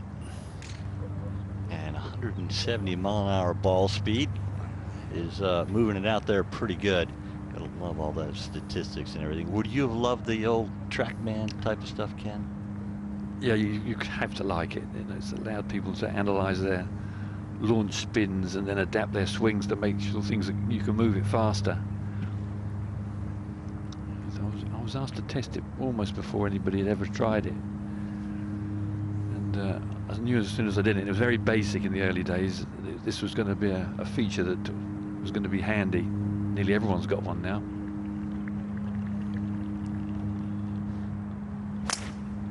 Yeah, they're amazing bits of technology now. They just hone their skills. Brilliant for wedge play, I gotta add. Knowing your yardages. And another cracking drive there from Collin Morikawa, finding the left side of the fairway, and that is a great line in from there, Ken. Yeah, that's in the mayor's office, isn't it? Perfect spot.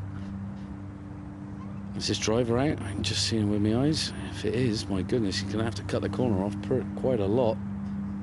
Easy run through, find the rough.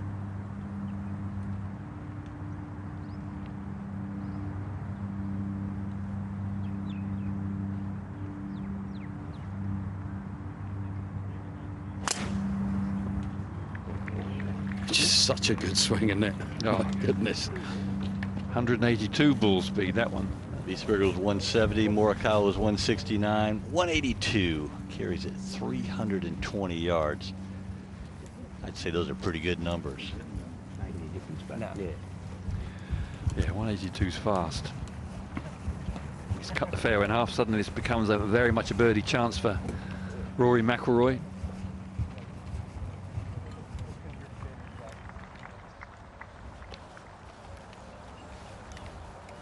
For 5 hours and you have 70 shots. We have to concentrate for about 30 seconds and the rest is walking. Second for Garcia. Over the water at 5. A little walkthrough, clearly a downhill line that our camera tends to flatten, but a very good shot for Garcia. He knows how to win around here. 1 in 2017.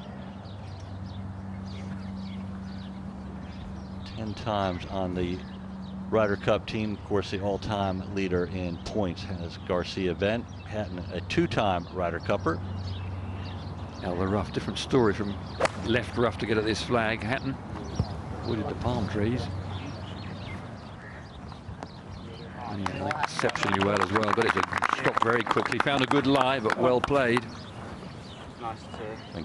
Ken, you played in a few Ryder Cups, but can you imagine having in his career won 28 and a half points? It's unbelievable, yeah. He's a legend. All the Spanish players were dragged on by the great Severiano Ballesteros, who won here a couple of times. Beautiful shot, yeah. Loves the cut and thrust of match play, like Ian Poulter. Just can't wait to get in there and scrap. Future captain, one would think. Interesting, going back to those Ryder Cups. The first one he played was in 1999, when I was lucky enough to be a vice captain for Mark James, and he was 19, and my goodness, he was like a cat on a hot frying pan, jumping around. Played with Jesper Parnevik. What a partnership they were. That was an amazing week. Clearly not a great result for the Europeans, but it was a pretty incredible storyline. Of course, the Europeans returned the favor. Yes, eventually. At Medina, when they made the massive comeback. Obviously, the Europeans didn't like the result, but it was a fantastic thing for the matches, because it was the first time all of America was drawn into the Ryder Cups. The golfing people were involved, but this really set the Americans. We've come big comeback, and it was huge. Larry next, Iona. Yeah, and that's the first time we've seen a ball landing on the green and just wasn't quite up that slope enough. It then trundled its way back down to the front of this green, having pitched maybe only, I don't know, 3 yards from the hole. So now it's a long putt back up the slope. It will break from left to right and then maybe right to left at the hole again.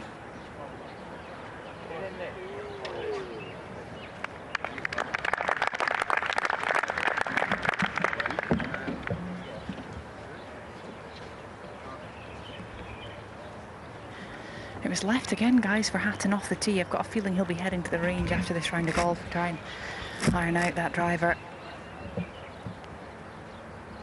Good recovery once again, though. Little wedge into here. Not a lot in this putt again. A wee bit of left to right. You can see him just having a feel halfway between the ball and the cup.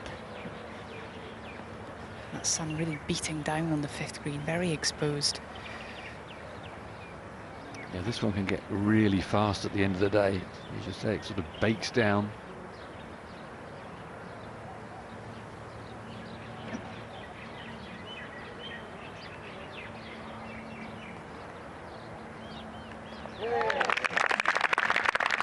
Good one for Hatton. Second birdie in 4 holes. Gets him to a 4 under par. Excuse me, 3 under par. He's fighting his way back, clawing, trying to stay within reach of Morikawa.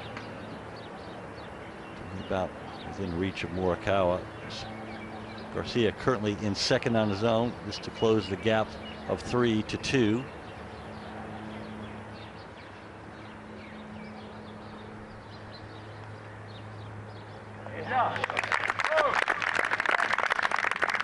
Keeping very steady over his putts, and there's a nice rhythm to his stroke. Hold out well so far. Absolutely key to Garcia. He's a couple behind the leader. There's some fruity holes left, though. This one is not easy, John. 197 for Collin Morikawa, come from the left outside. What a pin position. It's like a Sunday pin right back there. Monstrous green. 51.5 yards long, this green.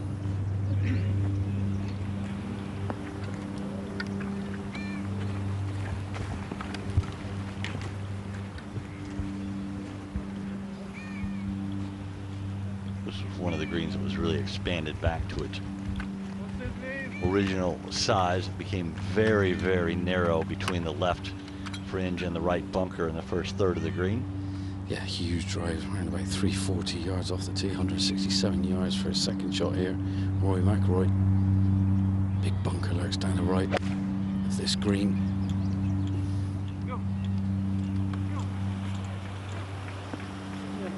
And he's caught it, and that's a long way out of his number as well.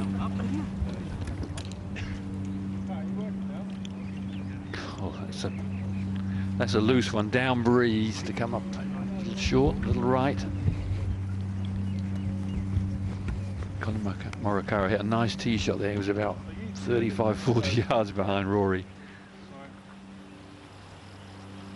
And that's something that, you know, if he's 35 yards behind, that's 3 clubs more you're having to hit in. And you know, day in and day out, the putter can make up for it some days, sometimes for a week. But over the course of a year, that power is going to wear you down. Yeah, but then you've got to play great irons, and that's where he comes back. He hits the irons, and Rory hits the occasional loose one, and it all balances out in the wash. Yeah. Okay. Very good. Go.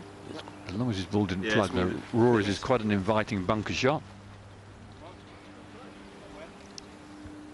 I've been so impressed with Morikawa because his game is controlled, but his approach to everything, when he speaks in the media, it's concise, well thought out answers, conducts himself absolutely perfectly. He is really an impressive young man, no doubt about it. Won his first year on the PGA Tour.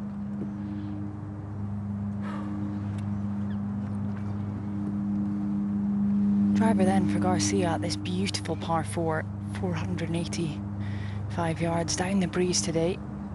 Gentle dog leg to the right. Big wasteland bunker there on the right hand side. Starts at 253.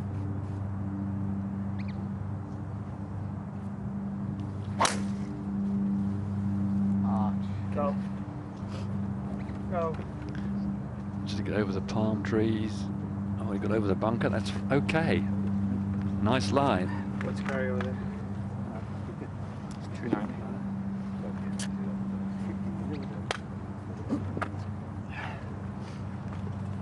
Hard to follow the ball sometimes. There can be a haziness in the sky in the desert. Gotta have a good pair of sunglasses on to keep your eye on these balls. This fairway does kick anything that lands on the right half from right to left. You'll end up in the rough on the left hand side, but it's not too thick. And being on that left-hand side does open up the green, especially with the pin on the right-hand side today, all the way back in the right. Makes it a longer par 4. 273 ball speed, perfect 14-degree launch, and 305. I would have just lived by all those. Oh, I know. I would have dived right in there. So they had 16 yards of curve, which is quite a lot of curve. Well, Wiesberger, you just probably see his ball in the picture there. Rory's sitting pretty in the bunker. Shouldn't be where he was. He's ended up though. Should have been taking that bunker right out of play. Wiesberger had a horrible lie down and left. He's got it to about 10 feet from the hole. Good chip from where he was. This is kind of like, should be a given kind of up and down. Good chance of holding it, possibly. Down and away. Pretty slick once on the putting surface.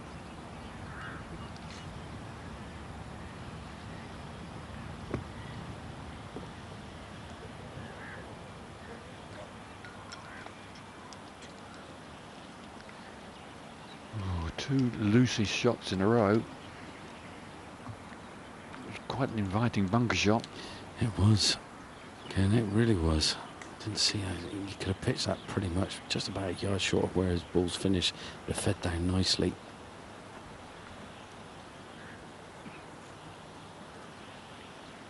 Morikawa here. It's not a bad lie in the semi. He's just going to have to come over that little bit of a knuckle just onto the fringe. All down and away, should move a little bit left to right at the end. Sometimes these can shoot out of these sort of lines. Going to just dab down on it. You called it, Ken. You called it. Are you on course somewhere? Where are you? I just watched his practice swing and he was going quite fast, as if the ball was just settled down, and sometimes the ball pops out when you do that. He's following you around, Morgie.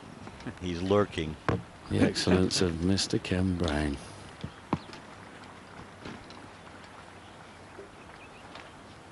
Well, first time we've actually seen Morikawa in a little bit of trouble. It's taken 15 holes to do so. He's been flawless to this point. 7 under for his first 13 holes. Par putts to come for all 3 players. McIlroy to go first. Yeah, this is going to cause havoc for absolutely everyone playing this week. This hole is a tough cookie. It really is. The green is, like I say, it's just shy of 52 yards long. Bunker kind of runs adjacent up the right hand side. The pin today at the back of the screen is like a Sunday pin. Really is. Not easy. Guess how many birdies have been, Morgan? It's a hard guess, but there haven't been many. Think of a very low number. Lower than that.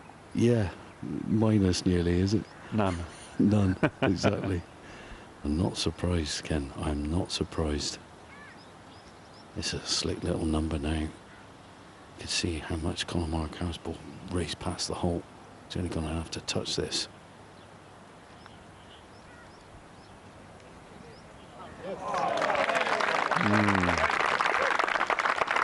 Dictionary, very, very good. Excellent.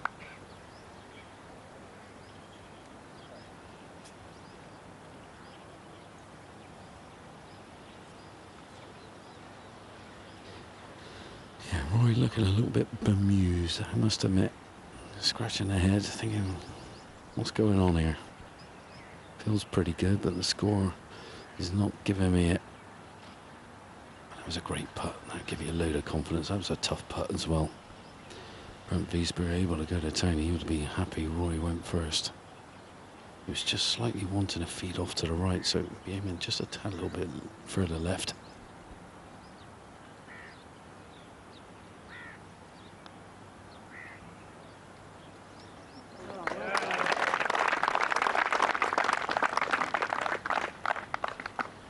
Excellent as well. Read it perfectly.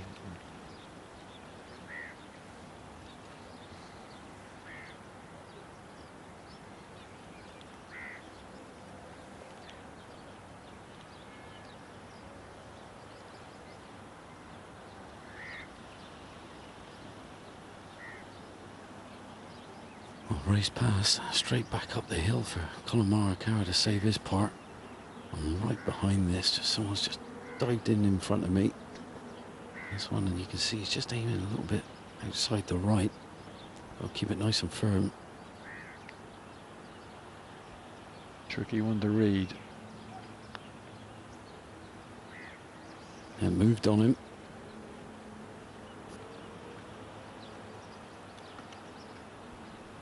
Well, he's going to drop a shot a few moments ago. It was a 3-shot lead. It is now down to 1 with that bogey at 6. Morikawa drops to 6. Garcia with the birdie at 5 is only 1 behind. Things tightening up here in the first round of the Slink Dubai Desert Classic as the Morikawa group heads to 7, and that's 3 tough holes to finish.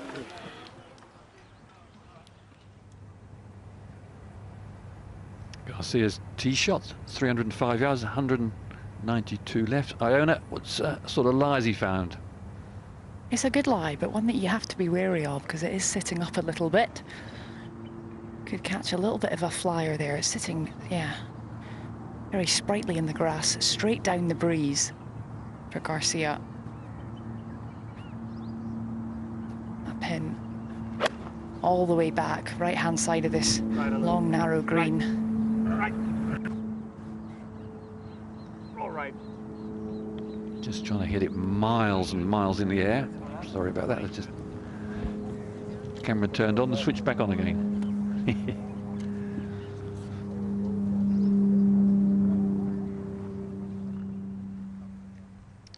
Lovely par 3. This 7th runs in the opposite direction to the 4th. The 4th's a short hole next to it. Two different tees, and this little area at the front of this green on the front right is a bit of an extension. We might see one just about 4 yards on. Today it's just behind that little ridge in the green, and it's 15 4 from the right. How far is it playing? Oh. Yeah, it's 169, Ken. Light breeze off that left-hand side.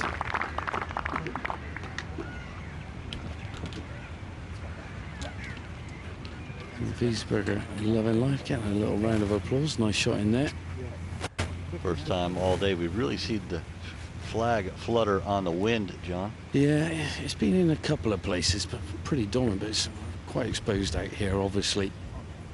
But these pins, I've got to tell you, they're like Sunday pins. They're really tough today. They're not far from the edges of the greens. I mean, they've made the greens bigger, you know, by a certain percentage. They've got more pin positions to choose from, but my goodness, they're tough. Another one lost to the right.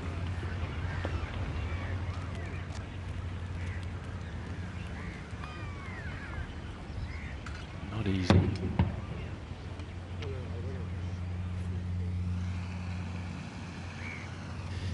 Yes. Sure, sign yourself on this. Not the place. Anything shy as well. Big old steep bank will fall back towards the water. Some serious bird action going on by the side of this lake. You a bird man? Well, I have now. You know, following around the mighty Tony Johnson and yourself, I've turned into a bird man now.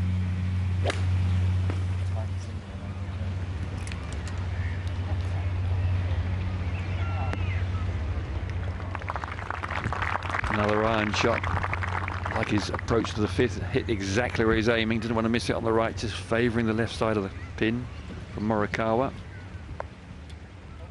Most of this coverage brought to you by these handheld cameras. Fantastic. It is amazing stuff. The early crew watching feature group coverage. In addition to the Morikawa, McIlroy, Wiesberger group. Of course, we're watching Garcia, Hatton, and Lowry. I'm Jay Townsend, joined in the box by Ken Brown. Bringing us the action from the golf course is John Morgan and Iona Stephen. We hope you're enjoying the coverage. And there is a look at the 6th green.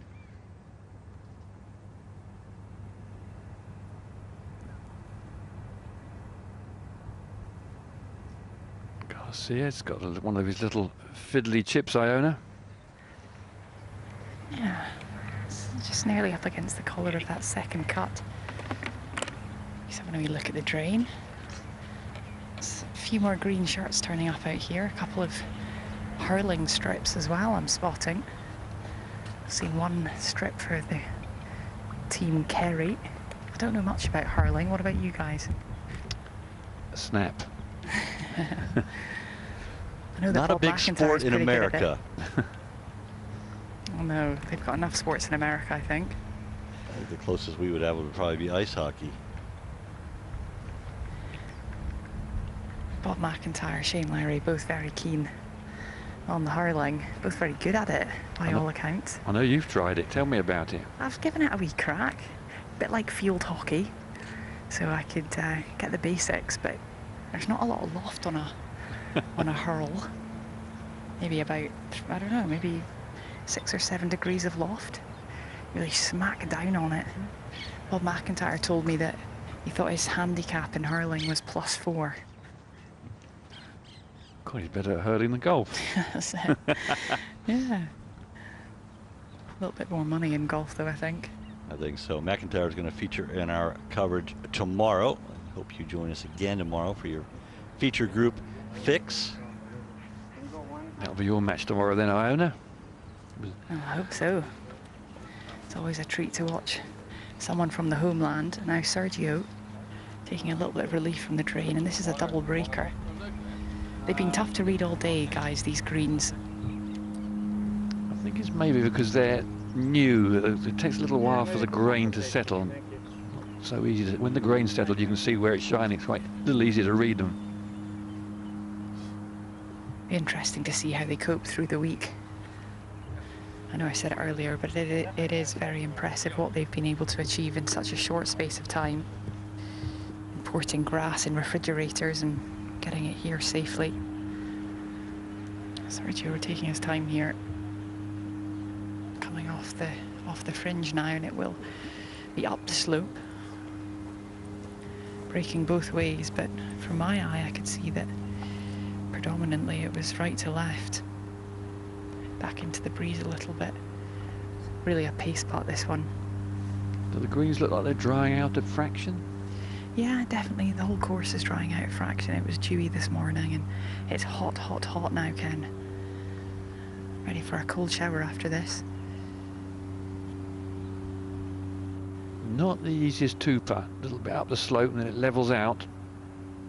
Despite there not being too much in it.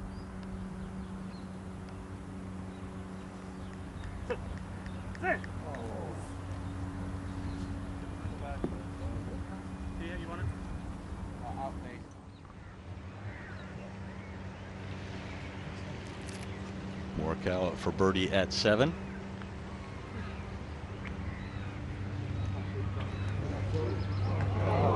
Cool, there's a hint off the right. I thought it was going to come a bit more, but big bank round the back of this green. Fans looking on, looking down at this beautiful 7th par 3. That was nearly the perfect rebound after that first drop shot at the last hole. That's a good spot up there behind 7 green. Big kind of natural amphitheater bank. Gets full of spectators. And then they hit that pretty famous tee shot coming up at the 8th after this. Beesburg just fractionally run off the green, pitch pin eye. Pretty gutted to see it just roll past to here. Don't think there's a lot of movement in this one for this man.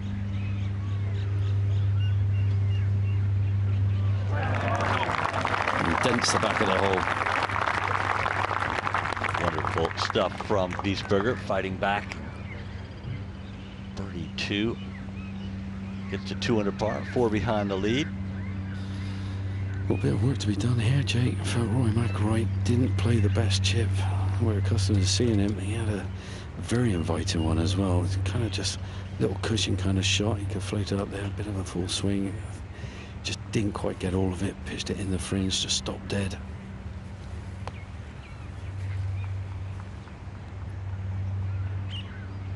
A day when birdies have been the story. John McIlroy's already had 2 bogeys today. One at 18, his 9th, and then again he had to take an unplayable lie at his 11th, the 2nd hole. Yeah, he got off to such a flyer as well. I thought, here we go.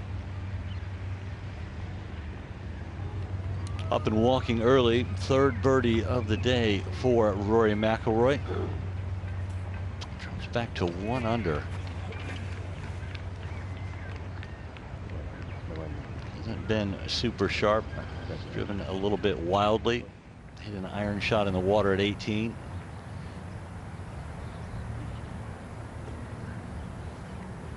Now this pin position has fooled everyone in this group. Sergio's first putt just raced past the hole, and this now through his shadow. Not easy. Left to right. No gimme.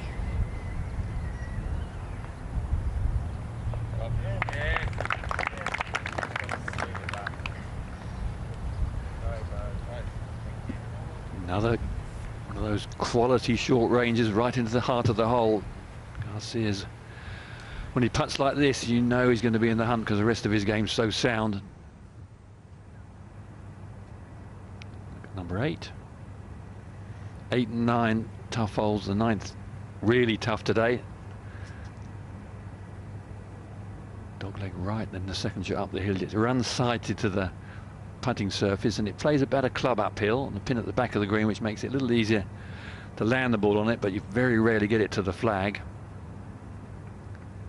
Superb hole, particularly when you're standing on the tee. You look right across the valley to all the buildings. It's spectacular.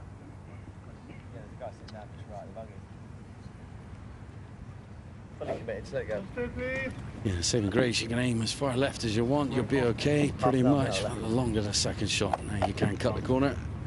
You better hit it out in the middle of the club face. You don't get the carry, you're in a world of trouble. Wiesberger here, power fade this one.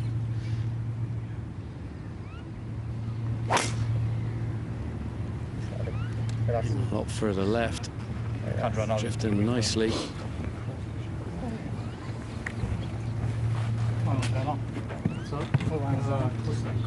And a little bit longer as well, slightly into the breeze off the left. Such a difficult tee shot because it has to have a perfect marriage of distance and direction, the way that angles away from the players uphill. Yeah, if you're a natural drawer of the ball, you came in with a draw on this hole, you've not got much fairway to work with, but you fade it, yeah, you can go with it. Makes the angle a little bit wider to land on.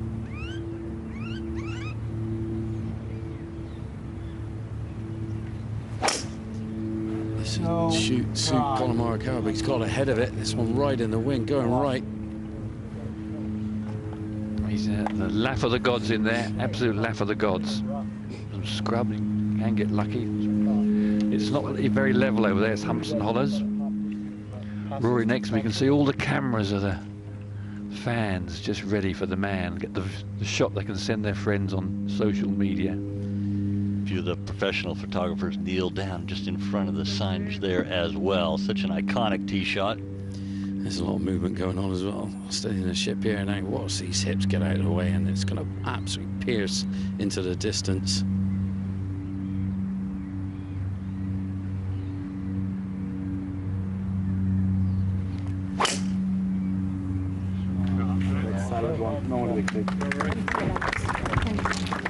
A little bit feast or famine off the tee, isn't it? He's either got it absolutely 100% right, or he's struggled a little bit, because that's a huge drive. He went in last week with 14 new clubs. It has to take a little bit of time to kind of get the feel of things, get things tamed down. Tee shot at 7 for Garcia. Sit. Sit.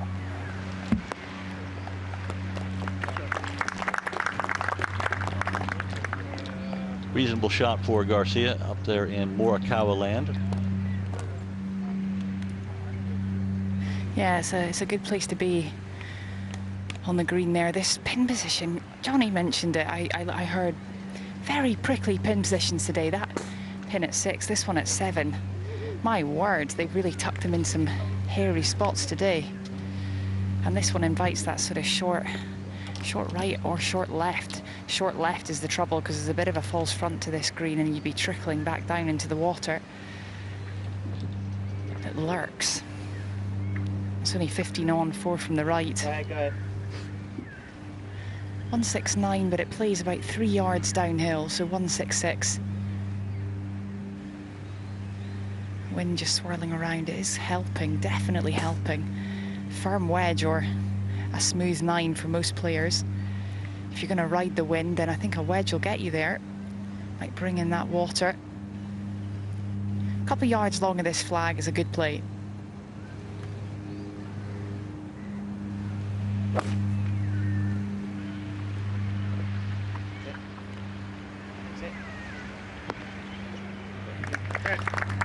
Another good shot. Amazingly enough, the 7th hole with this tricky hole location over on the right side is playing under par. Only 2 holes are playing easier. I think it's an easy par but a tricky birdie. That's what I would say. You've got to take a chance to get a birdie. There's only been 1 bogey at 7. We just saw it. I think that's a good analogy, Ken. And it's a gorgeous par 3, playing from that slightly elevated position. It's very inviting. I'm gonna sling one in there, Shane. Oh man, that took a frisky bounce. Okay.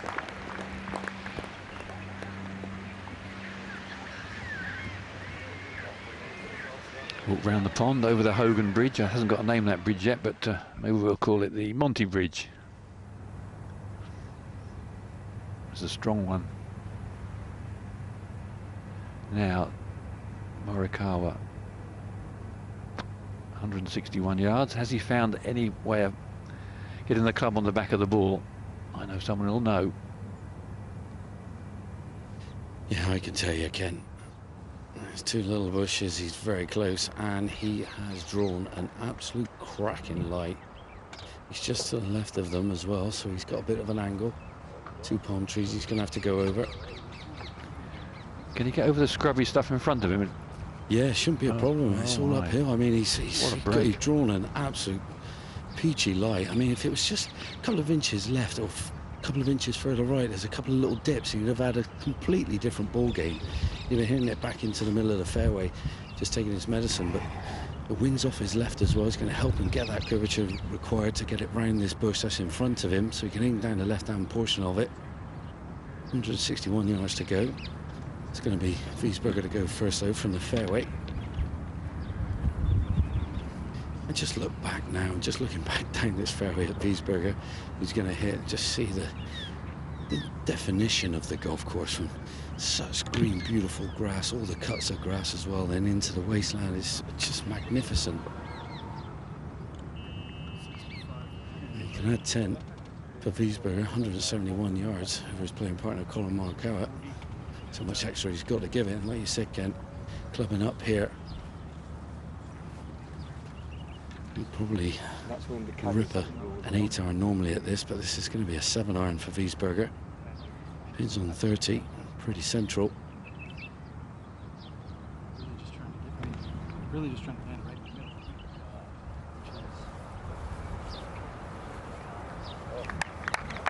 the middle. Oh. Took a firm bounce. A breeze, I suppose, just helping a little bit. There's Morikawa's lie. I'm like borderline on 8. Yeah, you feel comfortable. Yeah, a little opened up, right? Yes, well, very open. Great picture of his lie there on the right of the screen. I think, because I think with that, we're almost starting it like over here, right? Yeah. Well, yeah, I'm left of this one. Perfect. Yeah. I was just checking for the second one. That's exactly what I was seeing too. Like I say, he's missing that first bush just to the left of it, opening up the face a bit. All the way up to that like JA sign and still be on the green. 161, going to play about 170, I feel, up the hill. A little bit of help on the left. Well, he's got workable with loft. Hit it, cut it a little bit.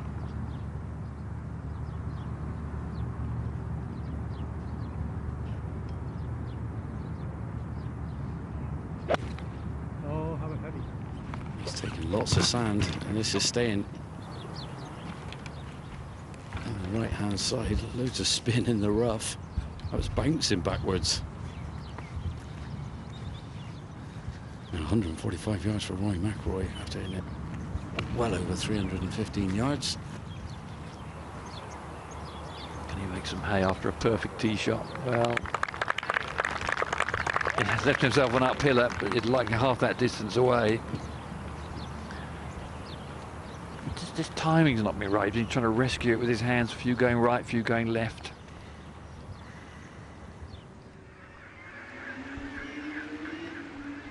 for Sergio to make another move down the slope.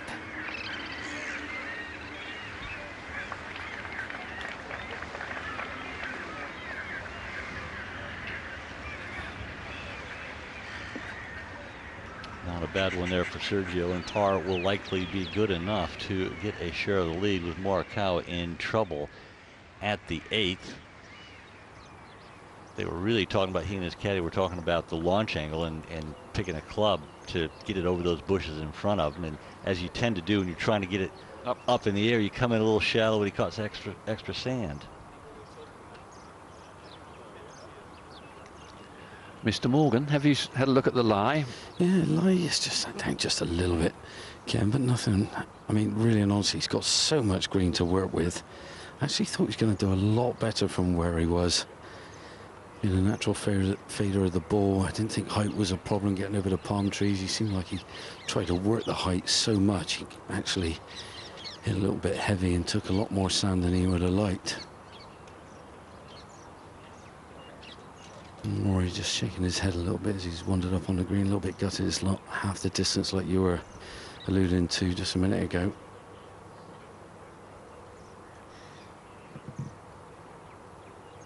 But Morikawa's caddy pacing it all out. Like I say, he can land it halfway up the screen into a little soft upslope. That would kill it just a little bit, but when it gets to about 10 foot from the pin, it slightly starts feeding towards the back edge of this green, so it gather a bit more pace. I think you can get a nice bit of groove on this ball. Sure it'll go right. You can see it loud and clear, and it's a good 10 feet, 15 feet into the rough. It's one of these shots. Are you going to? It looks like he's going to sort of hit a lowish, grabby one, or can you just play a dead-handed one and let it run out? Yeah, I would go for the dead-handed one. Let it run out. Use all the green. And take him back to his days when he won the Open. There's nice little bump and runners. Yeah, I agree with you. This little sort of half-spinny one, if it gets the wrong first bounce, he'll go scooting by or come up 6 feet short.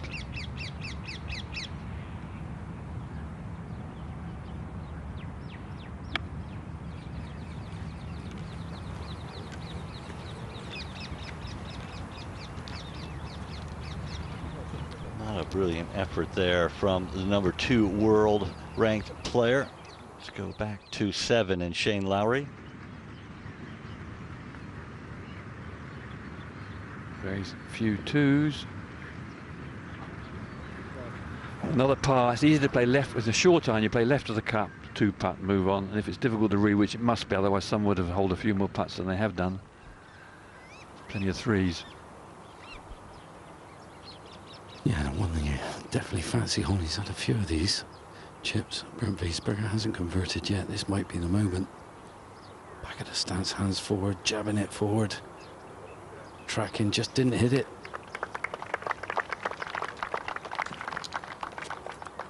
Done well, Bernd Wiesberger. He had a slow start.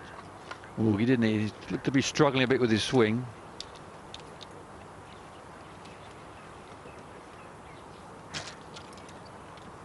It's a nice time to kind of prove yourself as well. Playing with a world #2 and 2 and 8 is got to be nice to see how you can conjure up and show your might against these top players.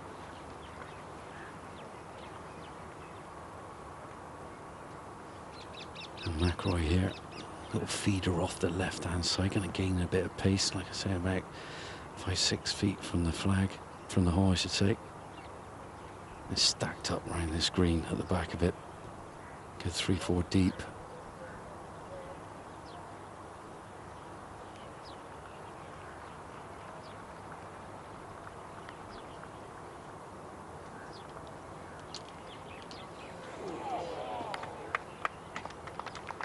Good pace there, Ken. Yeah, nicely done, but after such a sparkling start, being 3 under after 5, you were expecting something really in the mid-60s, but it's been a bit of a struggle on and off. Some good stuff and some patchy stuff. You can tell by the look of his face, he's thinking a bit of frustration. Yeah, I'm with you, Ken. The way he got off to the start, I thought, my goodness, here we go. Mid-60s, easy peasy lemon squeezy, but hasn't been that kind of day. It's been this man's kind of day. Oh, he mean just outside the left. He would have learnt, seen what Rory's ball did right at the very death. Just went right across the face of the hole.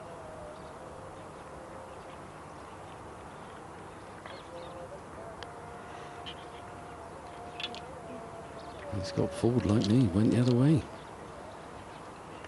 And his score is going the other way. He was 7 under par through 11 holes. He's now 5 under through 17. Morikawa has bogeyed 2 of the last 3 holes. He is now 6 under, 5 under par, tied for the lead with Garcia.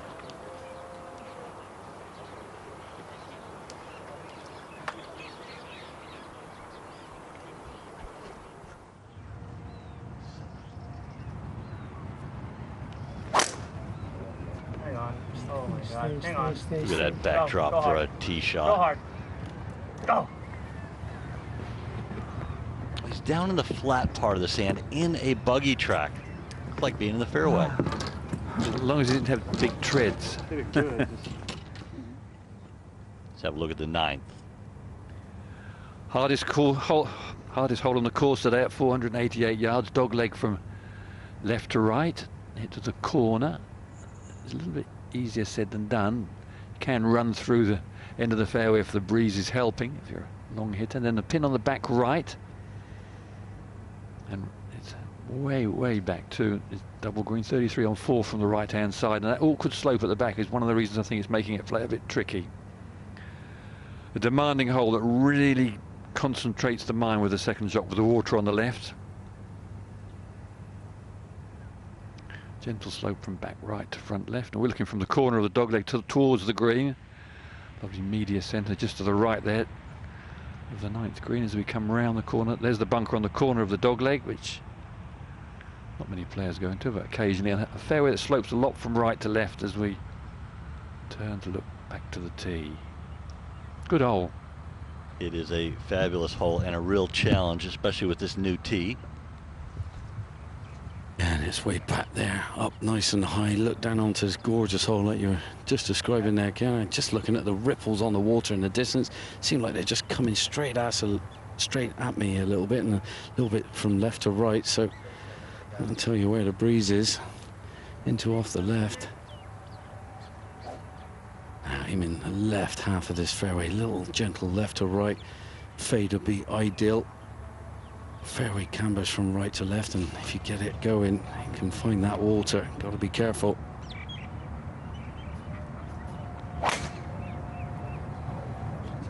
Catch a line. Looking left, asking to catch a lie, and that is not a good angle to come in over the water. Yeah, that's going to be a bad lie and a country mile to go for your second, Jake, on the downhill slope. Ugh. Rory McIlroy. Let's try and bite off a little bit of the corner, I feel. I mean, driving is, I mean, he's just had probably 2 bad drives all day. The rest of it is absolutely being ripped. Needs a good one here to set up a decent second shot.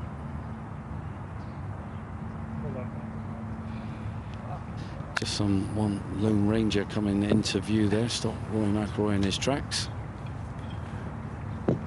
Skulking out the way, tail between the legs. Yeah, he's got his head down. He's like, don't look at me. It wasn't me.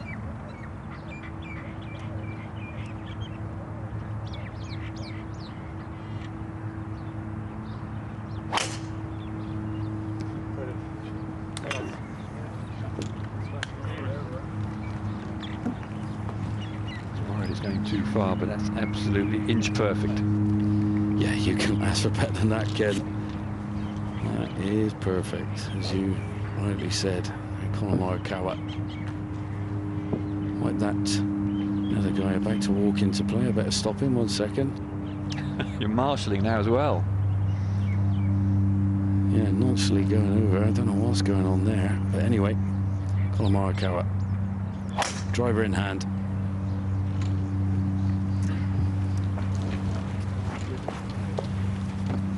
Berger mentions it headed right. It is. Morikawa tied for the lead at 5 under with Sergio Garcia, both players in our feature group coverage. Ken, a few moments ago you mentioned timing for McIlroy. Why does he have to time things? Who, me? Well, at the moment, he sometimes drops the club on the inside a little bit, and then he has to use a bit of hand action either to square the club face up, but it's easy then to leave the club face open or closed. Something he knows, it's the key with Garcia is that first 12 inches of the takeaway. If he can take it wide and reasonably on line, if he gets a bit inside and quick, then you're fishing with the hands through impact, and the speed he's hitting at, it's, you know, you can hit some real crook ones. And unusual for him, though, he's done a couple with shortish middle irons, which something he doesn't usually do. His approaches to the 6th and 7th were a bit unlike him. We saw at the top of the leaderboard, Pablo Larrazábal has birdied his final hole of the day, the par 5 18th. He has posted a 5 under par 67. Both Garcia and Morikawa are on the same number, but with 1 and 2 holes to play. What would McIlroy have to do to his swing to take the timing, the need of timing out? Well, he's got to get in the correct position coming into impact, which is partly directed by the way he takes the club back. And sometimes when he takes it back, he feels like he's taking it wide, and then he drops it on the inside too much. It's all about getting that timing right, the right line, and then when he gets it right, they just come off like a bullet out of the gun. To get it right, he's going to have to hit a few balls, but that's. I found in my career was that the same mistakes crept in time and time again. There were probably 3 things that you're always, oh, I've done that again, I've done that again. And it's the same with Rory. It just gets a little bit on the inside, and he's got to fish with his hands to square it up, and you can easily leave it closed or a little open. That is the ball of Shane Lowry, not far from where Morikawa was. And this is fiddly. Big bush on the right-hand side, got to avoid that. Thread the needle. Oh, ouch. That was palm tree. Did it come down? It did come down. He's got a little pitch left up there now. He's sort of lucky then. Could have been back out in the desert, that ball. Ricocheting in the wrong direction. Palm trees are good for helping you off the tee, but not good if you're this close to them. Tyrrell Hatton a little bit luckier in this sandy lie also, but he can thread it through the 2 palm trees here. Pin up the back of this green on the right-hand side. Plays a long way uphill this. You can add another 7 yards to 155. It's all about getting a clean strike.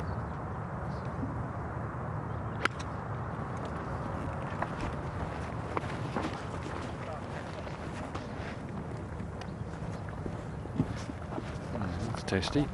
Has Sergio found a decent lie? Yeah, this isn't too bad, Ken. Nice and compact sand underneath. 150 uphill, as I say. That wind swirling, really swirling. It's nice and cooling when you're standing out here in the beating sun. It's going to hurt, and it's coming off the left-hand side. Pin in the centre, 30 on.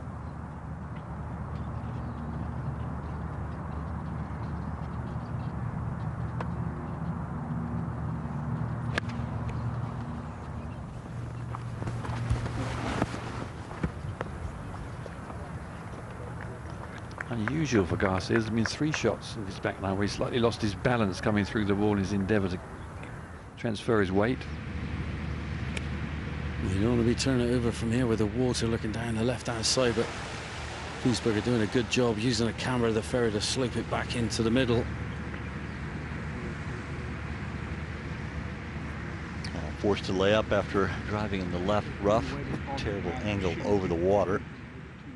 Morikawa in the right rough. McIlroy in perfect position in the fairway. Look how far he's gone.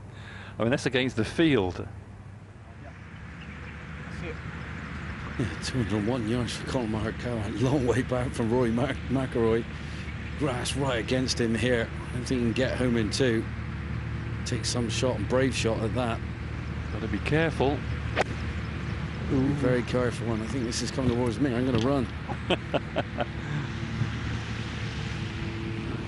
I wouldn't be surprised if he was sort of aiming over there. I've got to say, actually, this stand is super impressive. Going around both the greens, unbelievable. Slink has done an incredible job with the hospitality. It's going to be rocking and rolling up there on a Saturday and a Sunday. Yeah, I might go for a dance in a minute. Now 176 yards for Rory McIlroy's second shot into this last hole, the 9th.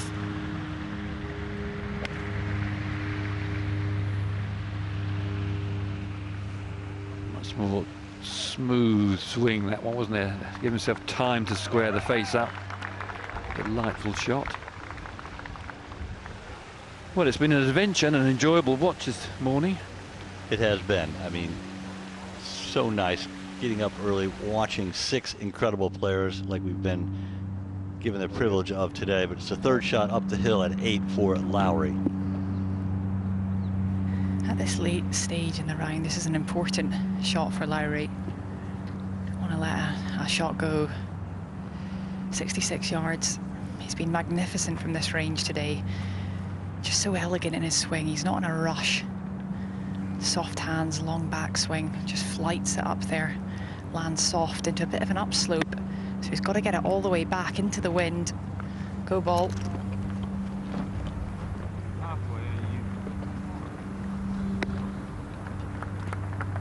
A little muttering after that ball came to rest. Lowry not happy with the fact it didn't run out more than he anticipated.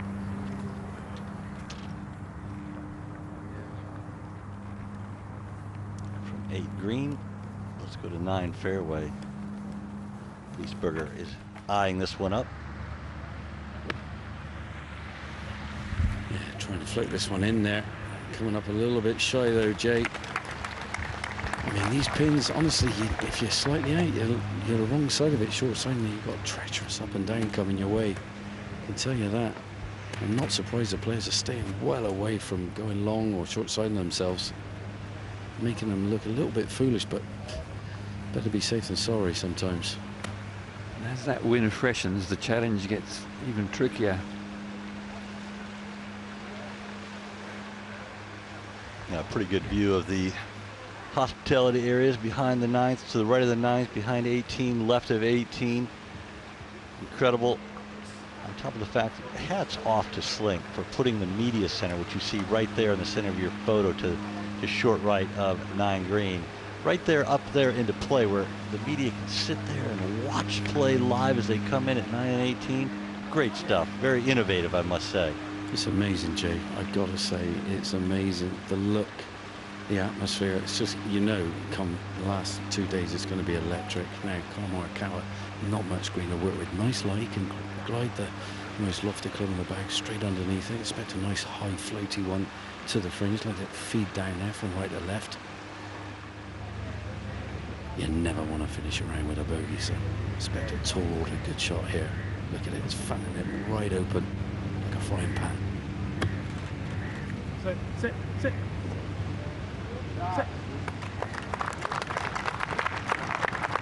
Played it nicely, just trickling out down the slope, down the grain, uphiller from there. Bogeyed the 6th, parred the 7th, bogeyed the 8th. He'll have that to par the last.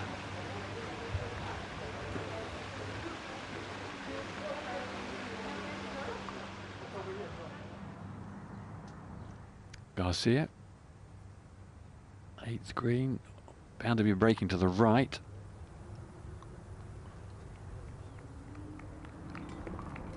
That was to take the lead on his own. Now he's got 2.5, 3 feet to stay at 5 under.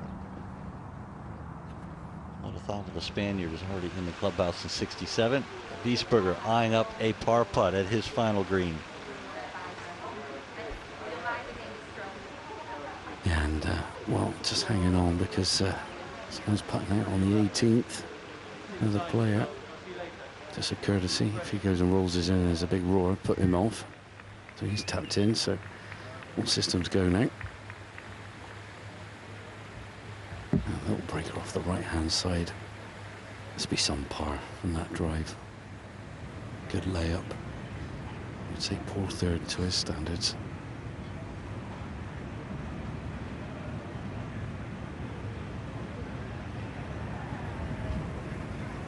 McIlroy quickly to see how it broke, but I wasn't going to learn too much from that one, apart from it broke quite a lot from right to left.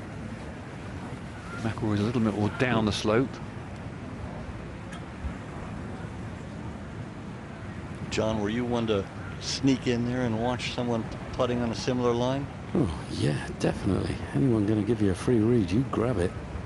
You know, you've got your own idea, don't get me wrong. We've all got our own idea, but it just might break a little bit less or a bit more than you thought. Might be a little bit faster or slower than you thought. And, you know, you use that to your advantage and it gives you a good clear train of thought. And Rory would be looking at this now after seeing Burns ball and gone, yeah, do you know what? I know exactly what this baby's going to do, and I fancy my chances. He's probably looking at the crowd on the right going, come on, let's give you something to shout about. I want to finish with a birdie. I want lunch to taste beautiful.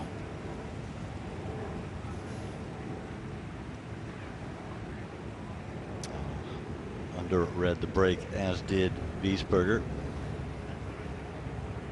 McIlroy tapped us in for a round of 71, and he was off to a fantastic start, teeing off at number 10, 3 under through 5, but in the end, scorecard littered with 3 bogeys, only 1 under par for one of the true greats in the game, Rory McIlroy. Yeah, it was going so well to hit his second shot to the 18th, his 9th into the water. Yeah, I'm with you, Ken. That was what broke the camel's back for his round, I felt. Now, this will be some up and down. This will be some 4. Shows you can't afford to miss this fairway. You're in a world of danger afterwards. The rough is pretty brutal. He played a beautiful 3rd, floated it up nicely. Just run past it here. Not much moving in this. Maybe just inside left, if anything.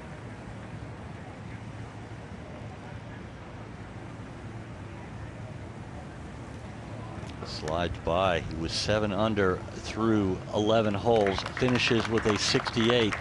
3 bogeys in the last 4 holes for the #1 ranked player in the DP World Tour last year. Current holder of the title of the DP World Tour Championship. Morikawa limps home. Gives the rest of the field a bit of a chance. The bogey 5 for Wiesberger as well. Both Wiesberger and Morikawa drove in the rough, paid the price. Wiesberger, like McIlroy, round in 71. All 3 players got off to very good starts, and, well, Morikawa shot the best round of the bunch. Let's go up to the final tee shot for Sergio Garcia, one of 2 Spaniards at 5 under par. Back into the breeze at this wonderful finishing hole for these players today. Dog legs round to the right. I want to aim this at the palm tree just left of the blue sign.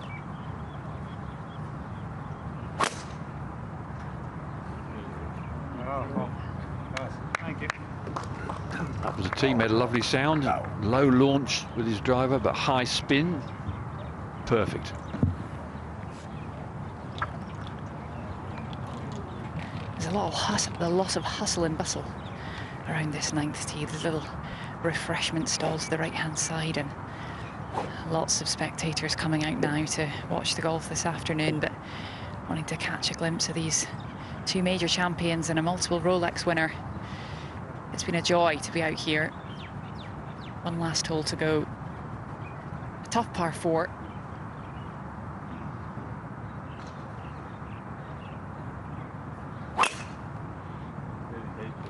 Ready?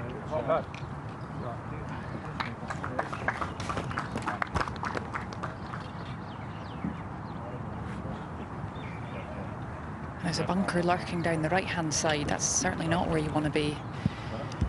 If you end up in there, it's difficult to see the green because it's a deep one.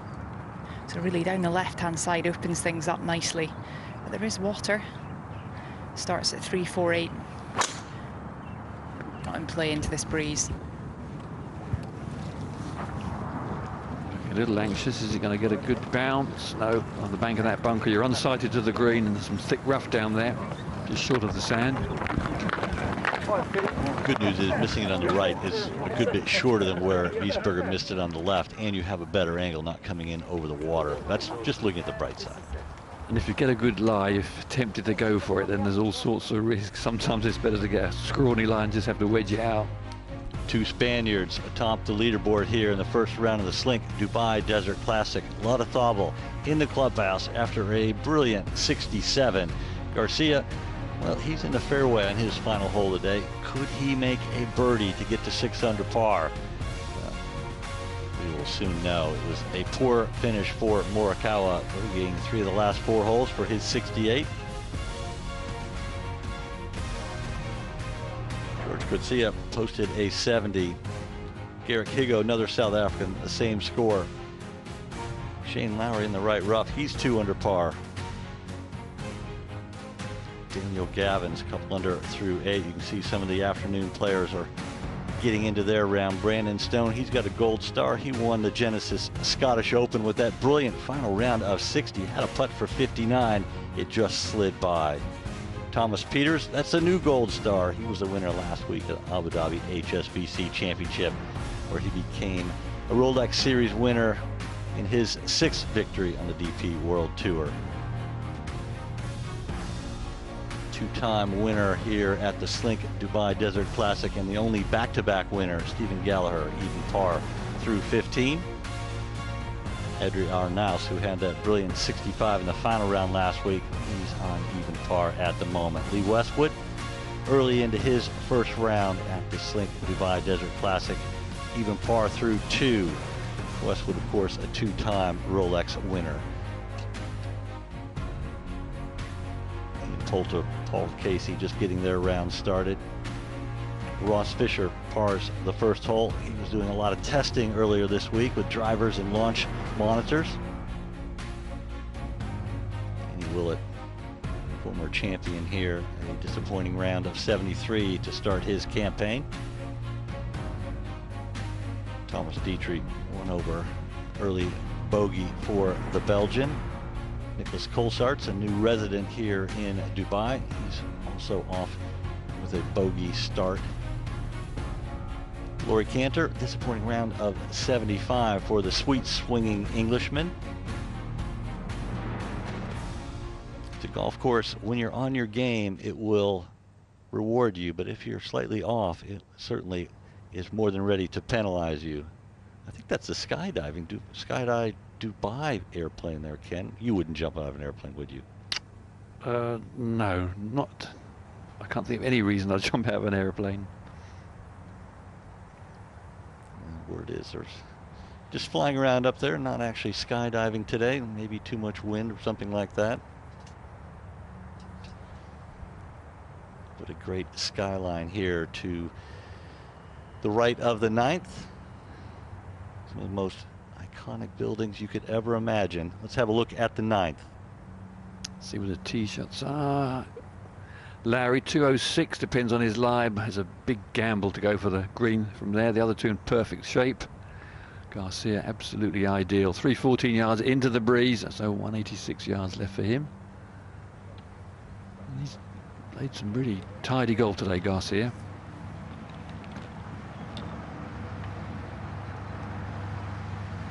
It's going to play a hair end, yeah. Like this, yeah, all day, yeah, exactly.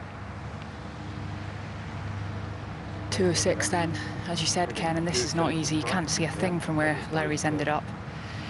All you can see is the shamrock on his ball, and he's going to need a bit of luck here, or a smart head on his shoulders with a short game like his.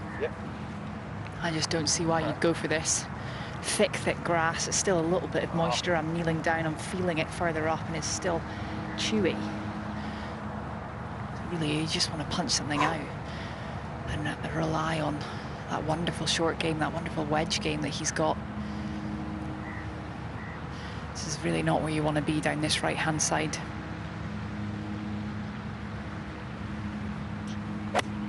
Sure what he's trying to do. Bottle it. Bottle. Slang for bailed out to the right, but that wasn't a terrible bailout from where he was. Good result, good miss. I didn't see or hear the ball there, guys, but I'm sure it's up there somewhere. Yes. Didn't see a splash. To Hatton, 192. Position A in the fairway, great lie, luscious fairway once again. This course has been in such good condition. Down the breeze now. Half a club, maybe a full club.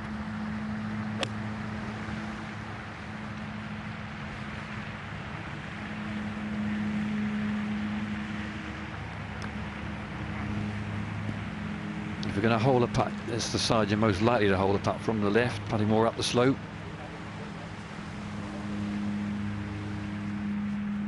.186 left for Sergio Garcia. With this breeze, it's just an 8-iron, believe it or not.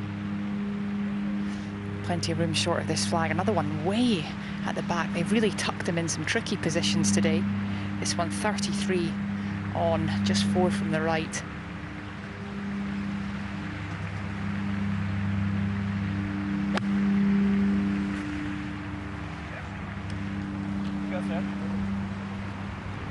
Yes, yes, beautifully done. Slow, nice low trajectory. Releasing out for Garcia. His caddy there, Glenn Murray, just in the shot that arrived late yesterday. Lives in South Africa, struggled to get his COVID stuff sorted out, but made it just in time. And a brilliant effort so far from Garcia. Tied for the lead, birdie putt to get to 6 under and take the lead on his own. Garcia has been bogey free. Started on the 10th, birdied 12, 13, 17, 2, 5. Could he birdie the 9th to get to 66?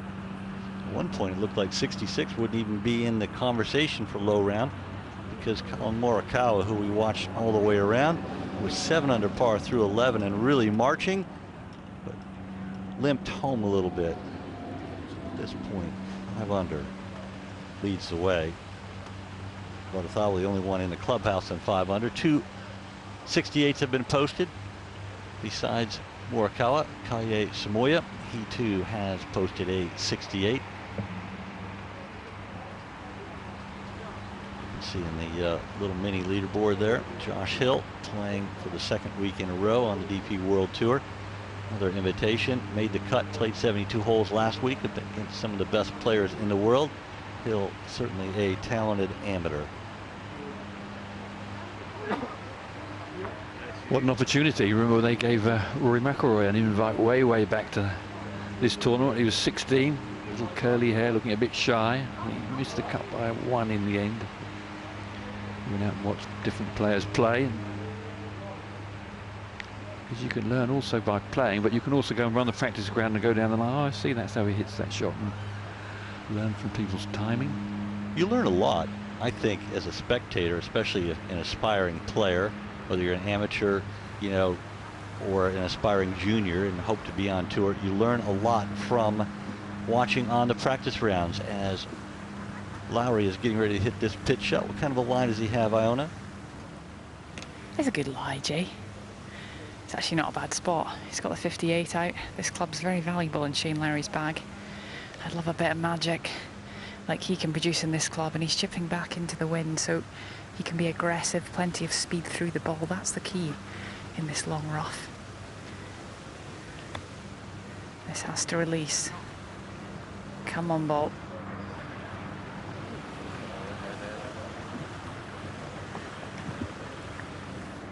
Ooh, it so nearly was good. Now he's left himself that. We've seen that one before, I know. It really does turn from right to left, that putt. But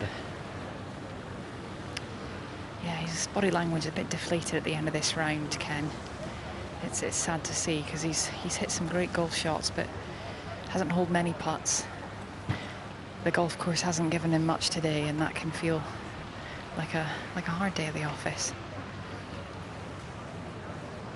it's the type of course you feel if you're playing reasonably well, there's birdies out there, and you get frustrated if you don't make them.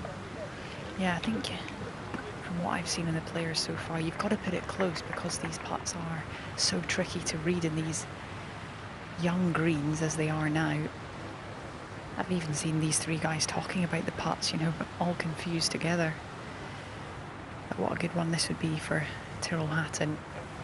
The polar opposite of how he finished his round on Sunday, aiming way out to the left.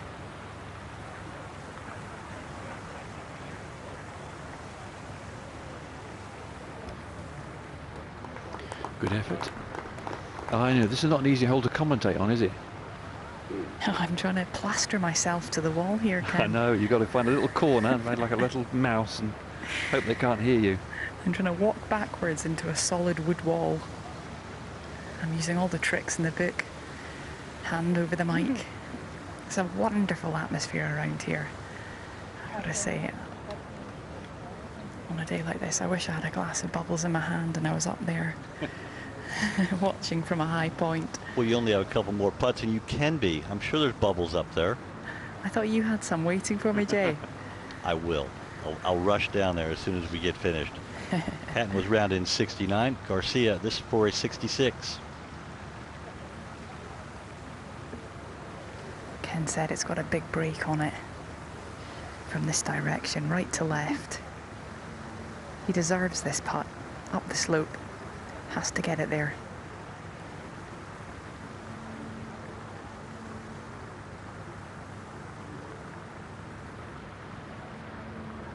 Underread the break like most have. Garcia will settle for a tie of the lead along with fellow Spaniard Pablo Larrazabal. Garcia trying to win here at the Emirates Golf Club for the second time. He was the Slink Dubai Desert Classic champion in 2017, which was his probably best year ever. He followed the win here in Dubai with the win in Augusta. He's doing a lot of gardening on a short putt.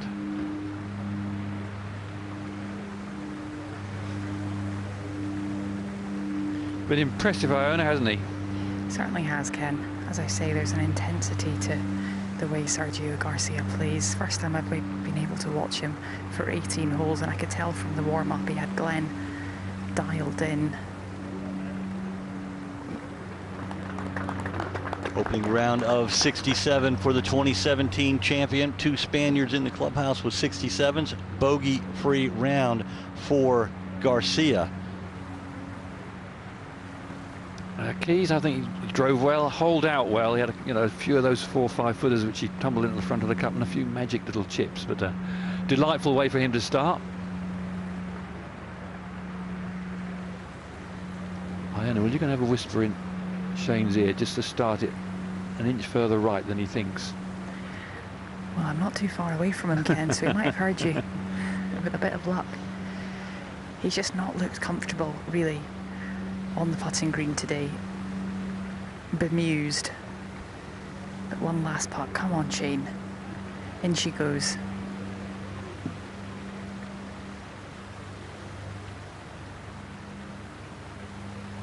Be firm. No dribblers. Be firm. Oh. That putt has fooled everyone so far today.